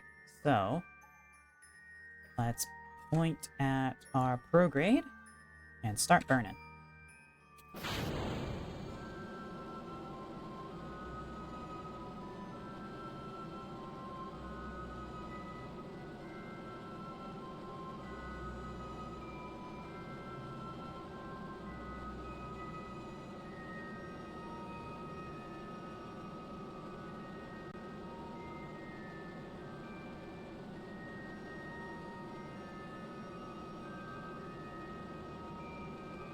Can't time up while under acceleration. Darn.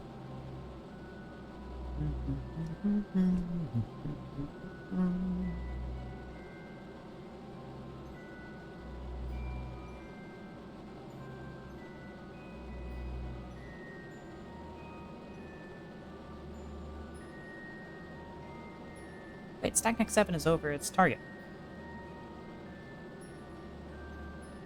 Can I switch back? Is that complete? Yeah, it's over its target. Huh. I might be able to complete that contract pretty easily, actually. Alright, well, we'll switch to that after this simulation. We'll have a look at it.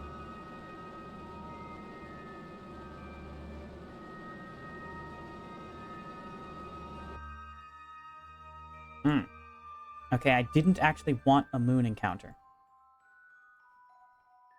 Yeah, and the orbit is pretty close to the moon, so that's gonna complicate things.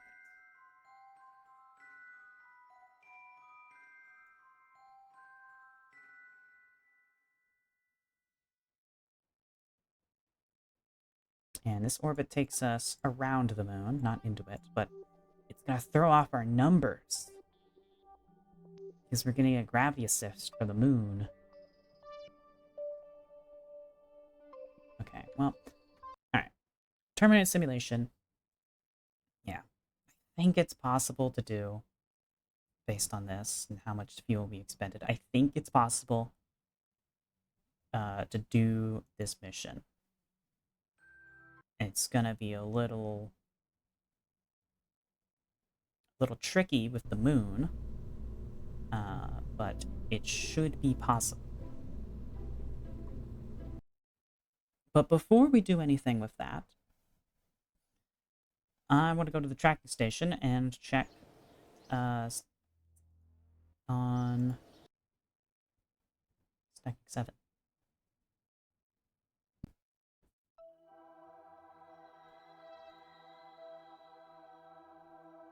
Yeah, that is over its target. Why?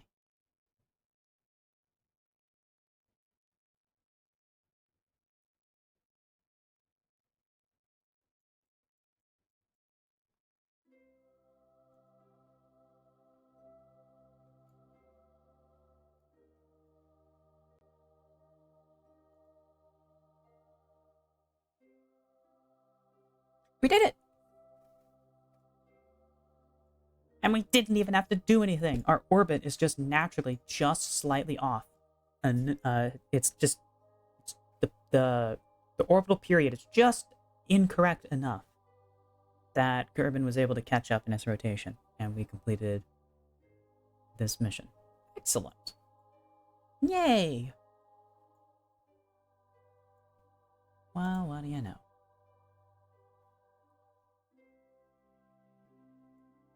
The first milestones.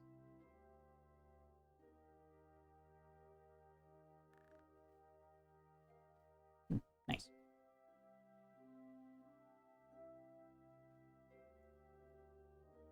Mission complete. Huzzah! Stars. Sunlight. Stationary orbit.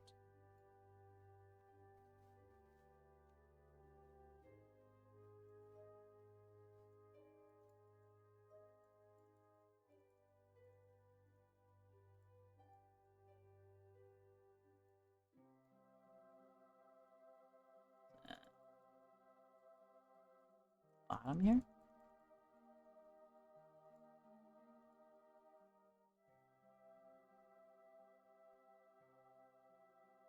Yeah. Oh, money. Nice. 92 of those. I'll have to clean those up at some point, but for now, I don't care. Hey, that's a nice contract to have completed. Okay, so do we want to do this contract here? I think we could do it. It's just a matter of if the moon will allow us to do it. Is the tricky thing. But I think we can. So let's leave this facility.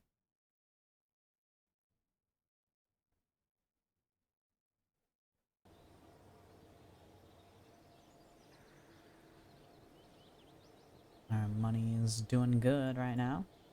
Mission control.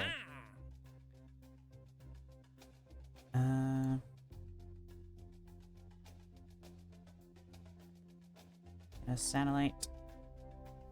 Yes. Area VIP. Meter orbit around Kerbal.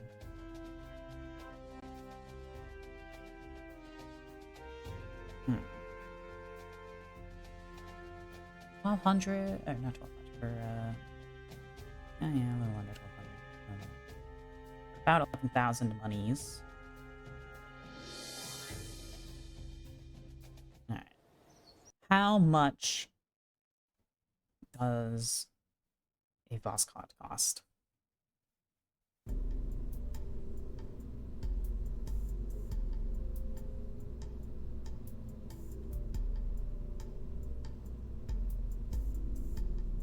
Okay, so we would lose money on that mission. there's no point in me taking it. Good to know. Unless I were to offset it by doing other stuff on that same mission, which let's see, I could do. Let's see. So that's a satellite stack separator. Let's play this stack separator.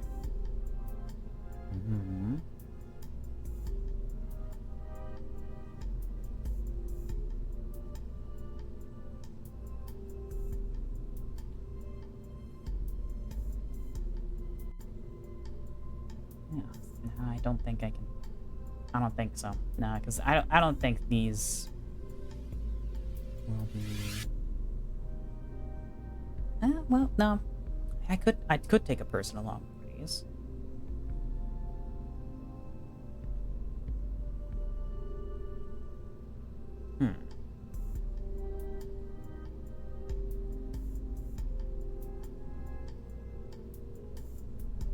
Alright, GS12. How big are you? 1.25. Okay. That's perfectly doable. Or splashdown with a capsule.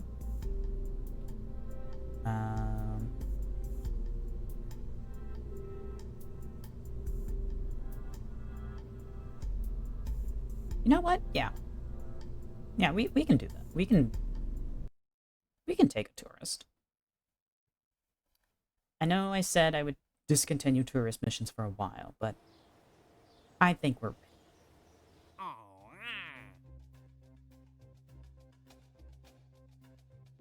Yeah, he just needs to orbit around Kerbal. That's it. No specific height or anything. And oh, never mind. We've reached our maximum. So nope. All right, we're not bringing a guy along. All right, that's fine.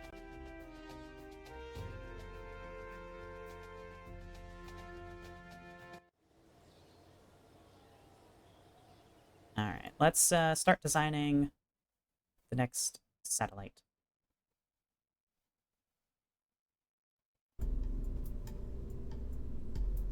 Which will,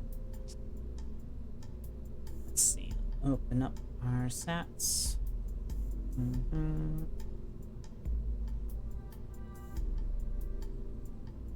F9 load. Yep.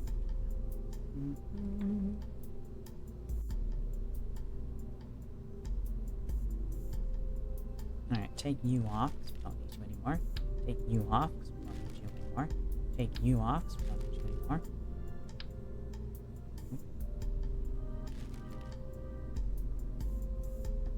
This is going to be Sticknick 11. Whoa, no.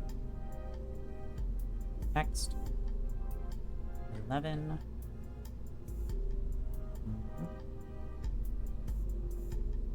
Now what science do we want to bring along with us?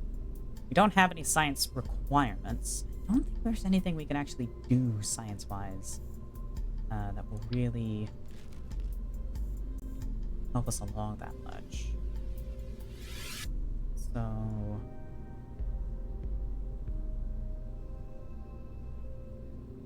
should we just not even bother bringing anything scientific? Because I don't think there's any experiments we can do that we can transmit back that would be useful.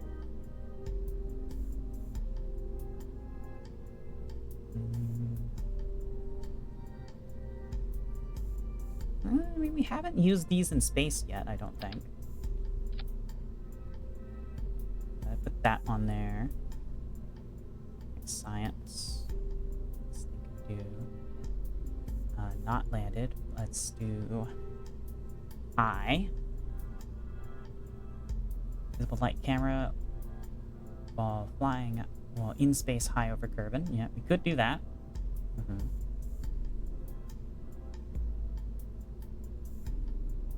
That's something we haven't done yet. We done mystery goo high over Kerbal? Goo while in space high over Kerbal. We've done one. I'm not sure if we'd be able to transmit that back.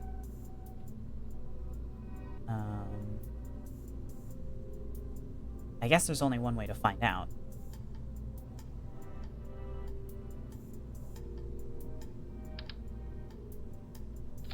Ion trap high over Kerbal.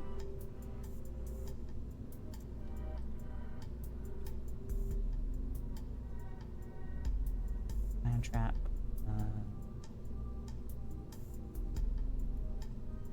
In space high over Kerbal. Yep.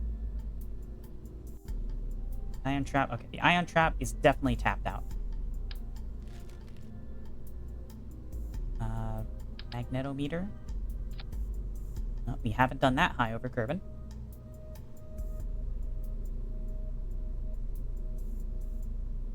Cosmic ray detector. We've definitely tapped that.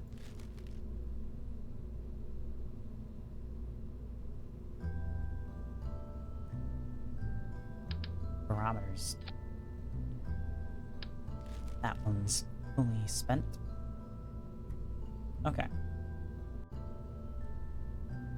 So we do have some stuff we can do.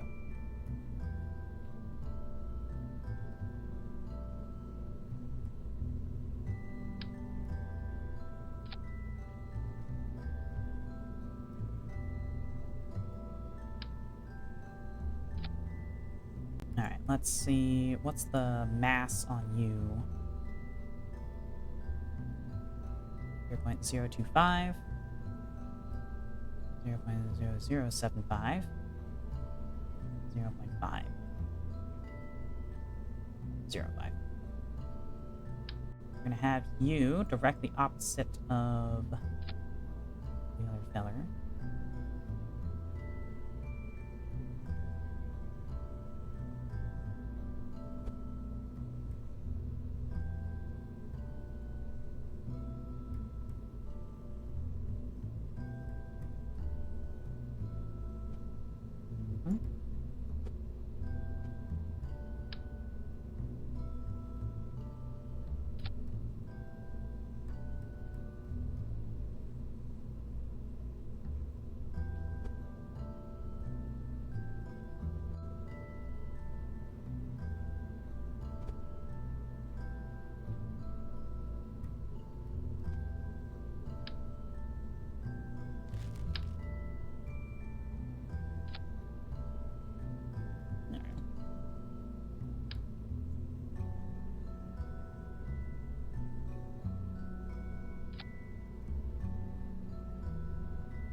Be mostly balanced, we think.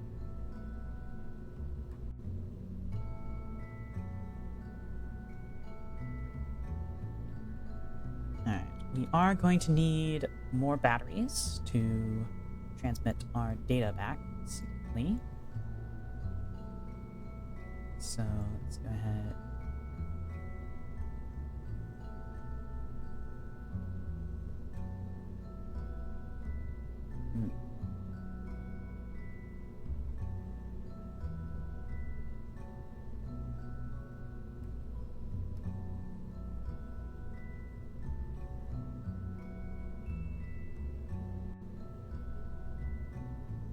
Upgrade to better solar panel technology. So this guy, 0.3.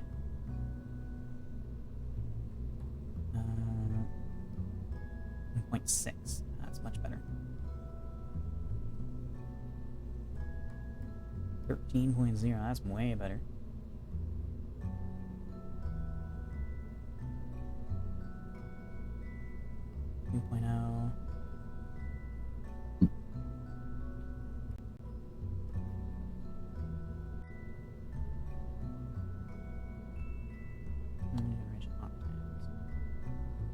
Antenna, delicate people.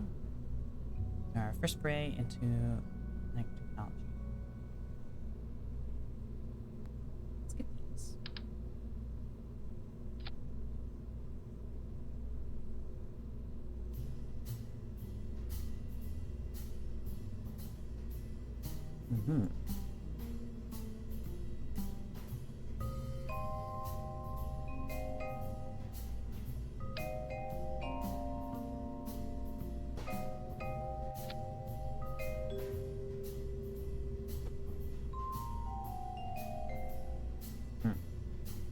that's a bit of an issue. We need to...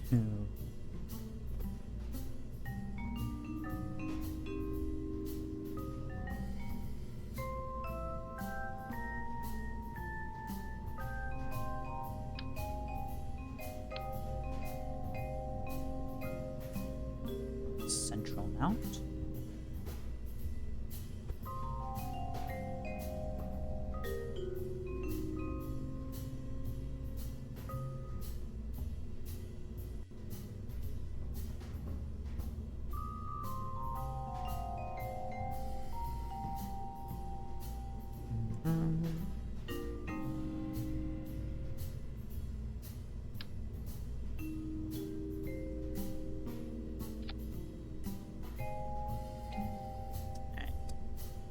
That, and we're gonna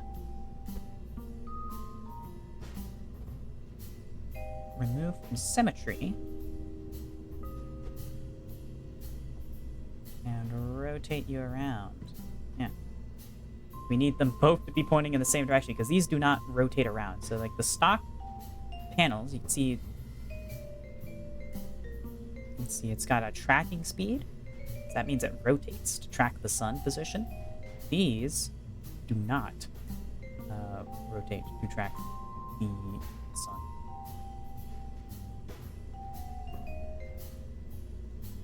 But they do have superior electric charge. So, still nice. And they look cool. Although, it does bother me that they're lined down the... not symmetrical. That's kind of bothersome. Wish that they do that. Kind of annoying. They're not... doesn't look symmetrical like this. But, oh well. Nothing I can do about that.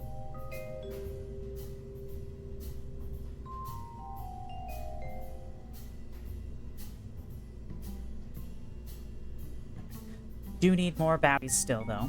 So, electric charge 200. Charge 400. Fewer parts, which is me because we're coming up pretty close on our parts limit. Test stack separator splash down. We're not going to be able to do that with this mission because we're not splashing down with this. This is a satellite.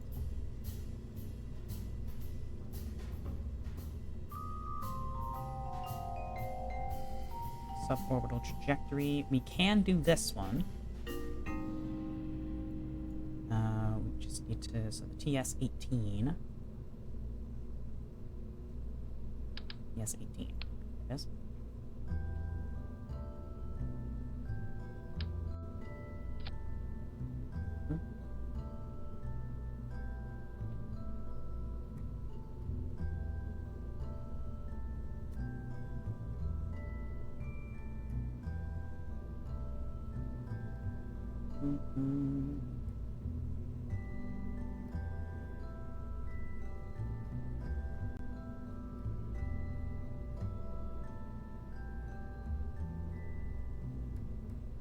At 39. So we're gonna replace some of these batteries.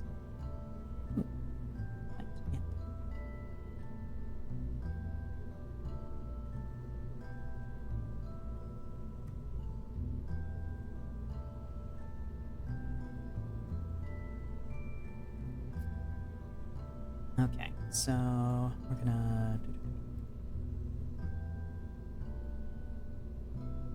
What are we gonna do? We're gonna...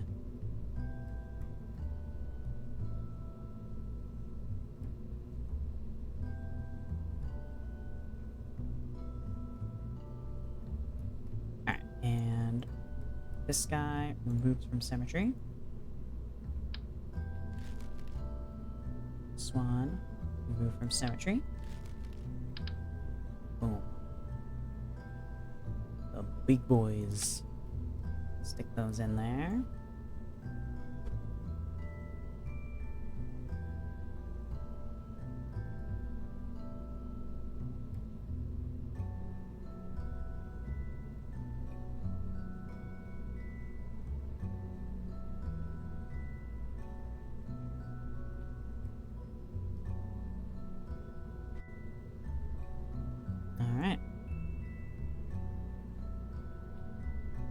works.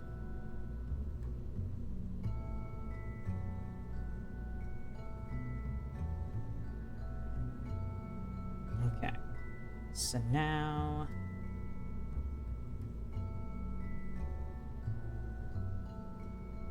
you are going to be up here in your own separate little world. Do we want to have more fuel for this one, just in case?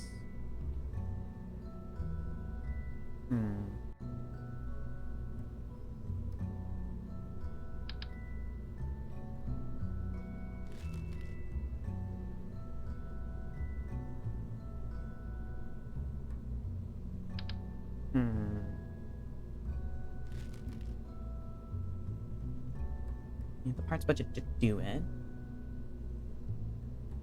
Yeah, I'm gonna do it.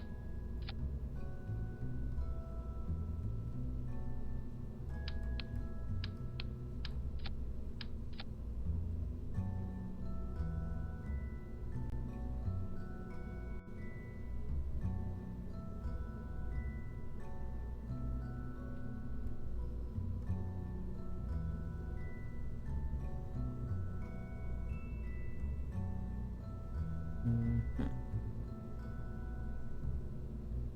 which case, I'm actually going to extend this panel.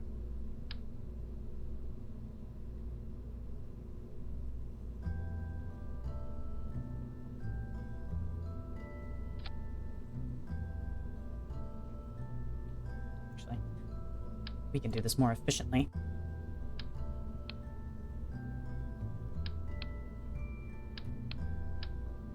Get rid of those. Do one tank.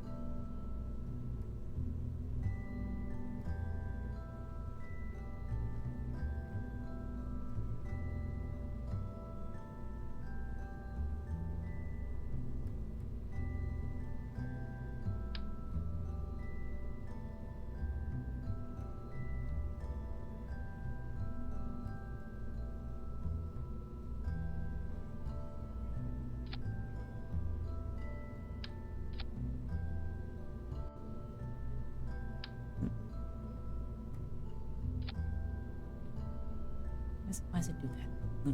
Little stuff. You gotta ruin my perfectly placed sign.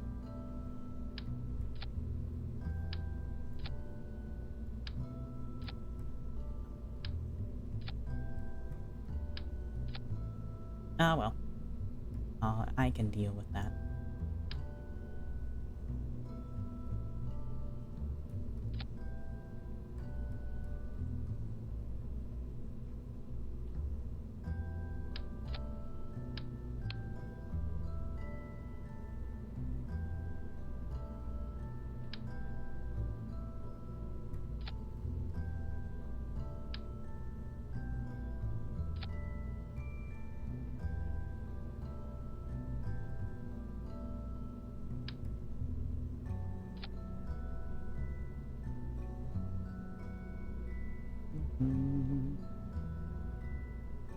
From symmetry.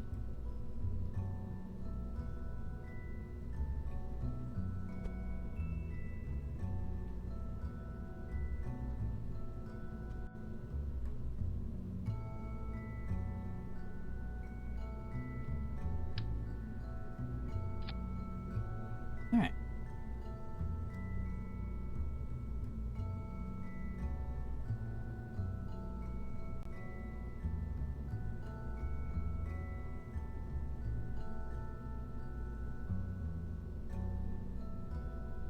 You, track you, and you. Now let's build the fairing.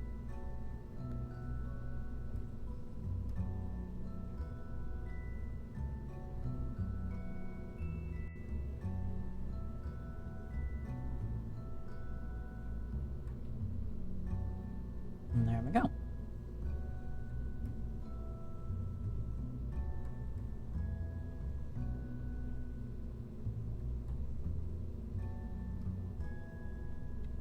The white just looks better. Yeah. Okay.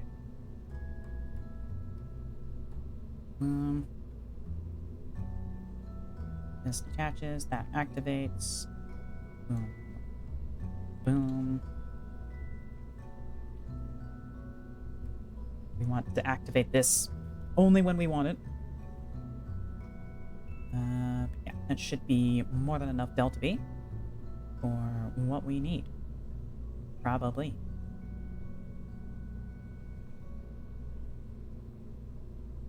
Yeah, probably. We're gonna have so much delta V left over on this satellite, probably. But you know what? Better safe than sorry. So let's get this built. Set up to launch. Okay.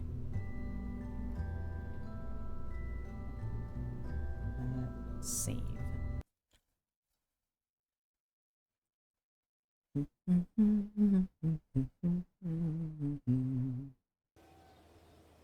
Okay. So now that's going. Tracks. So we need to have something that will splash down. So we can test this guy.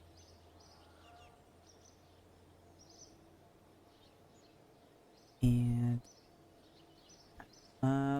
let's do this one first. So spaceplane hangar, edit.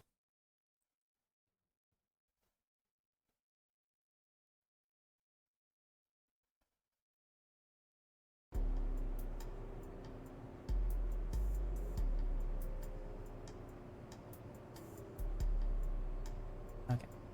Bump, bump. Alright, so we need to do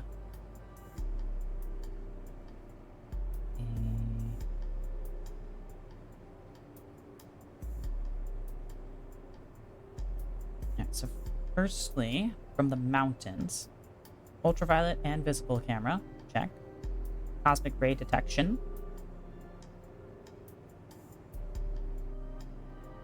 Check. Ion trap. Not check.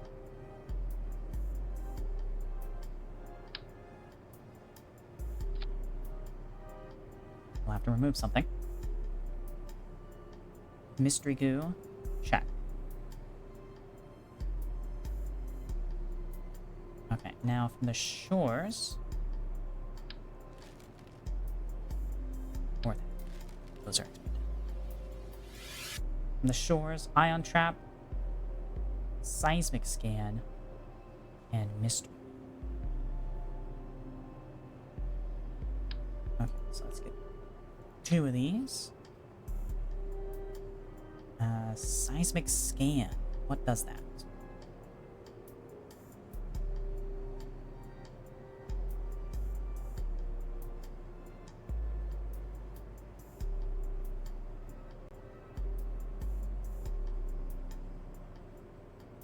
Is this something I have to unlock? It's so expensive.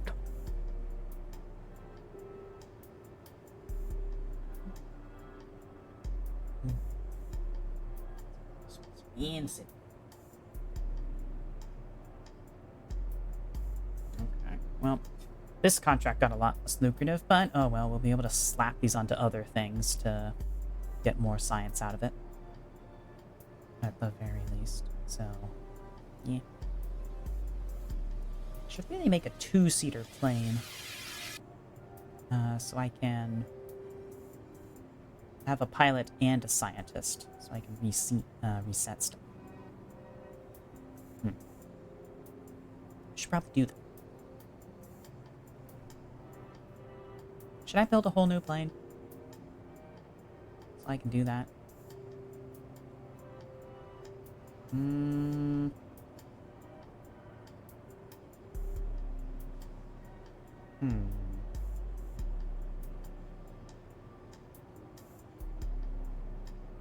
Might be worth doing.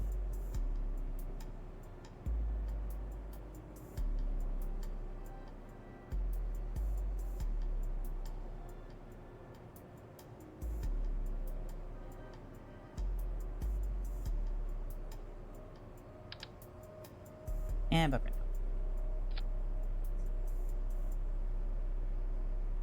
Regular mount. Compact mount. Regular mount painted. Orange.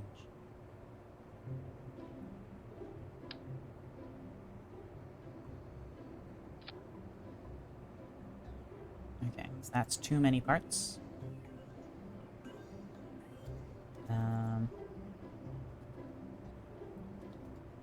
I can get rid of the radial science junior. And then we slapped on the bottom, or should I use that?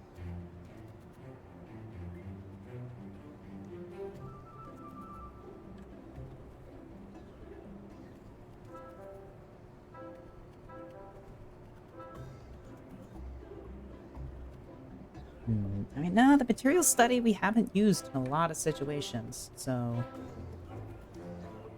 Yeah. The, micrometeors.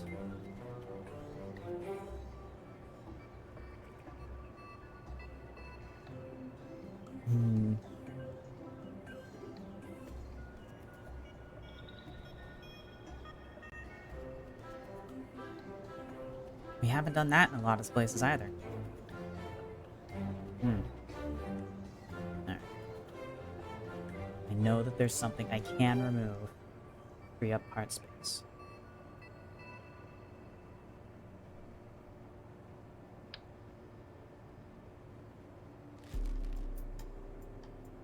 Sacrifice that must be made. But now we can put 2 of these on here. Which would be good in case we can't reset them.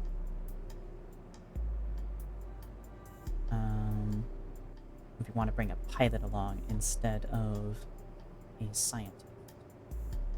Because... yeah, actually, I have to land on the side of a mountain. I want to bring a pilot, not a scientist. So, yeah, we're going to do 2 of these.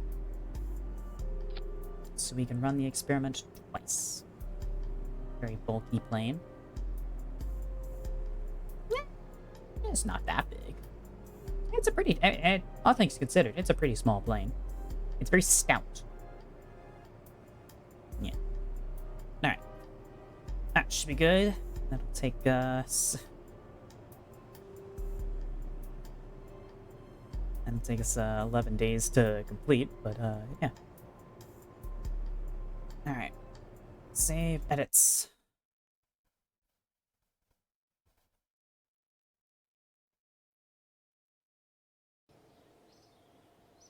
And while that's going, you also have... alright, so let's see. This splashdown stacked separator.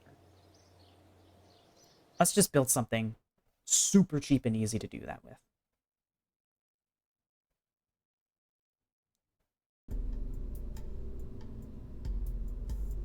Alright, TS-12.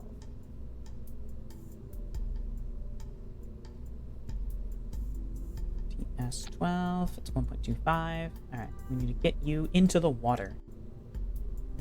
So to do that, we're gonna do...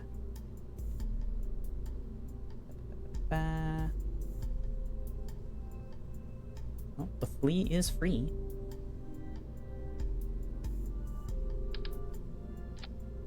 You. Far more than enough delta V. Let's limit your thrust. Pod. 5. Having good control wouldn't be a bad idea.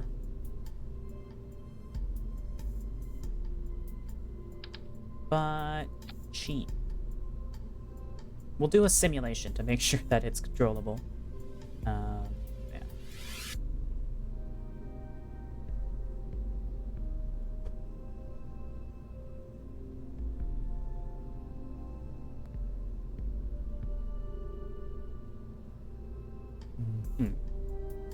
When you said get that into the water, just imagine you yeeting the part into like a frisbee. I mean, that's... ideally, that would be what we would do, yes. Unfortunately, we do have to... we don't have any big robotic arms that can just, like, toss it. So, gonna have to get there the old-fashioned. And utility. And you know what? I'm gonna use the Kerbal, even though I said I wouldn't, because it's so tiny. What we're working with here. Although, nah. I gotta. But if I tweak scale you down, that does make it smaller and cheaper. Is that safe? Will this work still?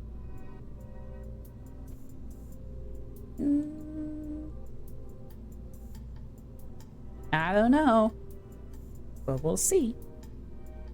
I recommend the mod Infernal Robotics. I do have the Breaking Ground DLC, which does include robotic stuff that I haven't unlocked yet. But yeah, that has some of the stuff that Infernal Robotics adds, just as a part of a base game DLC, among other things that Breaking Ground adds. Yeah, I've never played either. The Breaking Ground Robotics or Infernal Robotics.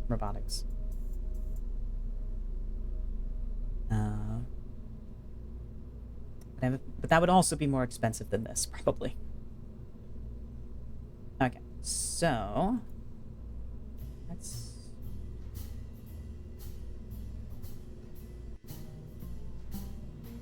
Honestly, I could just cut that down quite a lot. We really don't need that much. And that does save money as well. We're just trying to toss this into the water.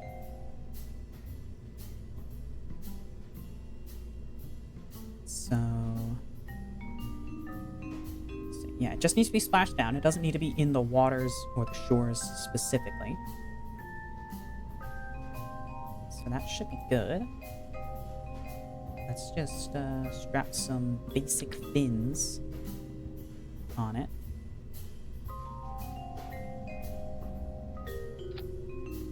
You know. Yeah. I think for completing this mission, that's a pretty nice cost. You know, pretty nice and cheap rocket. For this, yeah. We're gonna call you. Actually, let me. What's my naming conventions? Yeah. This is just gonna be a sounding rocket, so we're gonna call you S3. Yeah. S3.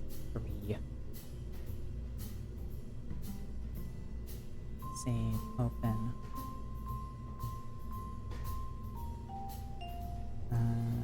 Untitled spacecraft. Delete. Okay. And yeah, let's run a quick simulation just to doubly confirm that I have my settings correct for everything. That the parachute will function and the flea is not too overpowered and rips everything apart because of how lightweight its payload is, you know.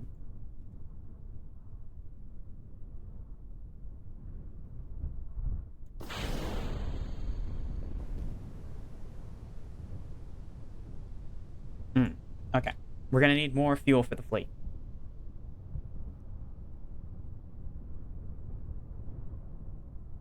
So it's a good thing we ran this test. Let's test the parachute. This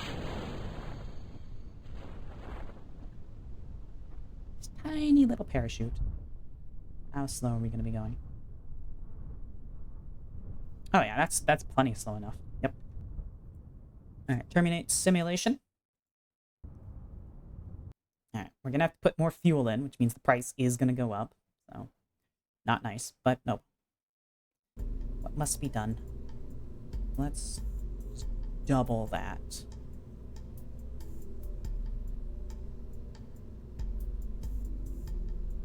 Maybe triple. Quadruple. Whatever. Start sim.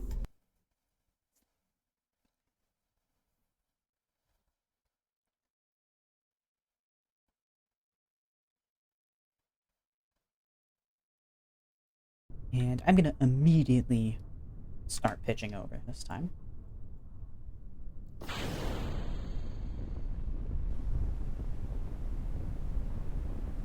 Oh yeah, that's plenty of fuel. Get us into the water. We could probably reduce the amount of fuel, actually. So let's do that. Really min-max this thing.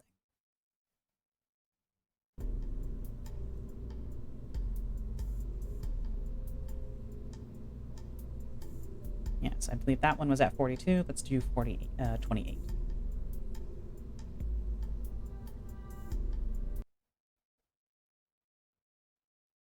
And interesting how when I terminate the simulation and go back, it goes back to the last saved version of the craft, not the last version of the craft as it was when you hit the sim button. So that's good to know. Remember when I don't want to lose progress.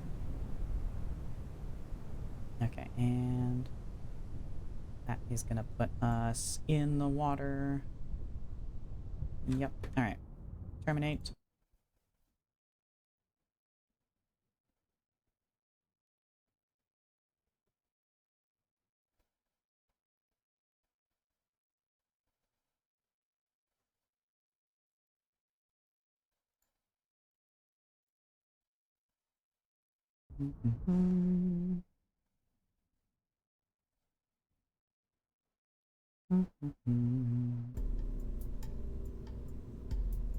Alright. Save. And add to the build list.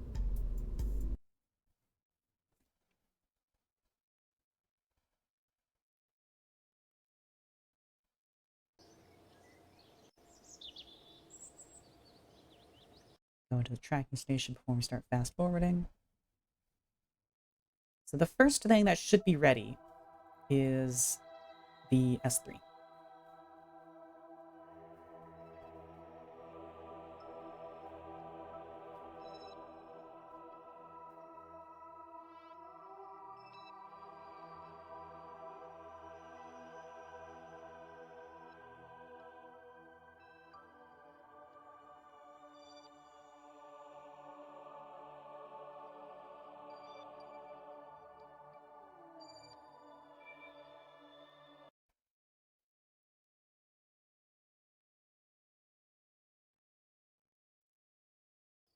Alright.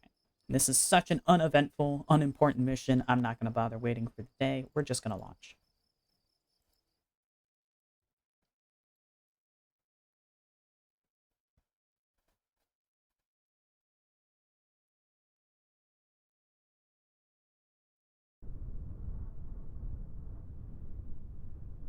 Alright. SAS on. Max thrust. Pitch. Or not pitch. Yaw. 3, 2, 1, go.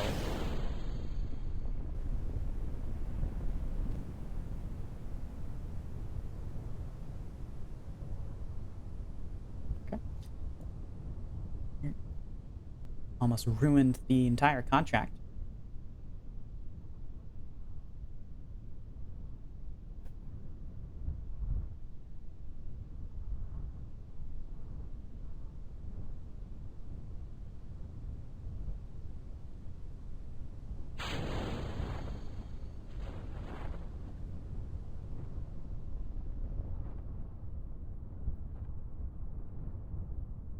Tiny little guy, tiny little parachute.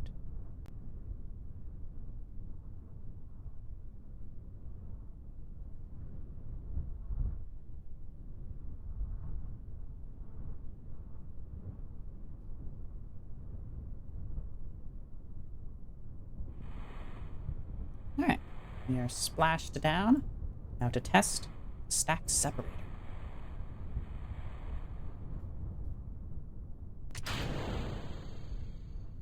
Excellent.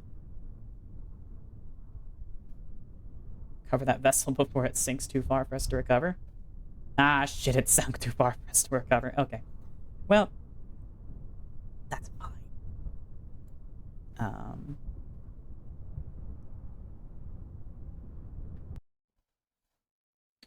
Okay, I have to wait for it to finish sinking. You are moving over the surface. Game cannot be saved at this point. If now, we'll set you back to your... Ah, damn it. Fine. Oh, and the water is freaking out. Alt F11. Ocean. Rebuild ocean.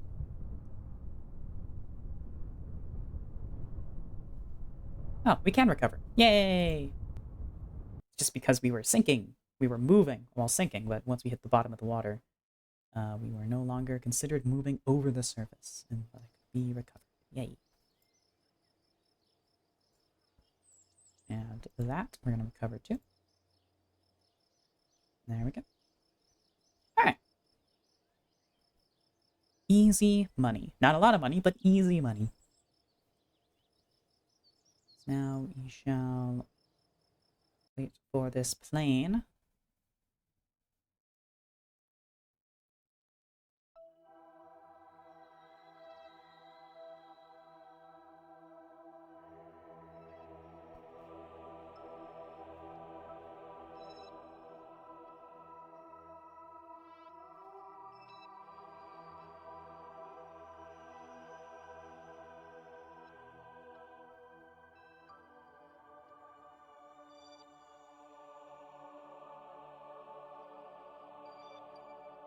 Alright.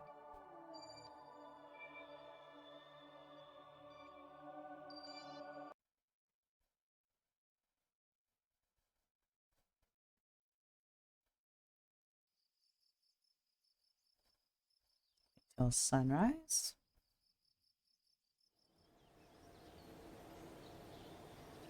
Okay, and we are going to launch the OL-1S, and let's put Val in.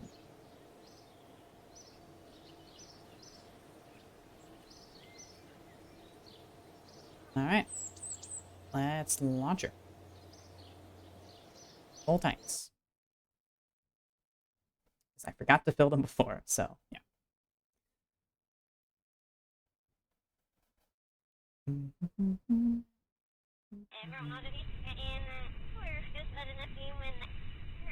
Alright, Val.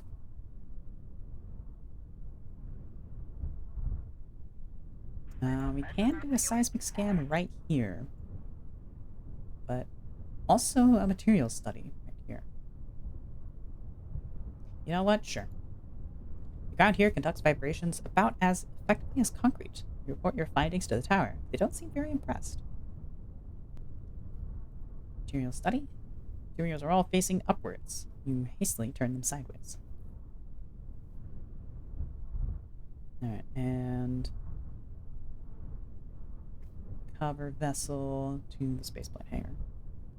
Get that V science in.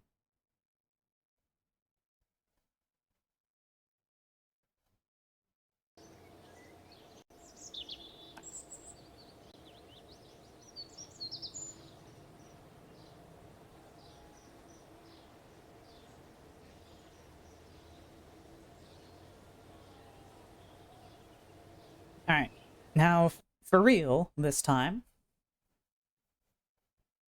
let's fly to a mountain.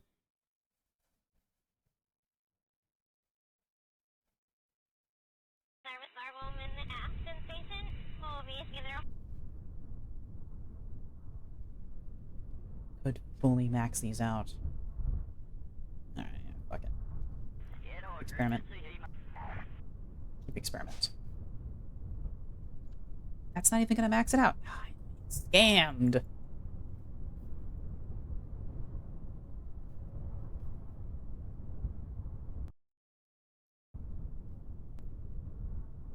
Why can't I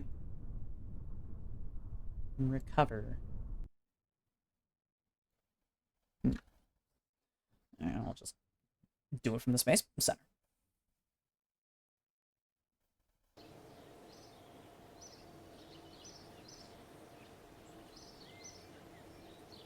Oh shit, that didn't give me an option to do a recovery to the spaceplane hangar.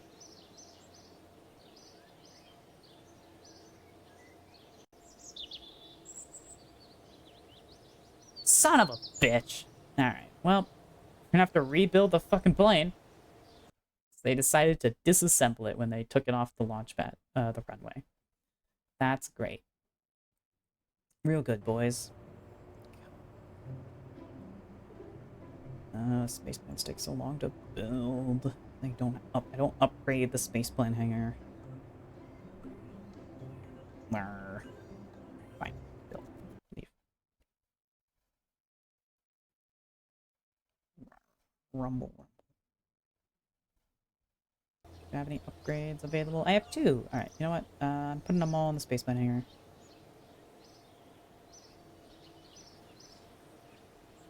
Okay, so just put that in there. If I put this in there, will that increase rate 1 as well?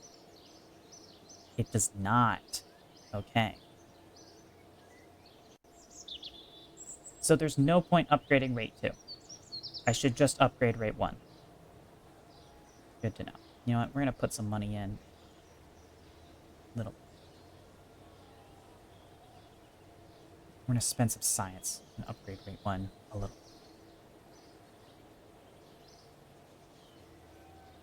Okay. Alright, that brought it down from 30 days to 24 days. Damn. Alright, well.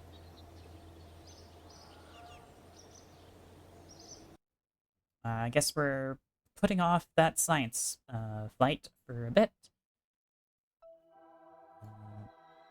End here.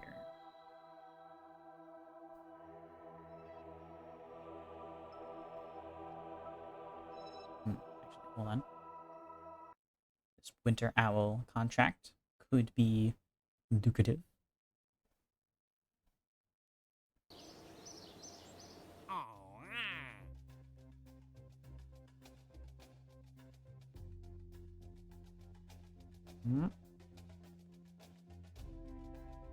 Have a science junior on the satellite.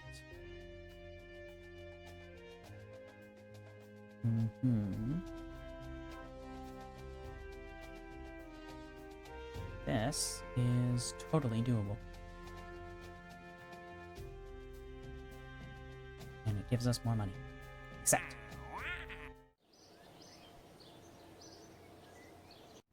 Alright, vehicle assembly building. We're going to go ahead and start construction of the next Stagnik before we launched the current one. So, Stagnik 11. I'm going to load you. I decided to shake up my case mod listing for the sake of a new form post set needed mission report section.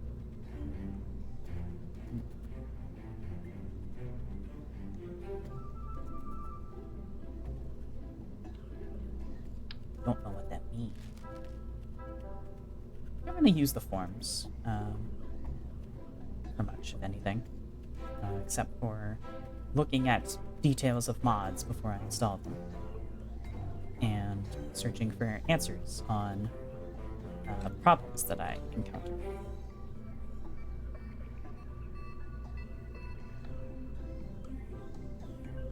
Do set text.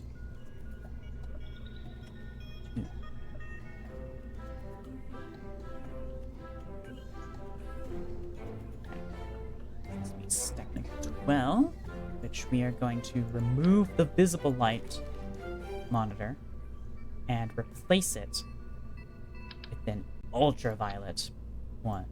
We're also going to remove the goo canister because I'm pretty sure I don't have anything to remove there. The magnetometer. No, because that'll be redundant also.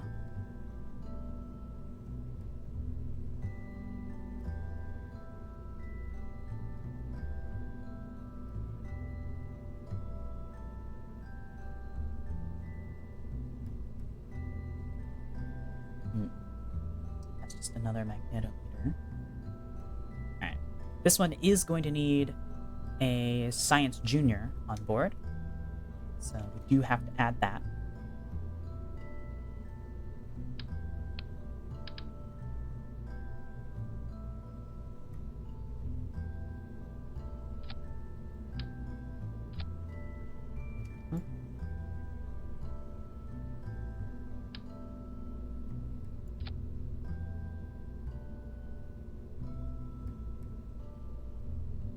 Does not look nice there. So back onto the gray background.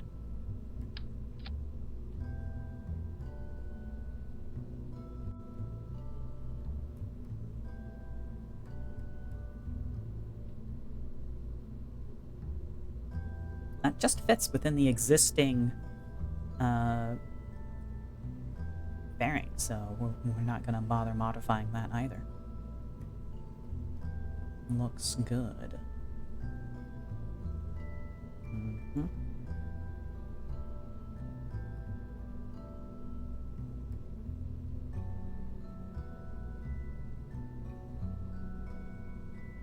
Have a SC9001 Science Junior, SC9001 Science Junior, yep.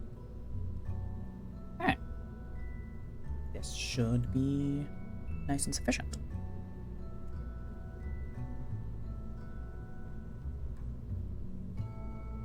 Excellent.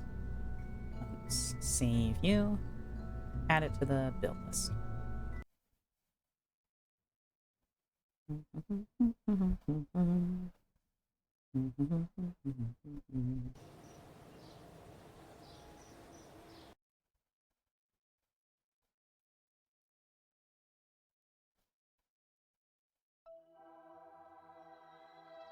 Alrighty. Warp to complete.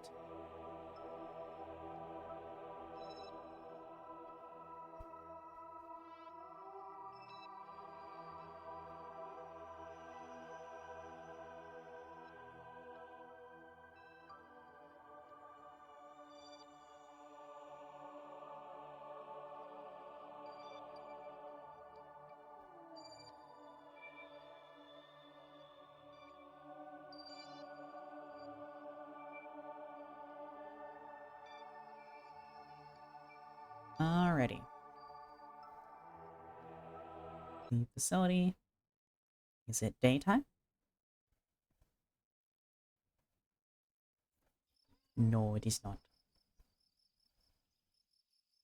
Should we do a nighttime launch? We never do nighttime launches.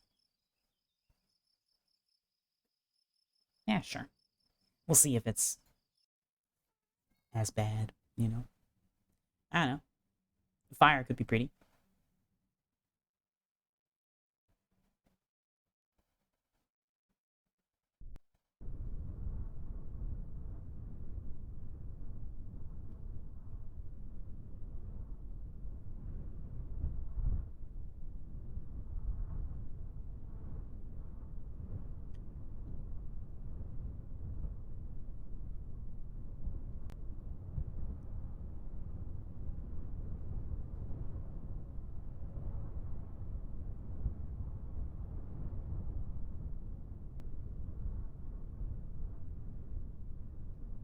Yeah.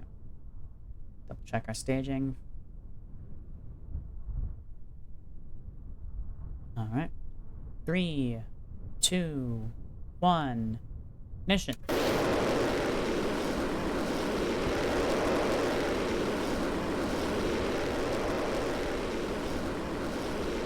Fire is pretty.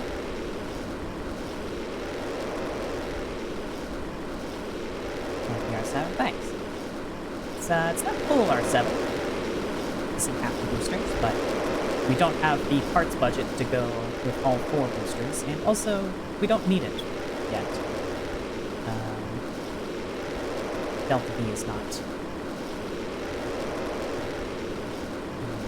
short enough supply yet. We're not hauling heavy enough cargo to need all 4 boosters.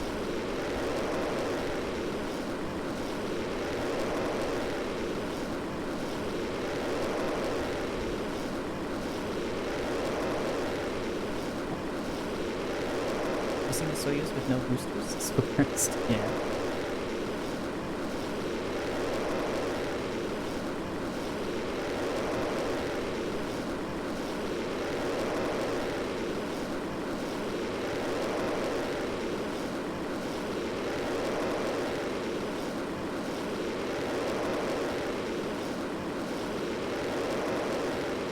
close that so it doesn't tempt me.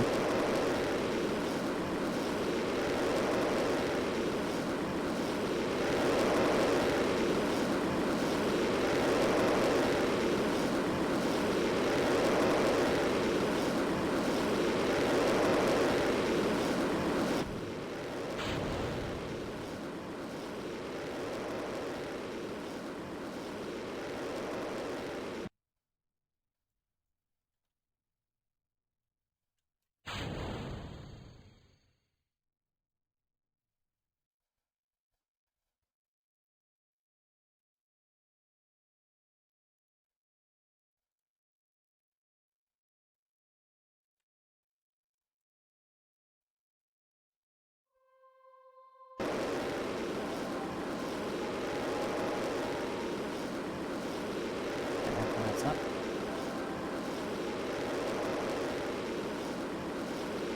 I just want to get it as high as possible, actually. So, this green ring is our target orbit, so we kind of just want to keep going higher.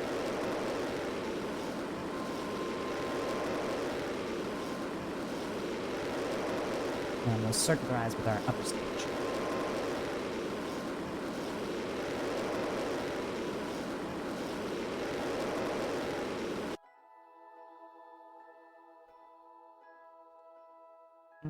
Yeah.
How best to go?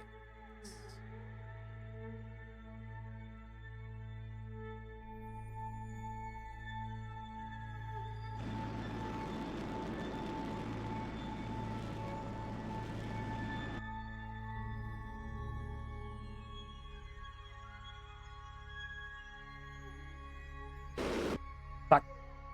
No. That's fine. What?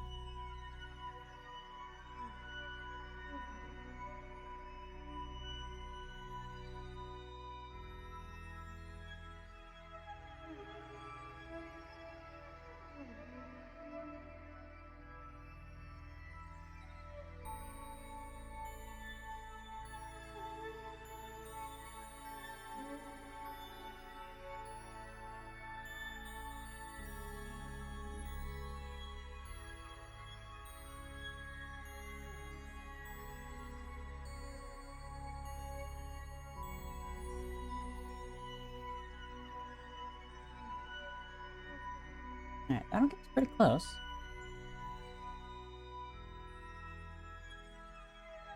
That will be burning with the full stage that we have, though. Which I don't want to do. I want to burn without that. So...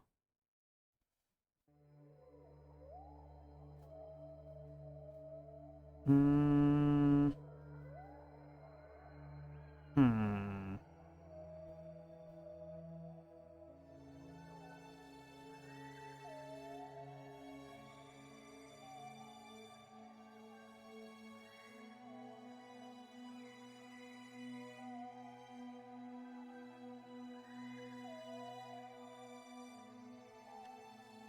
Oh shit, I passed the altitude. Fuck!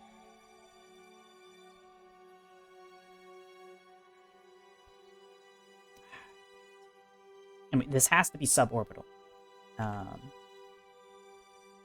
Shit. Alright, well.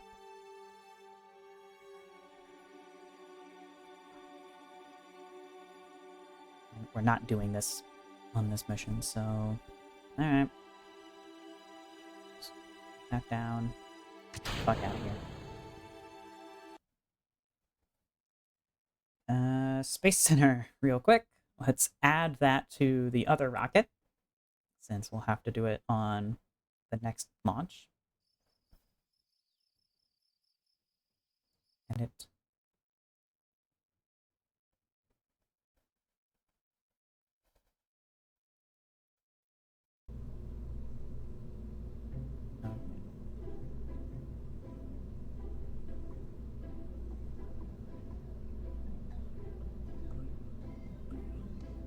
That's TS-18 stack separator. Coupling. TS-18. Uh-huh. Headed fairing.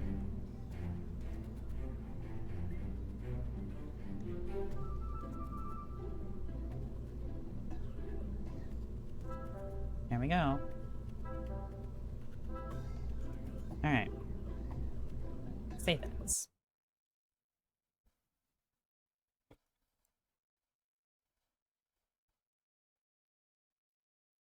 Back to our current flight.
We're gonna have to ditch the lower stage here in order for it to still enter the Atmo. So we'll have to complete the rest of this with our upper stage.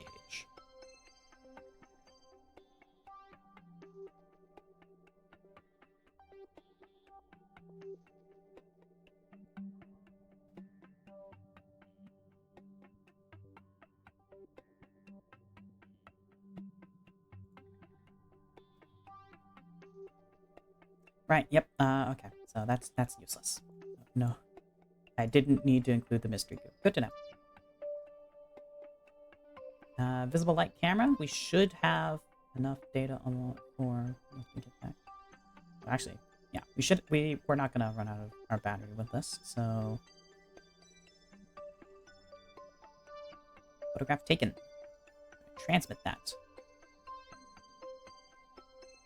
It doesn't take much at all, actually. That's really easy to do. Magnetometer report. Earth's magnetic field is weaker out here, but still easily detectable. The instrument maps the field fluctuations as they radiate into deeper space.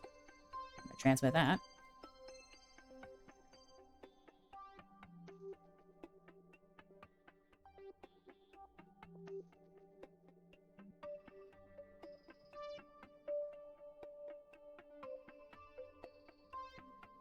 Just sapping a bunch, but we have plenty of battery. Yeah, the extra batteries were definitely a good call.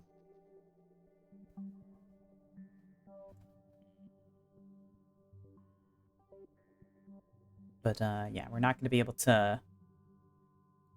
Yeah, we're not going to be able to transmit anything else for that, unfortunately.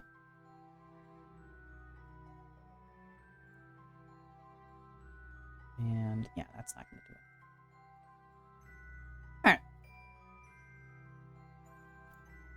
Yeah, she's looking good though. So now, let's go ahead and set up our new maneuver node.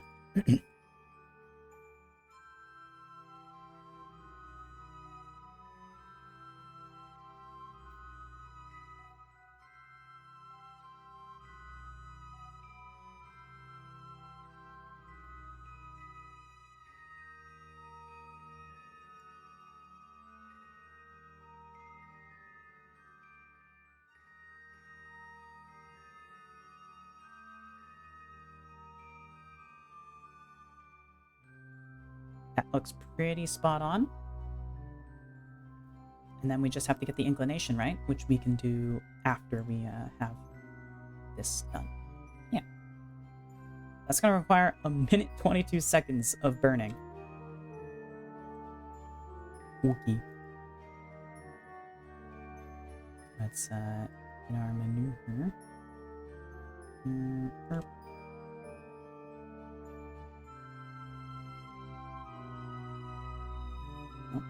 panel's pointed at the sun. Shut off SAS and let's warp ahead.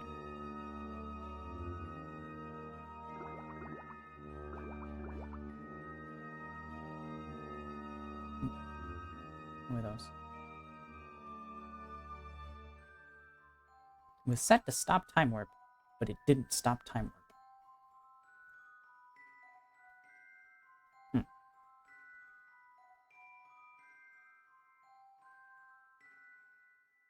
How was work? Work's been good. I didn't work today. Mondays are one of my days off. But I did work yesterday, and yeah, went well. Not much to talk about regarding my job.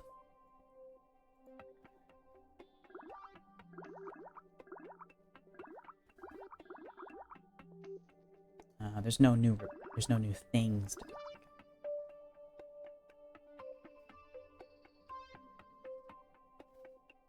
Alright, so we're gonna have to start our burn at T minus, let's see, 30 plus 11, 41 seconds. T minus 41 seconds is when we start our burn.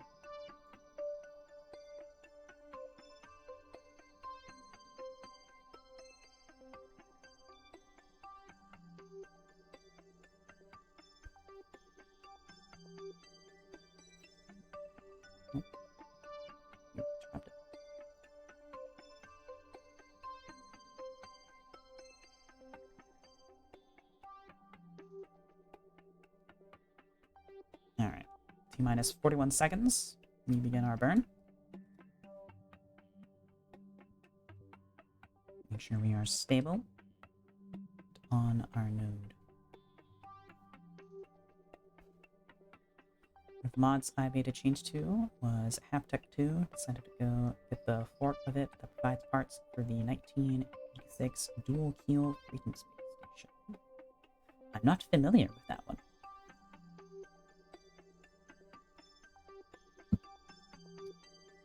Coming up here. Let's do this. Cheeky little. Alright, yeah. No more that we're gonna no more time warp.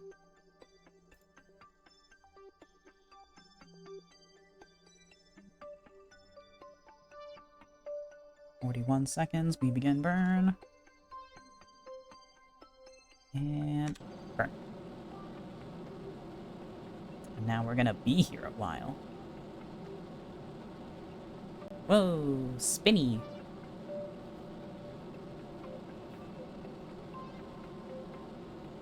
There's the moon. There's the moon. There's the sun. Kerbal.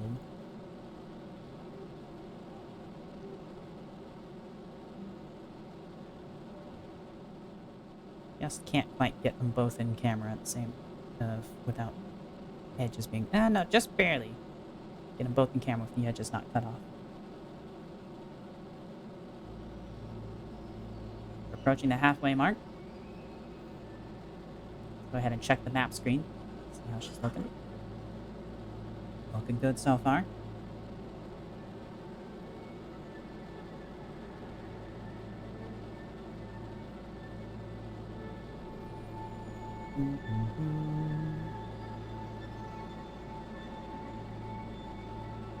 burn right past that moon encounter. We don't want it. This is not a moon mission. Although this satellite will probably end up colliding with the moon at some point. If we don't put it into a more stable position. I just realized I could have done this with a single launch. I could have done both missions on a single launch. I'm a fool.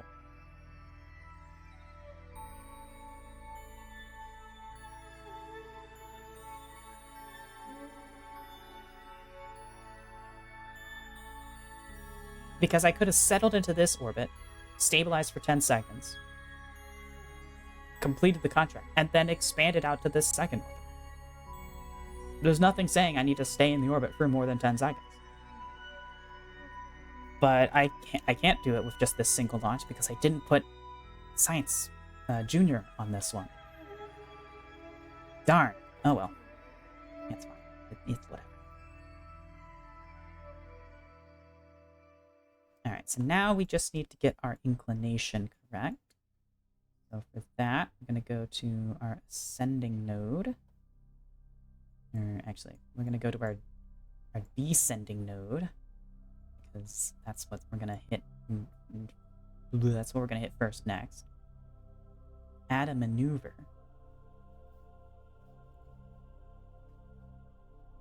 And... oh, no. Right, let's get that clicked.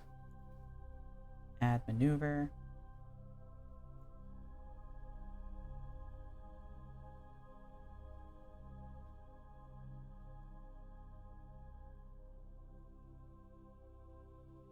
Wait, what? Fucking moon! Of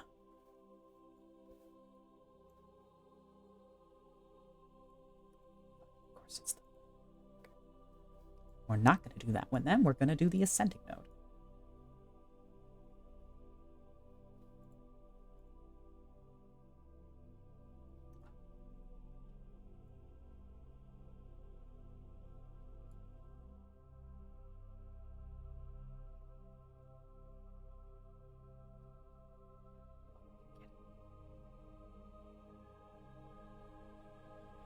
Okay. It's fine. Because that's not gonna happen until we make another rotation around. So therefore, this will be fine. Yeah.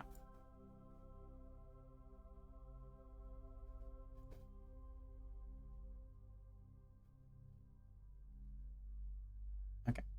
And yeah, we got more than enough fuel. So yeah, I could have done this with the half tank instead of the full-size tank. Good to know for future reference. But yeah.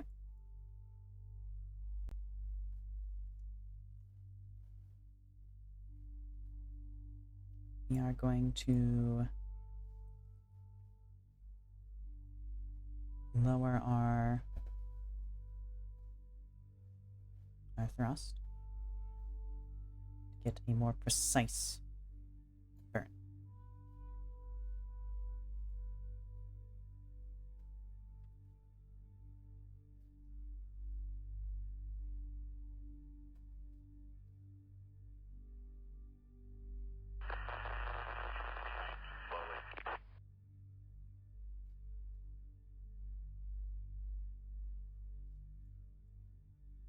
Wait a minute. Is this a... oh no! Ah, fuck, we're getting a moon encounter now, too. Shit.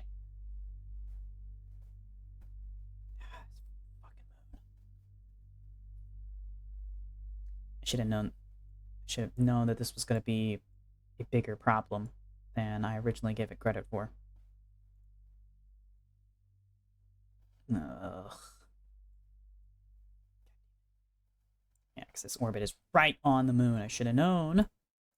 Yeah, this is going to be a big problem. In the moon. Alright, well, you know what? Might as well get some science while we're around the moon. We have, we have plenty of extra Delta V. We should be able to recover after this. It's just annoying that I have my orbit perfectly lined up, and I'm gonna have to perfectly line it up again. But oh well. Here's what happens.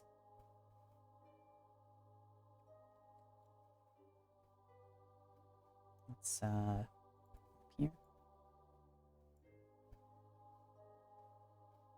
Hi, Moon.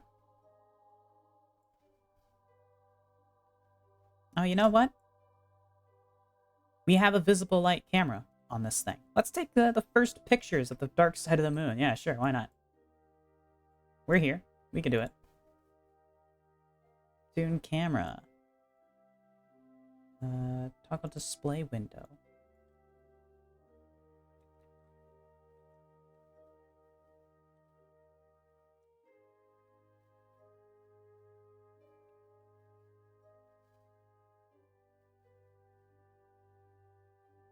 Yeah, look at that.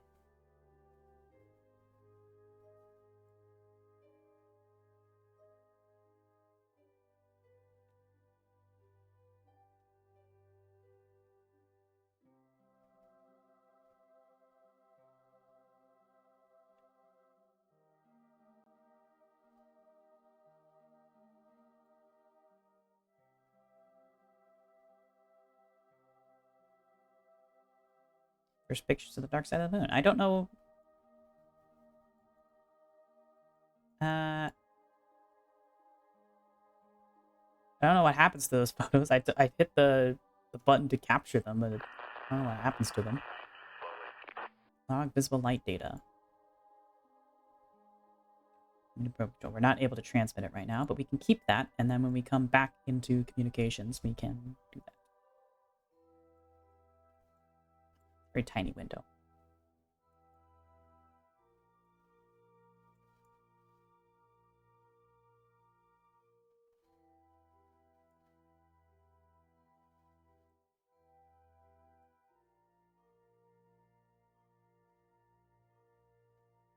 Not sure what that means. But hey, our lunar flyby is a bit ahead of schedule, so you know.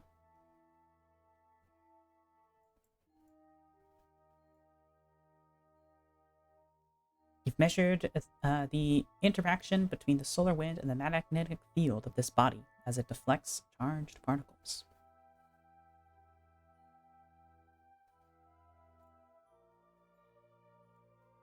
Observe the goo. Mr. Goo, while in high space over the moon. The goo doesn't want to eat its vegetables. Mission Control advises you to use the "here comes the airplane" approach. Alright. We'll keep that and transmit it once we have signal again.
Hold on. ASP Neptune camera.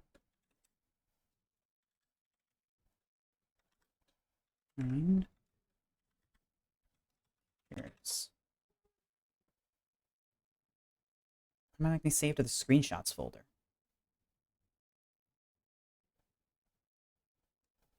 Mm. Mm. Mm. No, they're not. They're not in my screenshots folder. I've been lied to. Oh, the Steam screenshots folder. I see.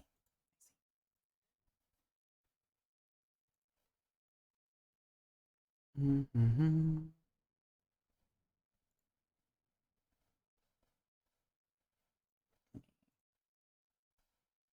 Just want to make sure I have these photos. I would like to look in higher resolution than that tiny little window. Browse local files. First program. Screenshots. Hey, they're here. Nice. Oh, they're grainy as hell. Oh, hell yeah, you can't see shit in these. Oh, hell yeah. Alright.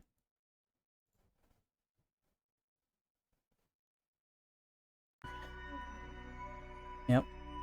And that's kind of as to be expected.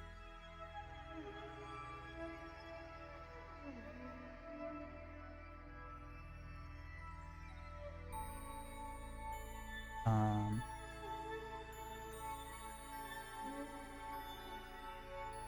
honestly, yeah, I'm gonna keep the shitty photos. I'll put them in the next presentation slideshow, so you'll all be able to see how terrible these photos are. They're much worse than the photos that the actual first photos of the dark side of the moon, the Soviet stuff. Like those photos, the Soviet stuff were already terrible. But you know what I've got here is really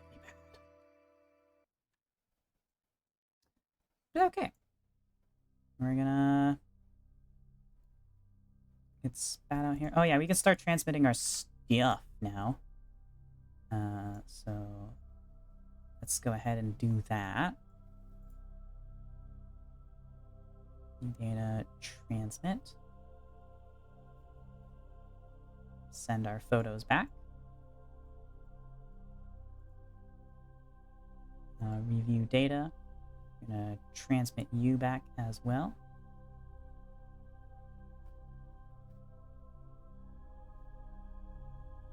And we're gonna transmit you back. We should have enough electricity. That's not a problem.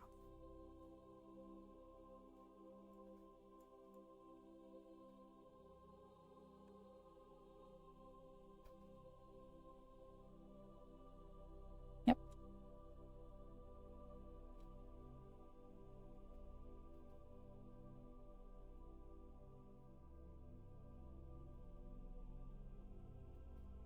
And now we are charging our solar. All is well.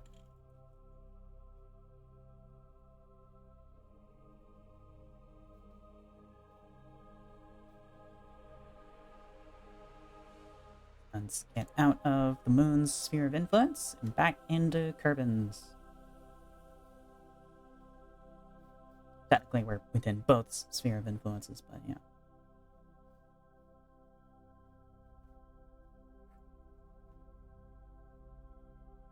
Automatically slows down as we enter. Yep.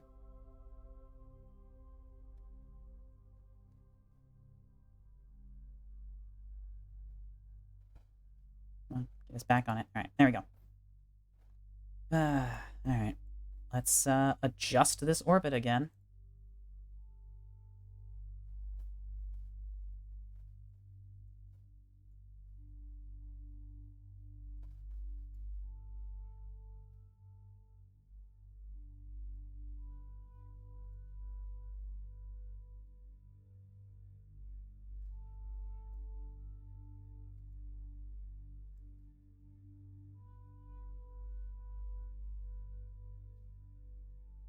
Okay.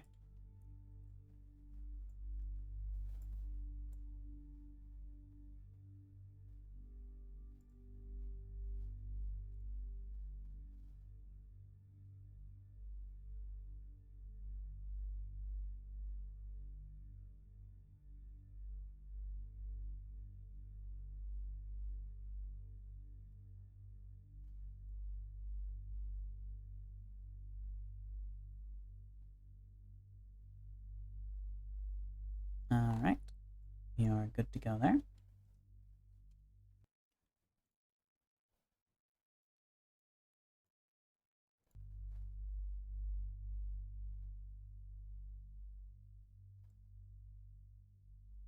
Music is so quiet. It's barely playing.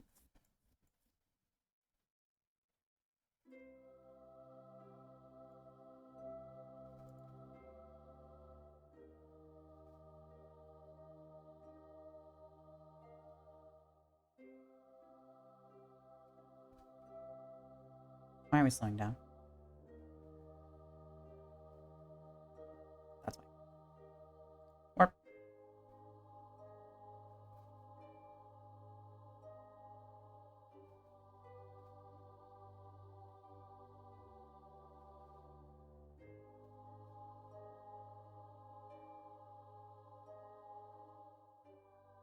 Alright, so at T minus 10 seconds, we begin burn.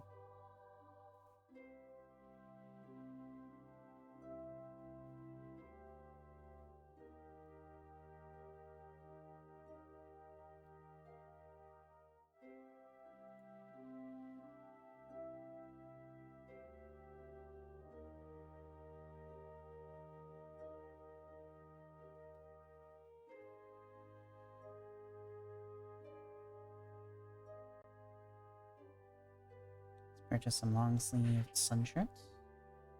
Nice.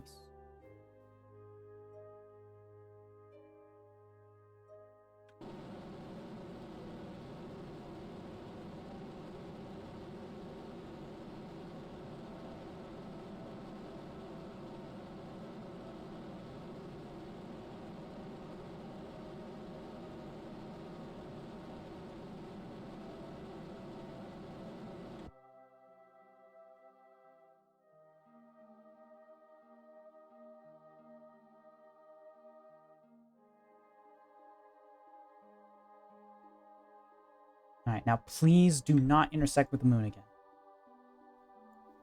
Thank you.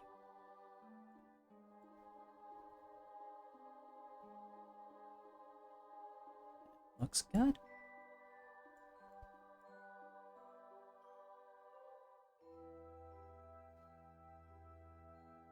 Lower our thrust to get a more reasonable time. Burn.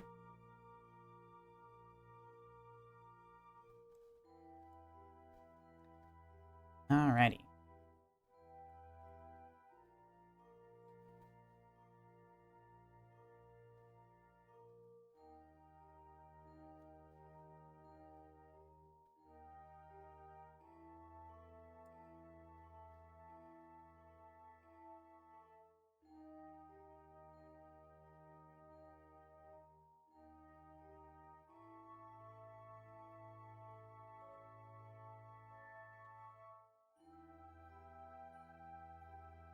Minus 10 seconds, we burn.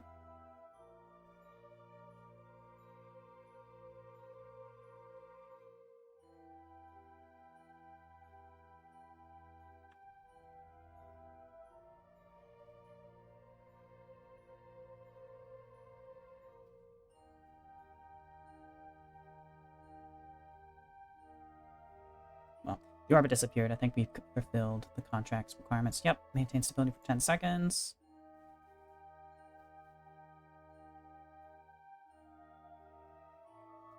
We've done it.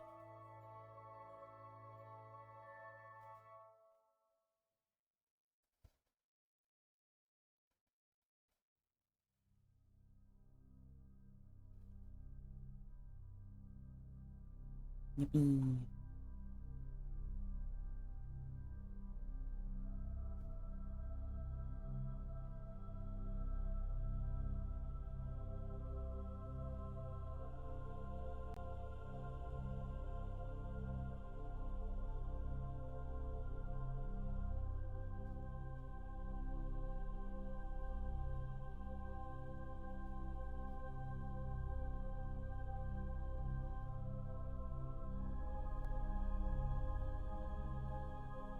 Oh, hey.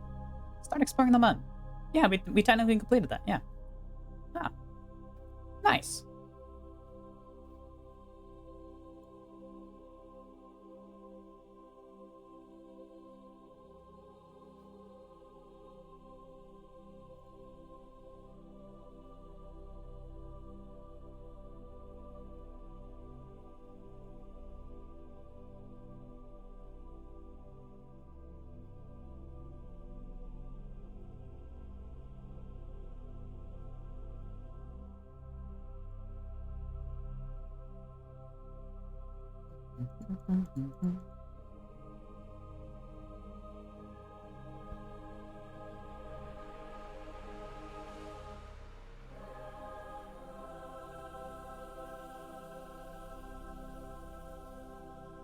No.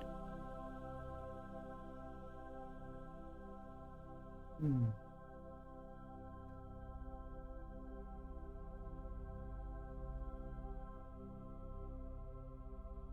All right. So all in all, not bad.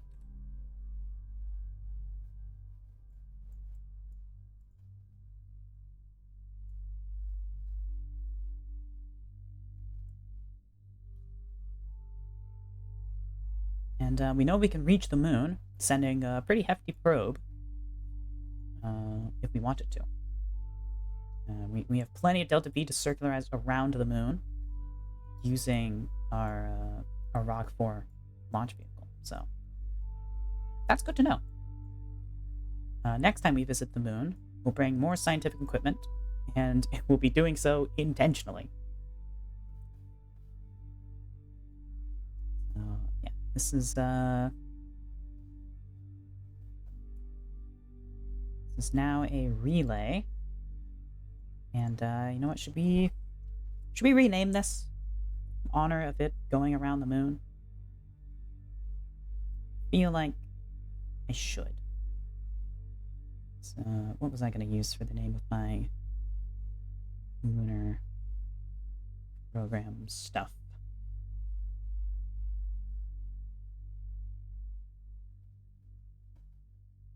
Fast Carl.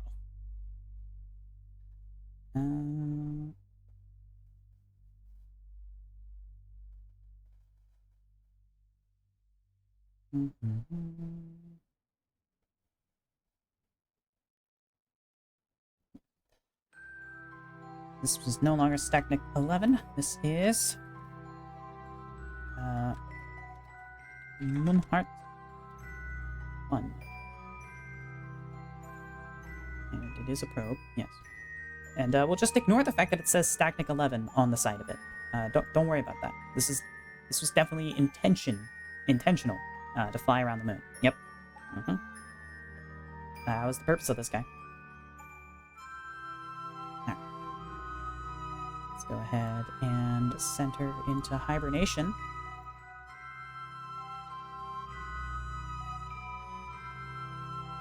And, yeah.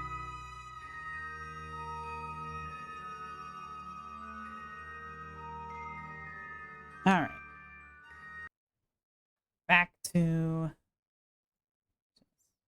Now that the music has kicked up.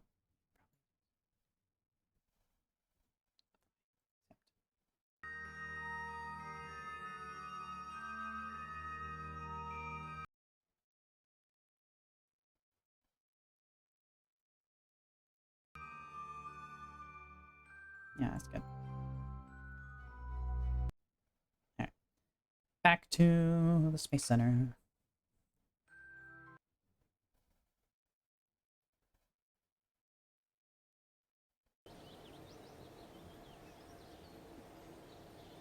I am sorry, waifu, but I do have a lot of deer pun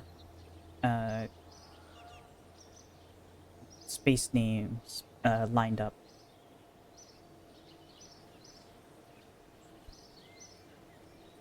Alright, so now Stachnik 12 here. Nah, I'm not going to rename it Stachnik 11. We'll keep Stachnik 12. Yeah. The previous probe can be both Stachnik 11 and Moonheart 1. Lots of spacecraft and probes have 2 or more names, you know? It's a very common thing. Very confusing, but very common.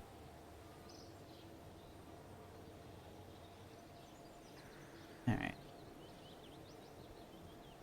Well, yeah, plenty of research and science ready to go. So let's go ahead and put these into something. Ooh, actually, hold on. Look at how much money we've got. VAB. Upgrade. Begin. Research and development. Oh, God, that's more expensive. Damn it. Alright. Never mind. We'll have to save up for that one. That'll be the next thing we spend. Alright, actually, should I go ahead? We'll save up for that. Yeah. Okay. Advanced construction. Don't really need you yet, don't think. And it can be exchanged for goods and services.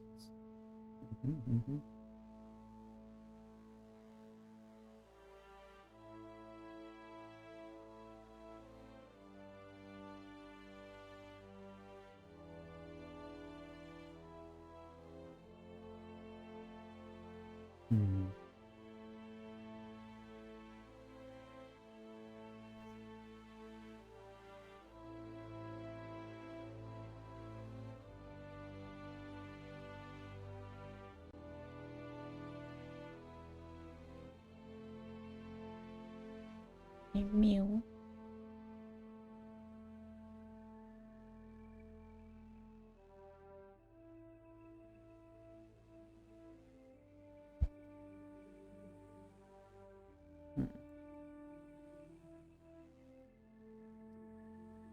More engines would be nice.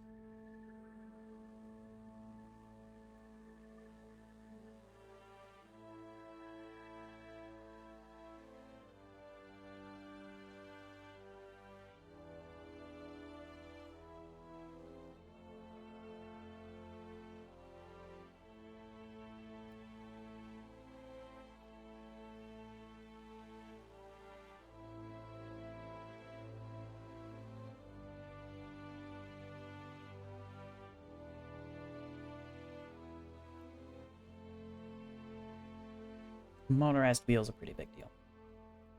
We do kind of need that, so we can make a car.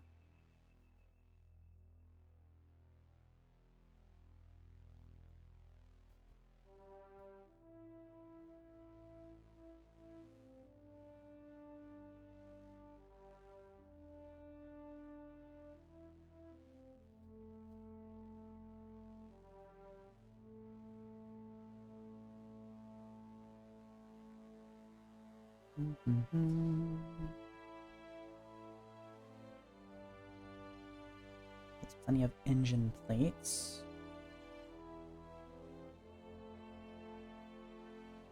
First robot parts.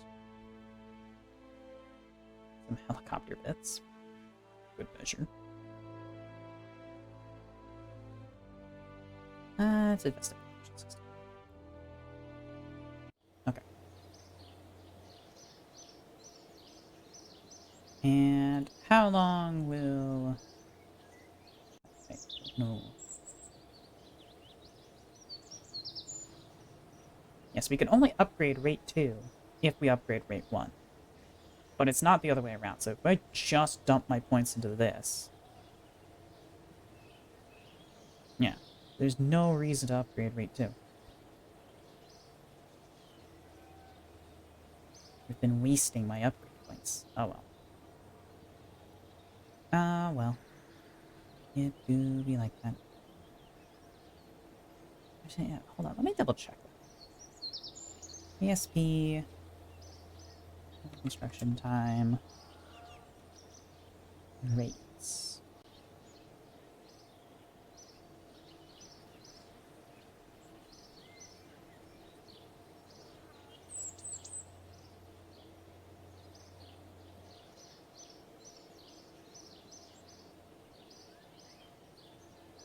One and 2.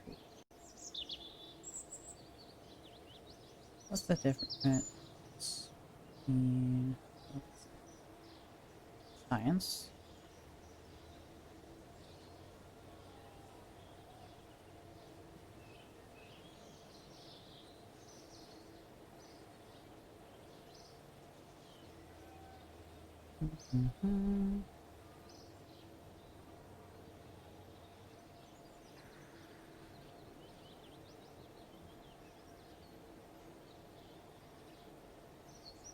Fly upgrade rate 2.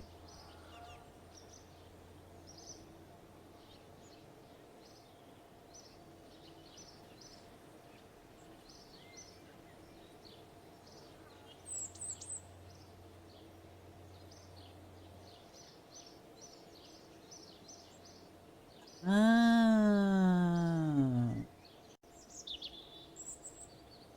It's for when you're building multiple vehicles at the same time. The first vehicle uses rate 1, and the second vehicle uses rate 2. I see.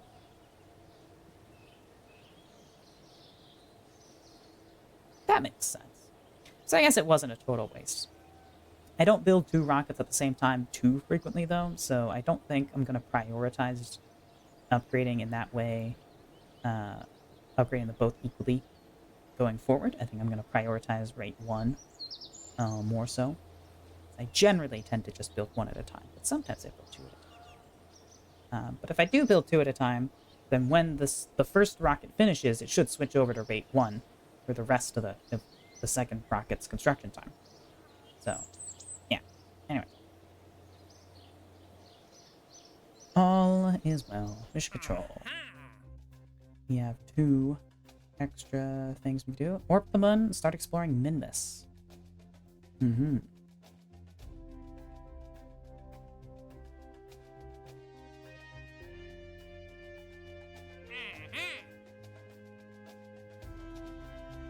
Why did these expire so soon?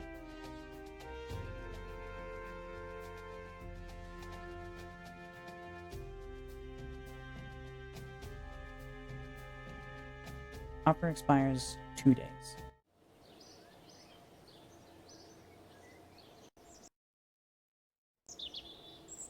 Let's wait 2 days.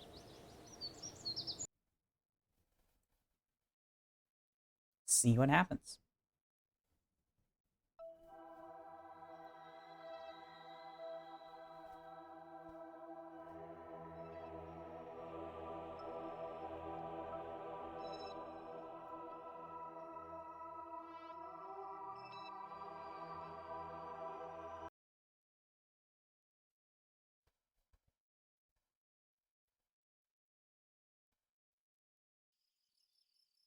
Mission control. Start exploring Minmus. Hmm.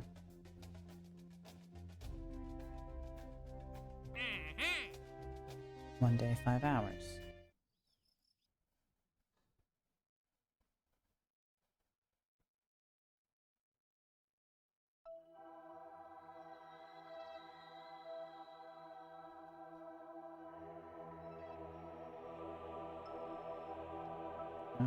Wait, no. This is hours, not days. Murder.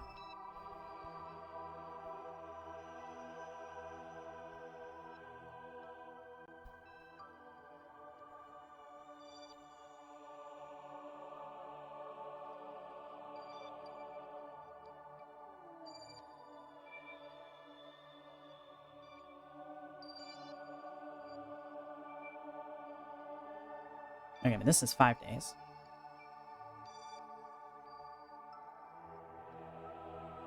Okay. It's definitely been 2 days.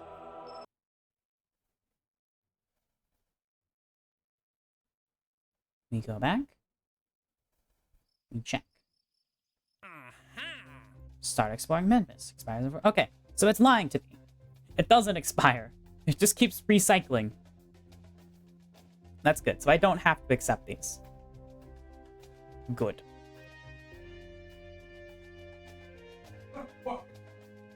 Okay. Yeah, so we are able to start Minmus stuff. So yeah, I'm not going to accept this right now. Should I just go ahead and start work on the Minmus orbiter? Or the Minmus flyby?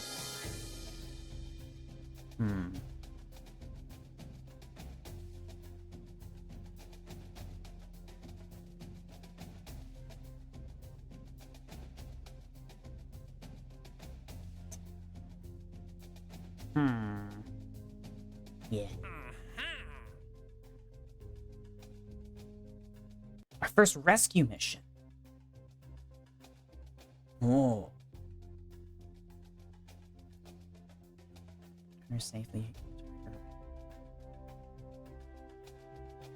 Hmm.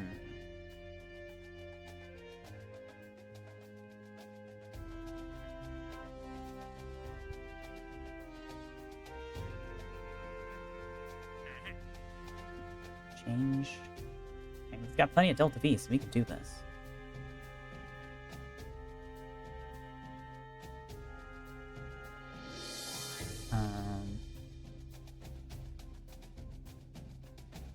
Feud. Let's see. What orbit do you want Moonheart 1 to go into? Feud. I mean, that'll probably keep it from crashing into the moon.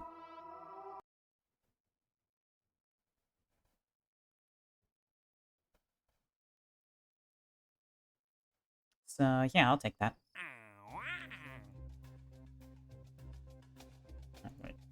If I take this, then I can't take this.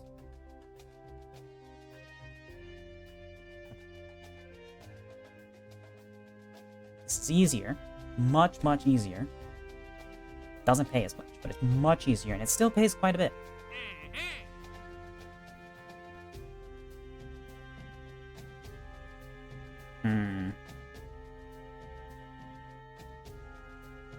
Granted in low Kerbal orbit.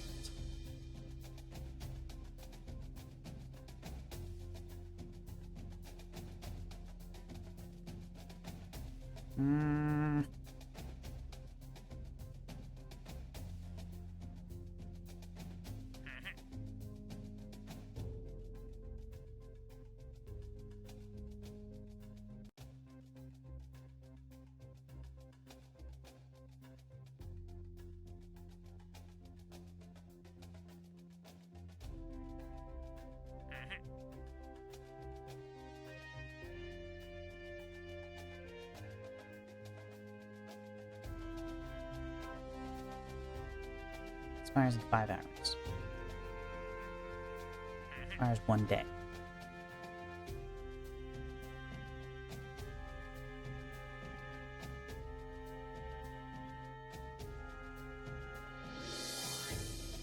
Do I think I can do it? I did the tutorial. I successfully did a rendezvous. Can I do this mission?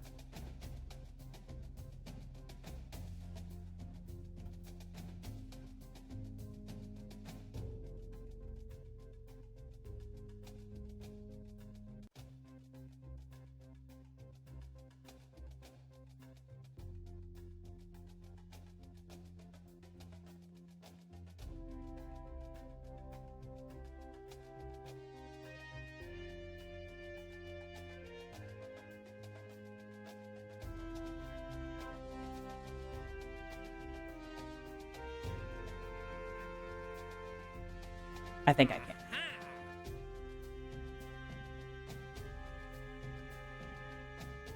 Still would like to take this mission, though.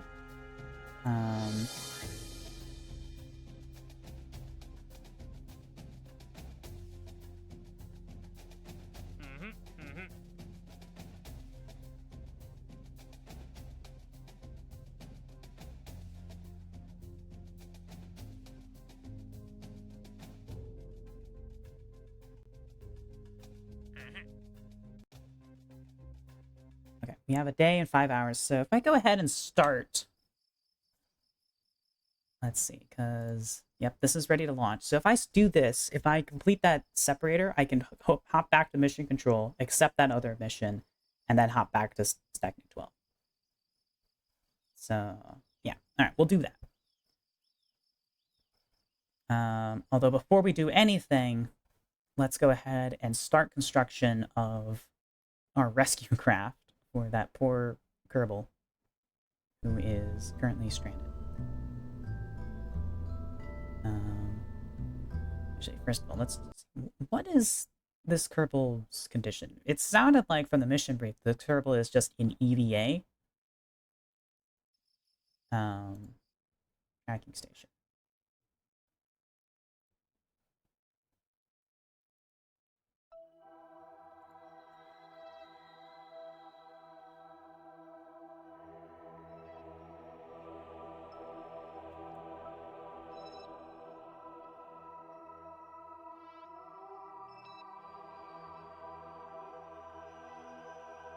Yeah, switch to vessel we do not own.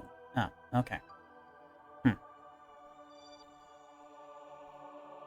I guess I don't know. So...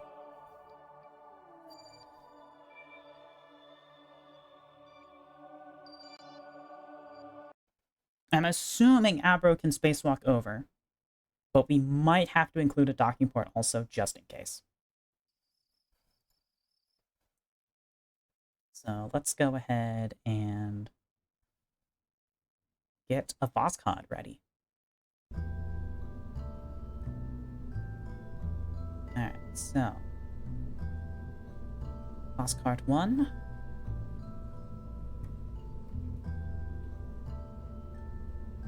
We are at 40. So we're gonna have to remove something to add an airlock.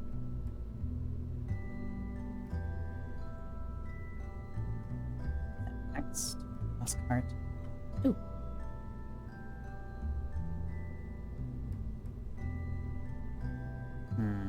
Do I dare remove the solar panel?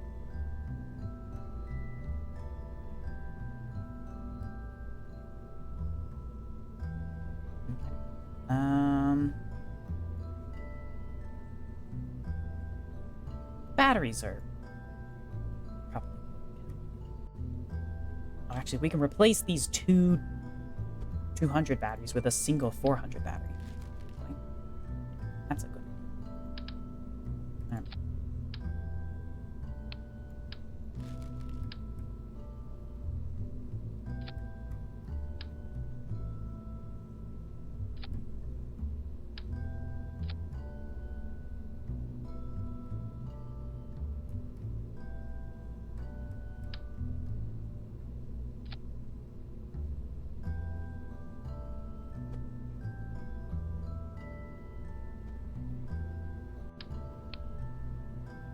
That's a bit haphazard looking. Gonna be real, I'm not a big fan of the aesthetic of these batteries, but we do what we can to make things work.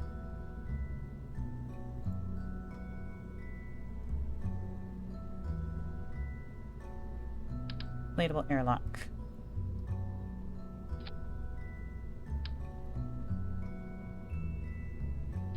You're a bit big. You're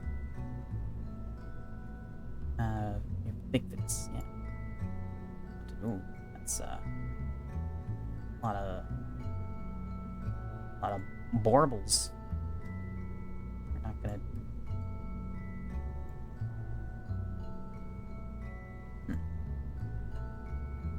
The collar bit looks nice, but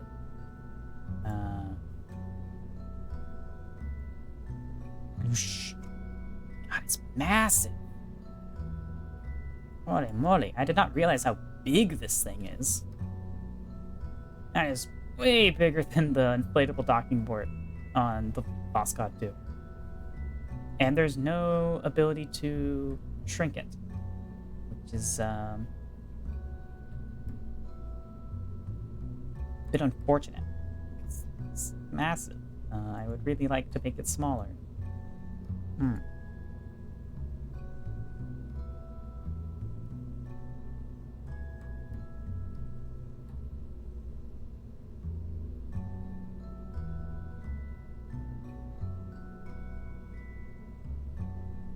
Yeah.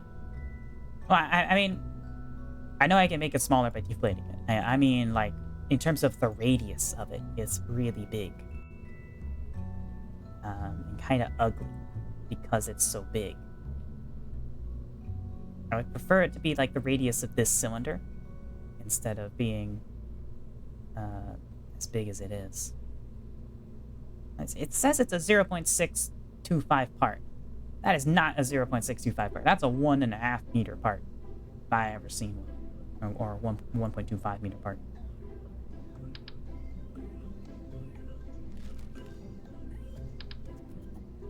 Okay, it's not quite 1.5 meters, but it's definitely smaller, bigger than the than the 0.625. Here, let me.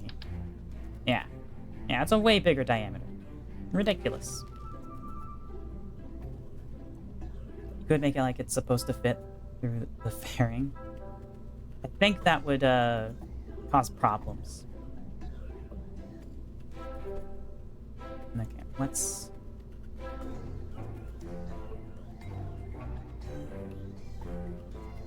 That. Try and make it fit a little better. Edit fairing.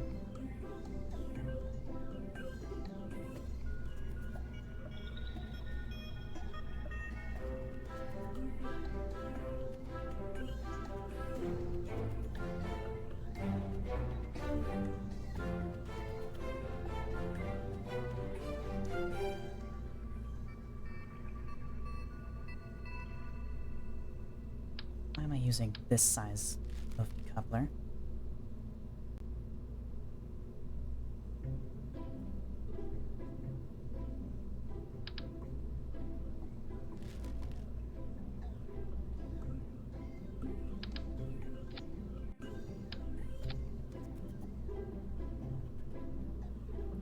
There. Now it's working.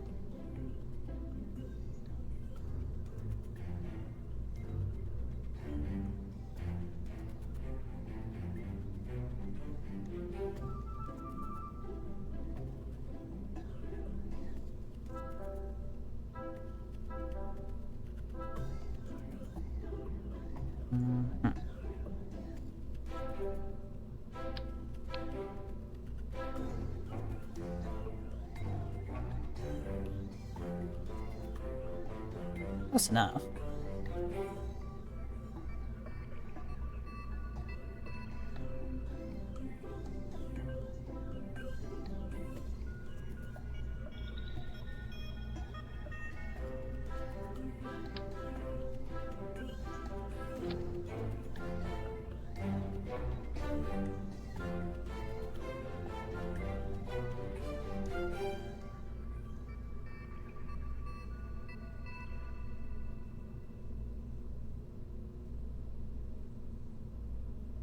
Yeah, we want that to be on there. Yep.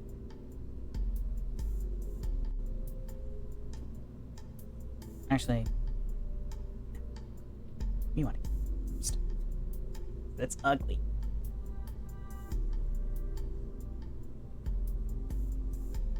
Okay.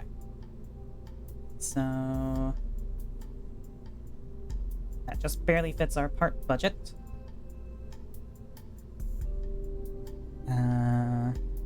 Looks like it'll work just fine. We have a reaction wheel on here, so we have all the authority we need on that. We've got big battery. We've got RCS. We've got everything we should We've got everything we should need to disable RCS on that thruster block prematurely. As I know, because we're not going to be using it, we're just going to be using these thrusters.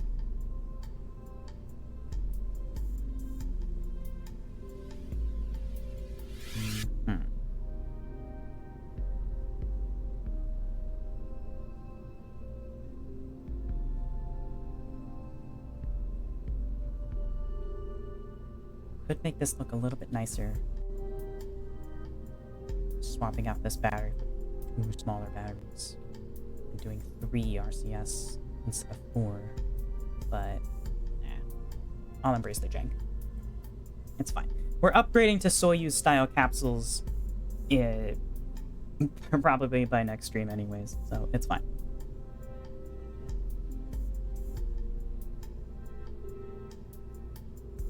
Alright.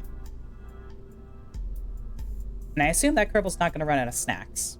I imagine the snacks mod would have a thing built in for where Kerbals you're rescuing via the rescue missions things are not going to starve to death.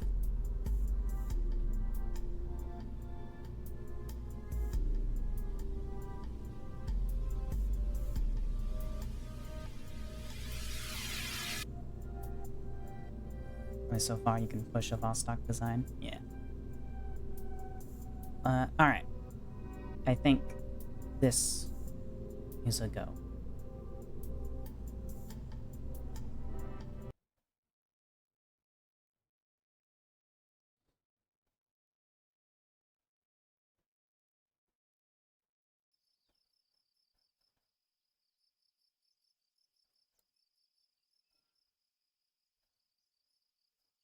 Alright, well, let's go ahead and launch Stacnic 12.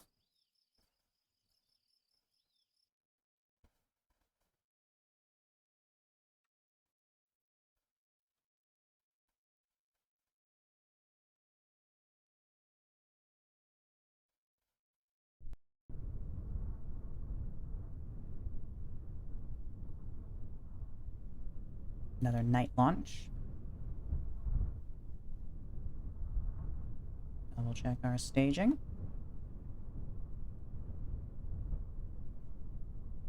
Oh, I see an issue.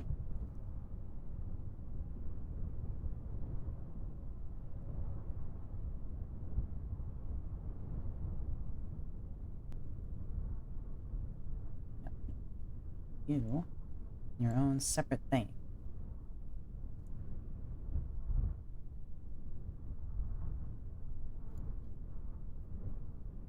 Okay. Boom, boom, boom, boom, boom, boom. No, we'll keep all these open, because they're gonna reopen themselves and hide what I'm actually wanting to look for. Because they always do that. There we go.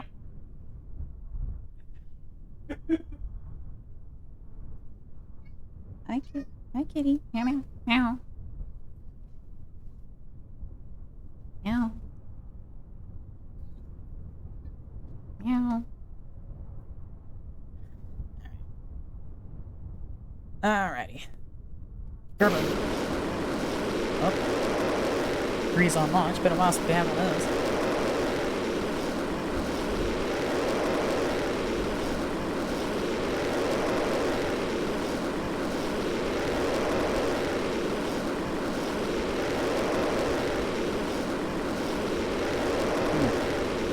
Uh-oh. Come on. You can do it. Come on. Yeah. There he is.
Pretty big Corvette we're aiming for.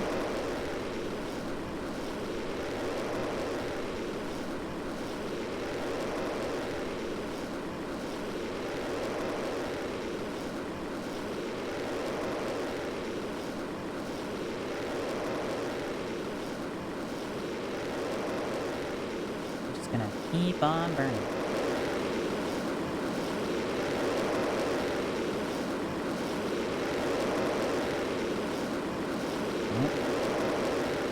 Temperature gauges.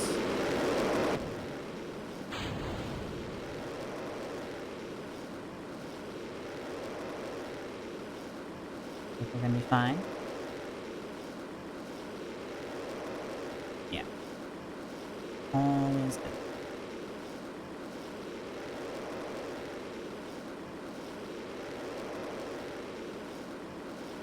I'm just gonna keep this burning. Get our apple waps as high as we can. To a point. Of course, don't want it to surpass this, but I think it's good. For a bit, at least. We are outside the atmosphere. Deploy our fairing.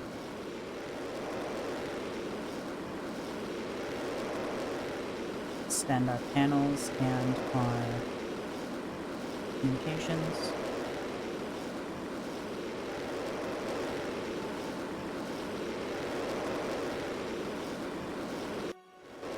Keep an eye on our altitude.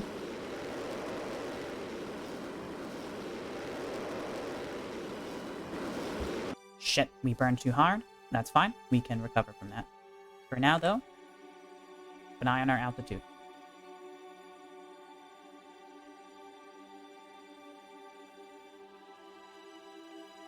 And our SAS off.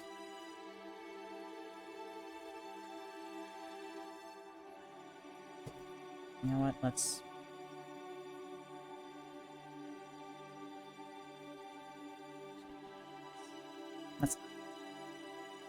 So... Yeah, I think it'll be most efficient. We're not gonna bring the apple apps down, then bring around. We're just gonna go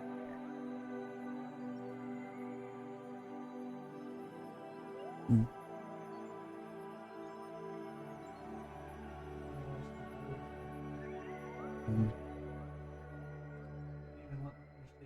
Son of a bitch! I fucking missed it again. God damn it. How many missions am I gonna have to bring this stupid fucking separator on? No, fuck this shit. We're reverting the launch. Alright.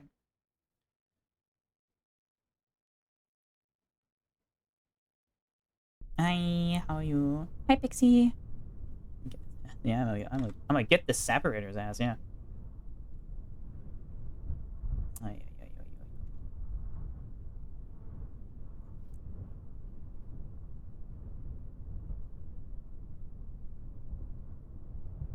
Sure, I have my staging right. Yep. Launch again. I've seen this game in so long. It is indeed deep. Although it is also frozen. I think the longer I leave the game running, the more likely it is to freeze when stuff happens. But it'll be fine. It will resume in just a moment. It is quite loud when it does this.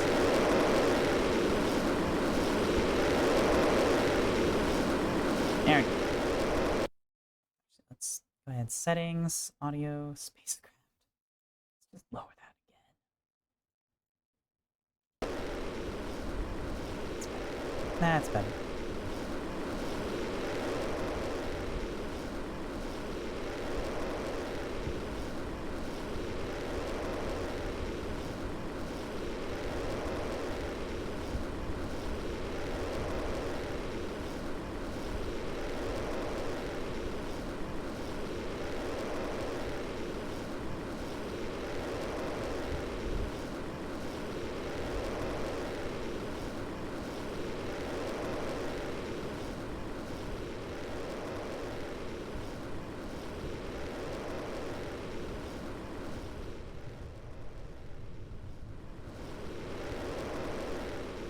New station built. Resign my old pipe. Engineer. Steel.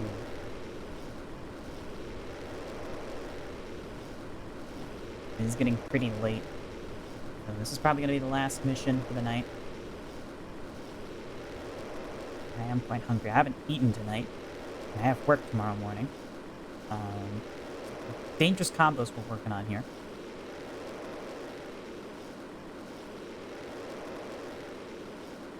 Let's get thingy pulled up again. Nope. Back separated.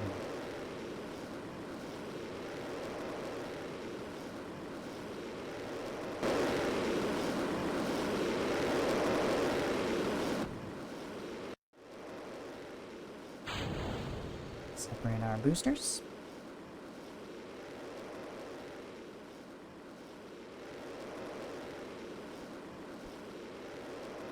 I feel like the rockets are a little too quiet now. Let's...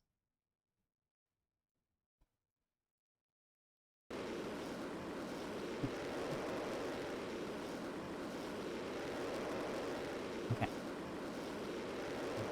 Pay the fuck attention to this.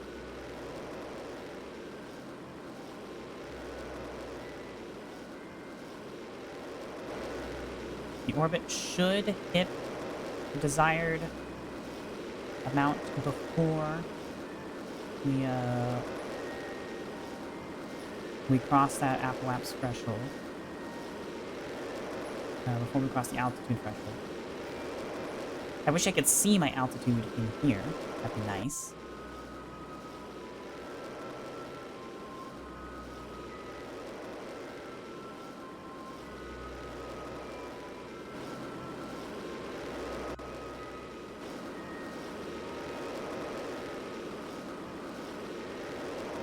Are you ready to cut the throttle?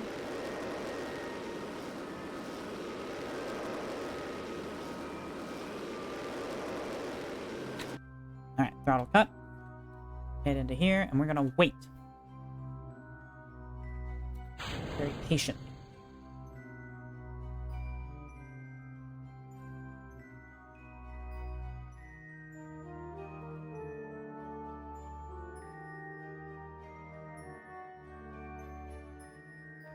Separating.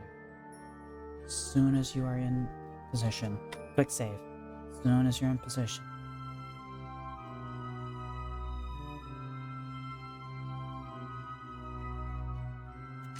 Fire it.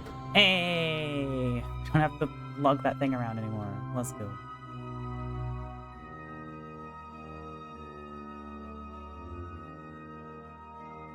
Okay. So now we just gotta hit our desired orbit.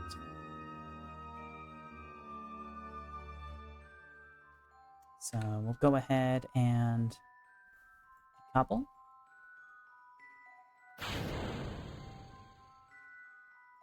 So that will now go tumbling back into Kerbal. And we can get our probe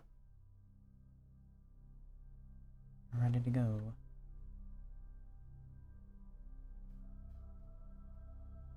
Alright, so we're gonna put our loop right there. And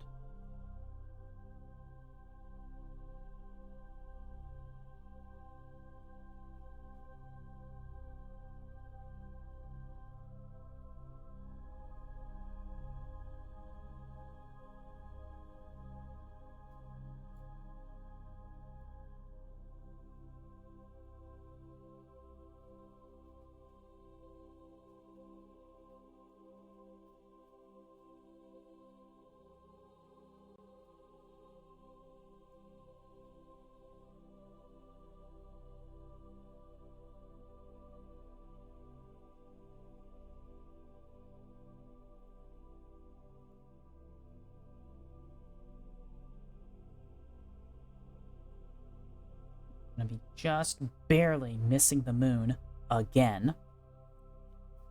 But it's alright. We'll hit this node here.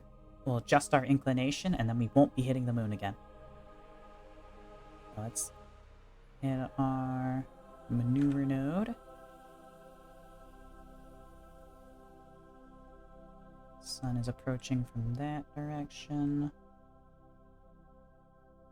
Our solar panels lined up. And... oh yeah. I need to head to the Space Center real quick. And accept that other contract now that we have a slot open. Yep. Accept.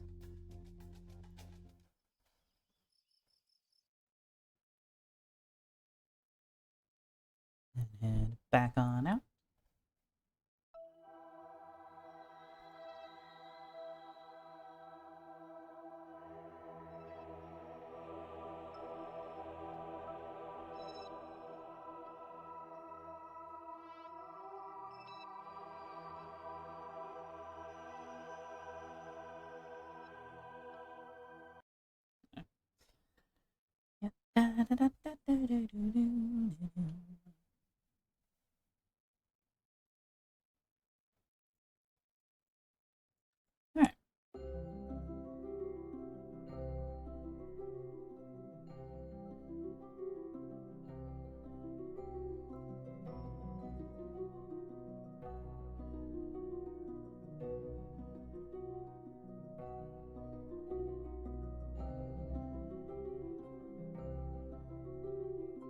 get our panels rotated towards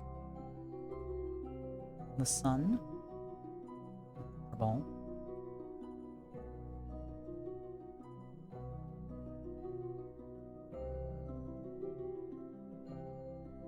Study high.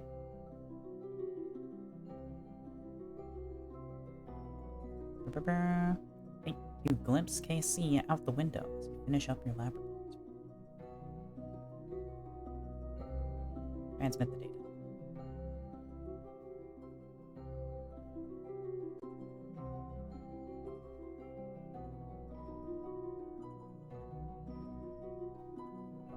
Alright. Done. And we'll go ahead and do our ultraviolet camera experiment as well.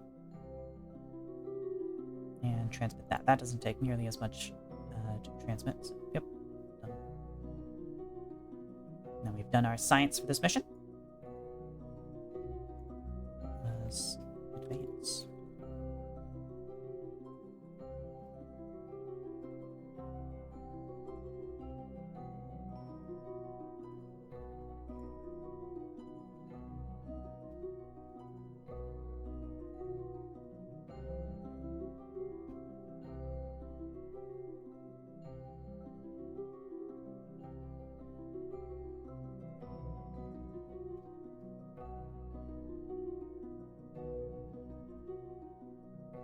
Alright. The burn time is 1 minute 30 seconds. That means at T minus 45 seconds, you begin burn. Actually, let's reorientate so we are pointing in the correct direction.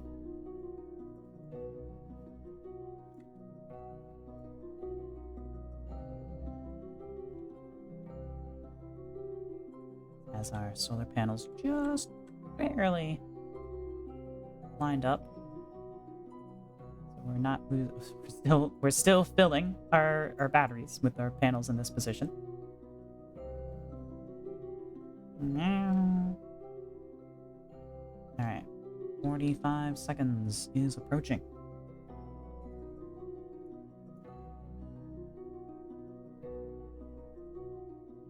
All right, and mark.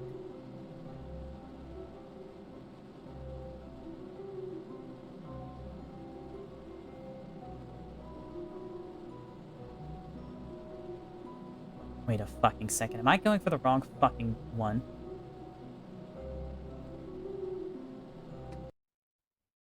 I think I'm going for the wrong one. Oh wait, no. Oh wait, no. I'm not going for the wrong one. The flood dynamics is for Moonheart 1. Right. Yep. No. We're going for the right one. We're good. We're all good.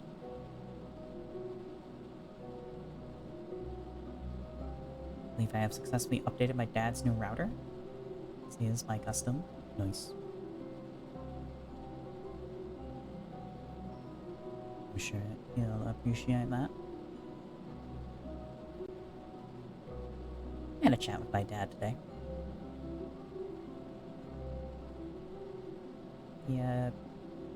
Apparently he had accidentally called me at some point, and I called him back to see what was up. But we had a nice little chat. Found out what he's doing. He's going to a concert pretty soon. I mean, good for him. I told him about what I've been up to, new gun and all that.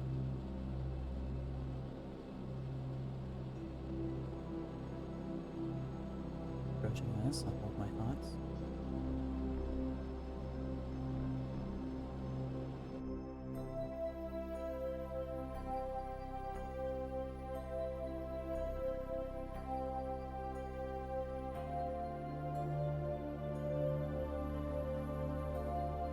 Yeah, so I told him about the P32 and stuff that I've been doing there. Speaking of which, so I have some spare magazines for the P32 that I ordered from Keltec, and the majority of the ammo, my Fiocchi ammo that I ordered, I got some PPU. Only got 50 rounds of PPU, and I have 100 rounds of Fiocchi. The Fiocchi and the Keltec mags were both delivered last week to my apartment building. But they are not in the mailbox, they are not in the concierge, and they are not in the apartment's office. So either both of those deliveries from two different delivery companies, delivered on 2 different days, managed to both misdeliver my things, or it was delivered to the apartment building, but it's in the mysterious other place that packages get dropped off at. And because this happened before with the Kobe Titanic, I got the email saying it had been delivered from the tracking info and all that, but it wasn't in the mailbox, wasn't in the concierge, wasn't in the office. But one of the office workers, the staff, said there was some other place they could check, and he checked it and he found the Kobe set. And so I'm thinking that my delivery is in wherever that place is. And the problem is, so I went to the office this morning, to ask if they had it, and they checked the office and stuff. But apparently, people working in the office today don't know where that other place is. There was a recent change in management, so the people that were in there right now, they don't know where this other mysterious place is. But the person who does should be in tomorrow. So my plan was to wake up a little early, go down tomorrow morning, and ask about that. Although now, I'm looking at the time that it is right now, I don't think I'm going to be waking up early. So I'm probably going to end up checking on Wednesday, because that's when my next day off is. And hopefully, my packages are there, and they were not misdelivered.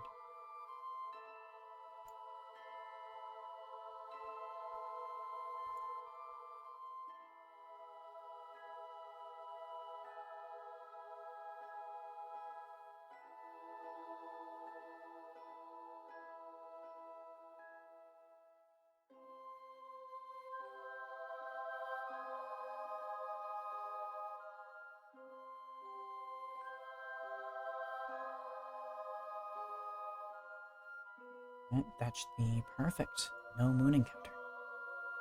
Excellent.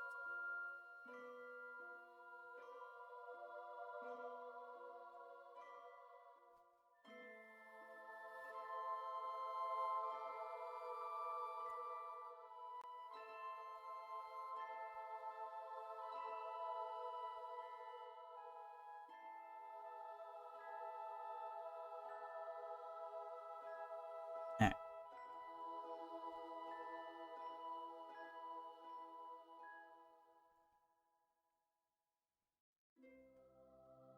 Panels pointed at the sun.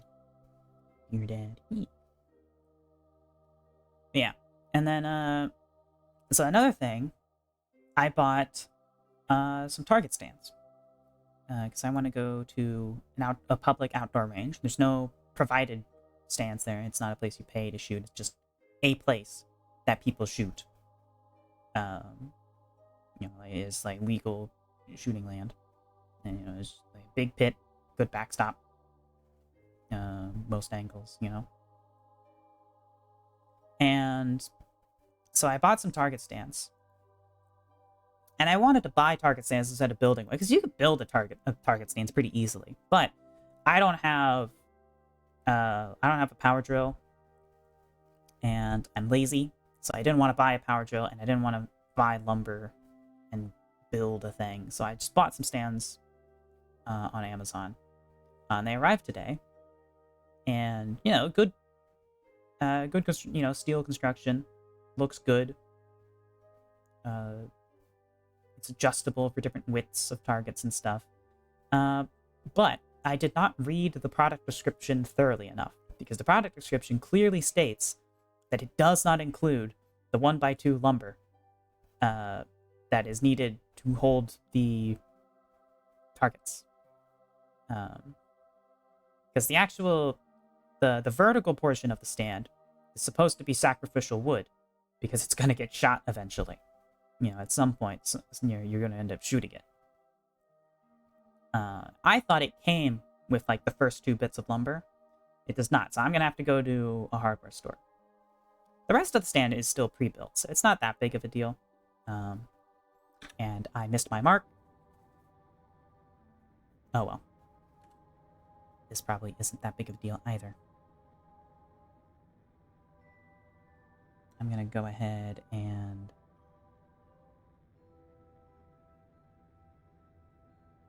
we're going to stop our burn. Close that.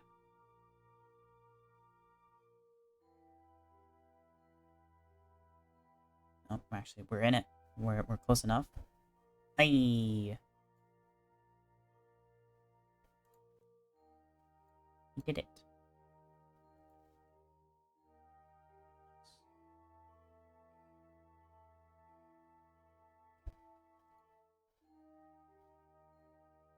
Alright, cool.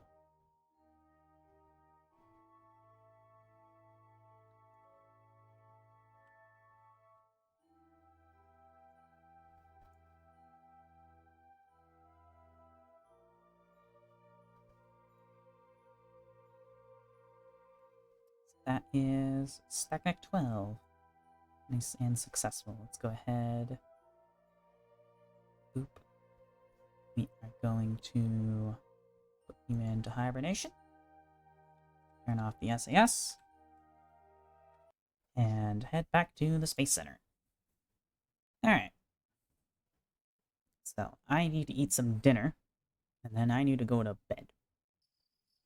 So we're going to call it there for tonight. Thank you all for tuning in. I hope you all had a wonderful time. And I will see you all in the next stream. Whenever that may be. We haven't had an official schedule for Baldur's Gate. But we've standardized on streaming on Sundays for Baldur's. However, this week I am covering a coworker's shift Sunday night, so instead the Baldur's Gate stream will be Saturday night. So that is probably when you will see me next, unless I do a guerrilla stream in between. But I probably won't. So probably going to be Baldur's Gate 3 with Shade again Saturday. Next time you'll see me. For now, boop. Here is the raid message, and let's see who can I raid tonight.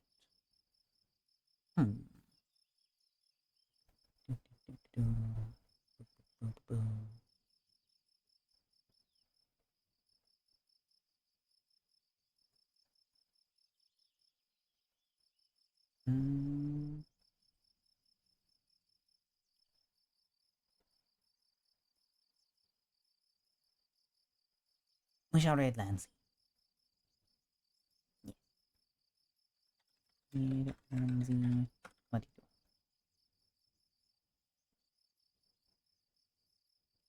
you do? Bonnie is live? I did see that, yes. He is playing a space game also. But I want to support the lands. Lancey is playing Minecraft. And I think it's been longer since I've rated Lancey than Bonnie. Both good streamers, though. But yeah, we'll head on over there. Lancey's pretty chill. She's playing Minecraft right now.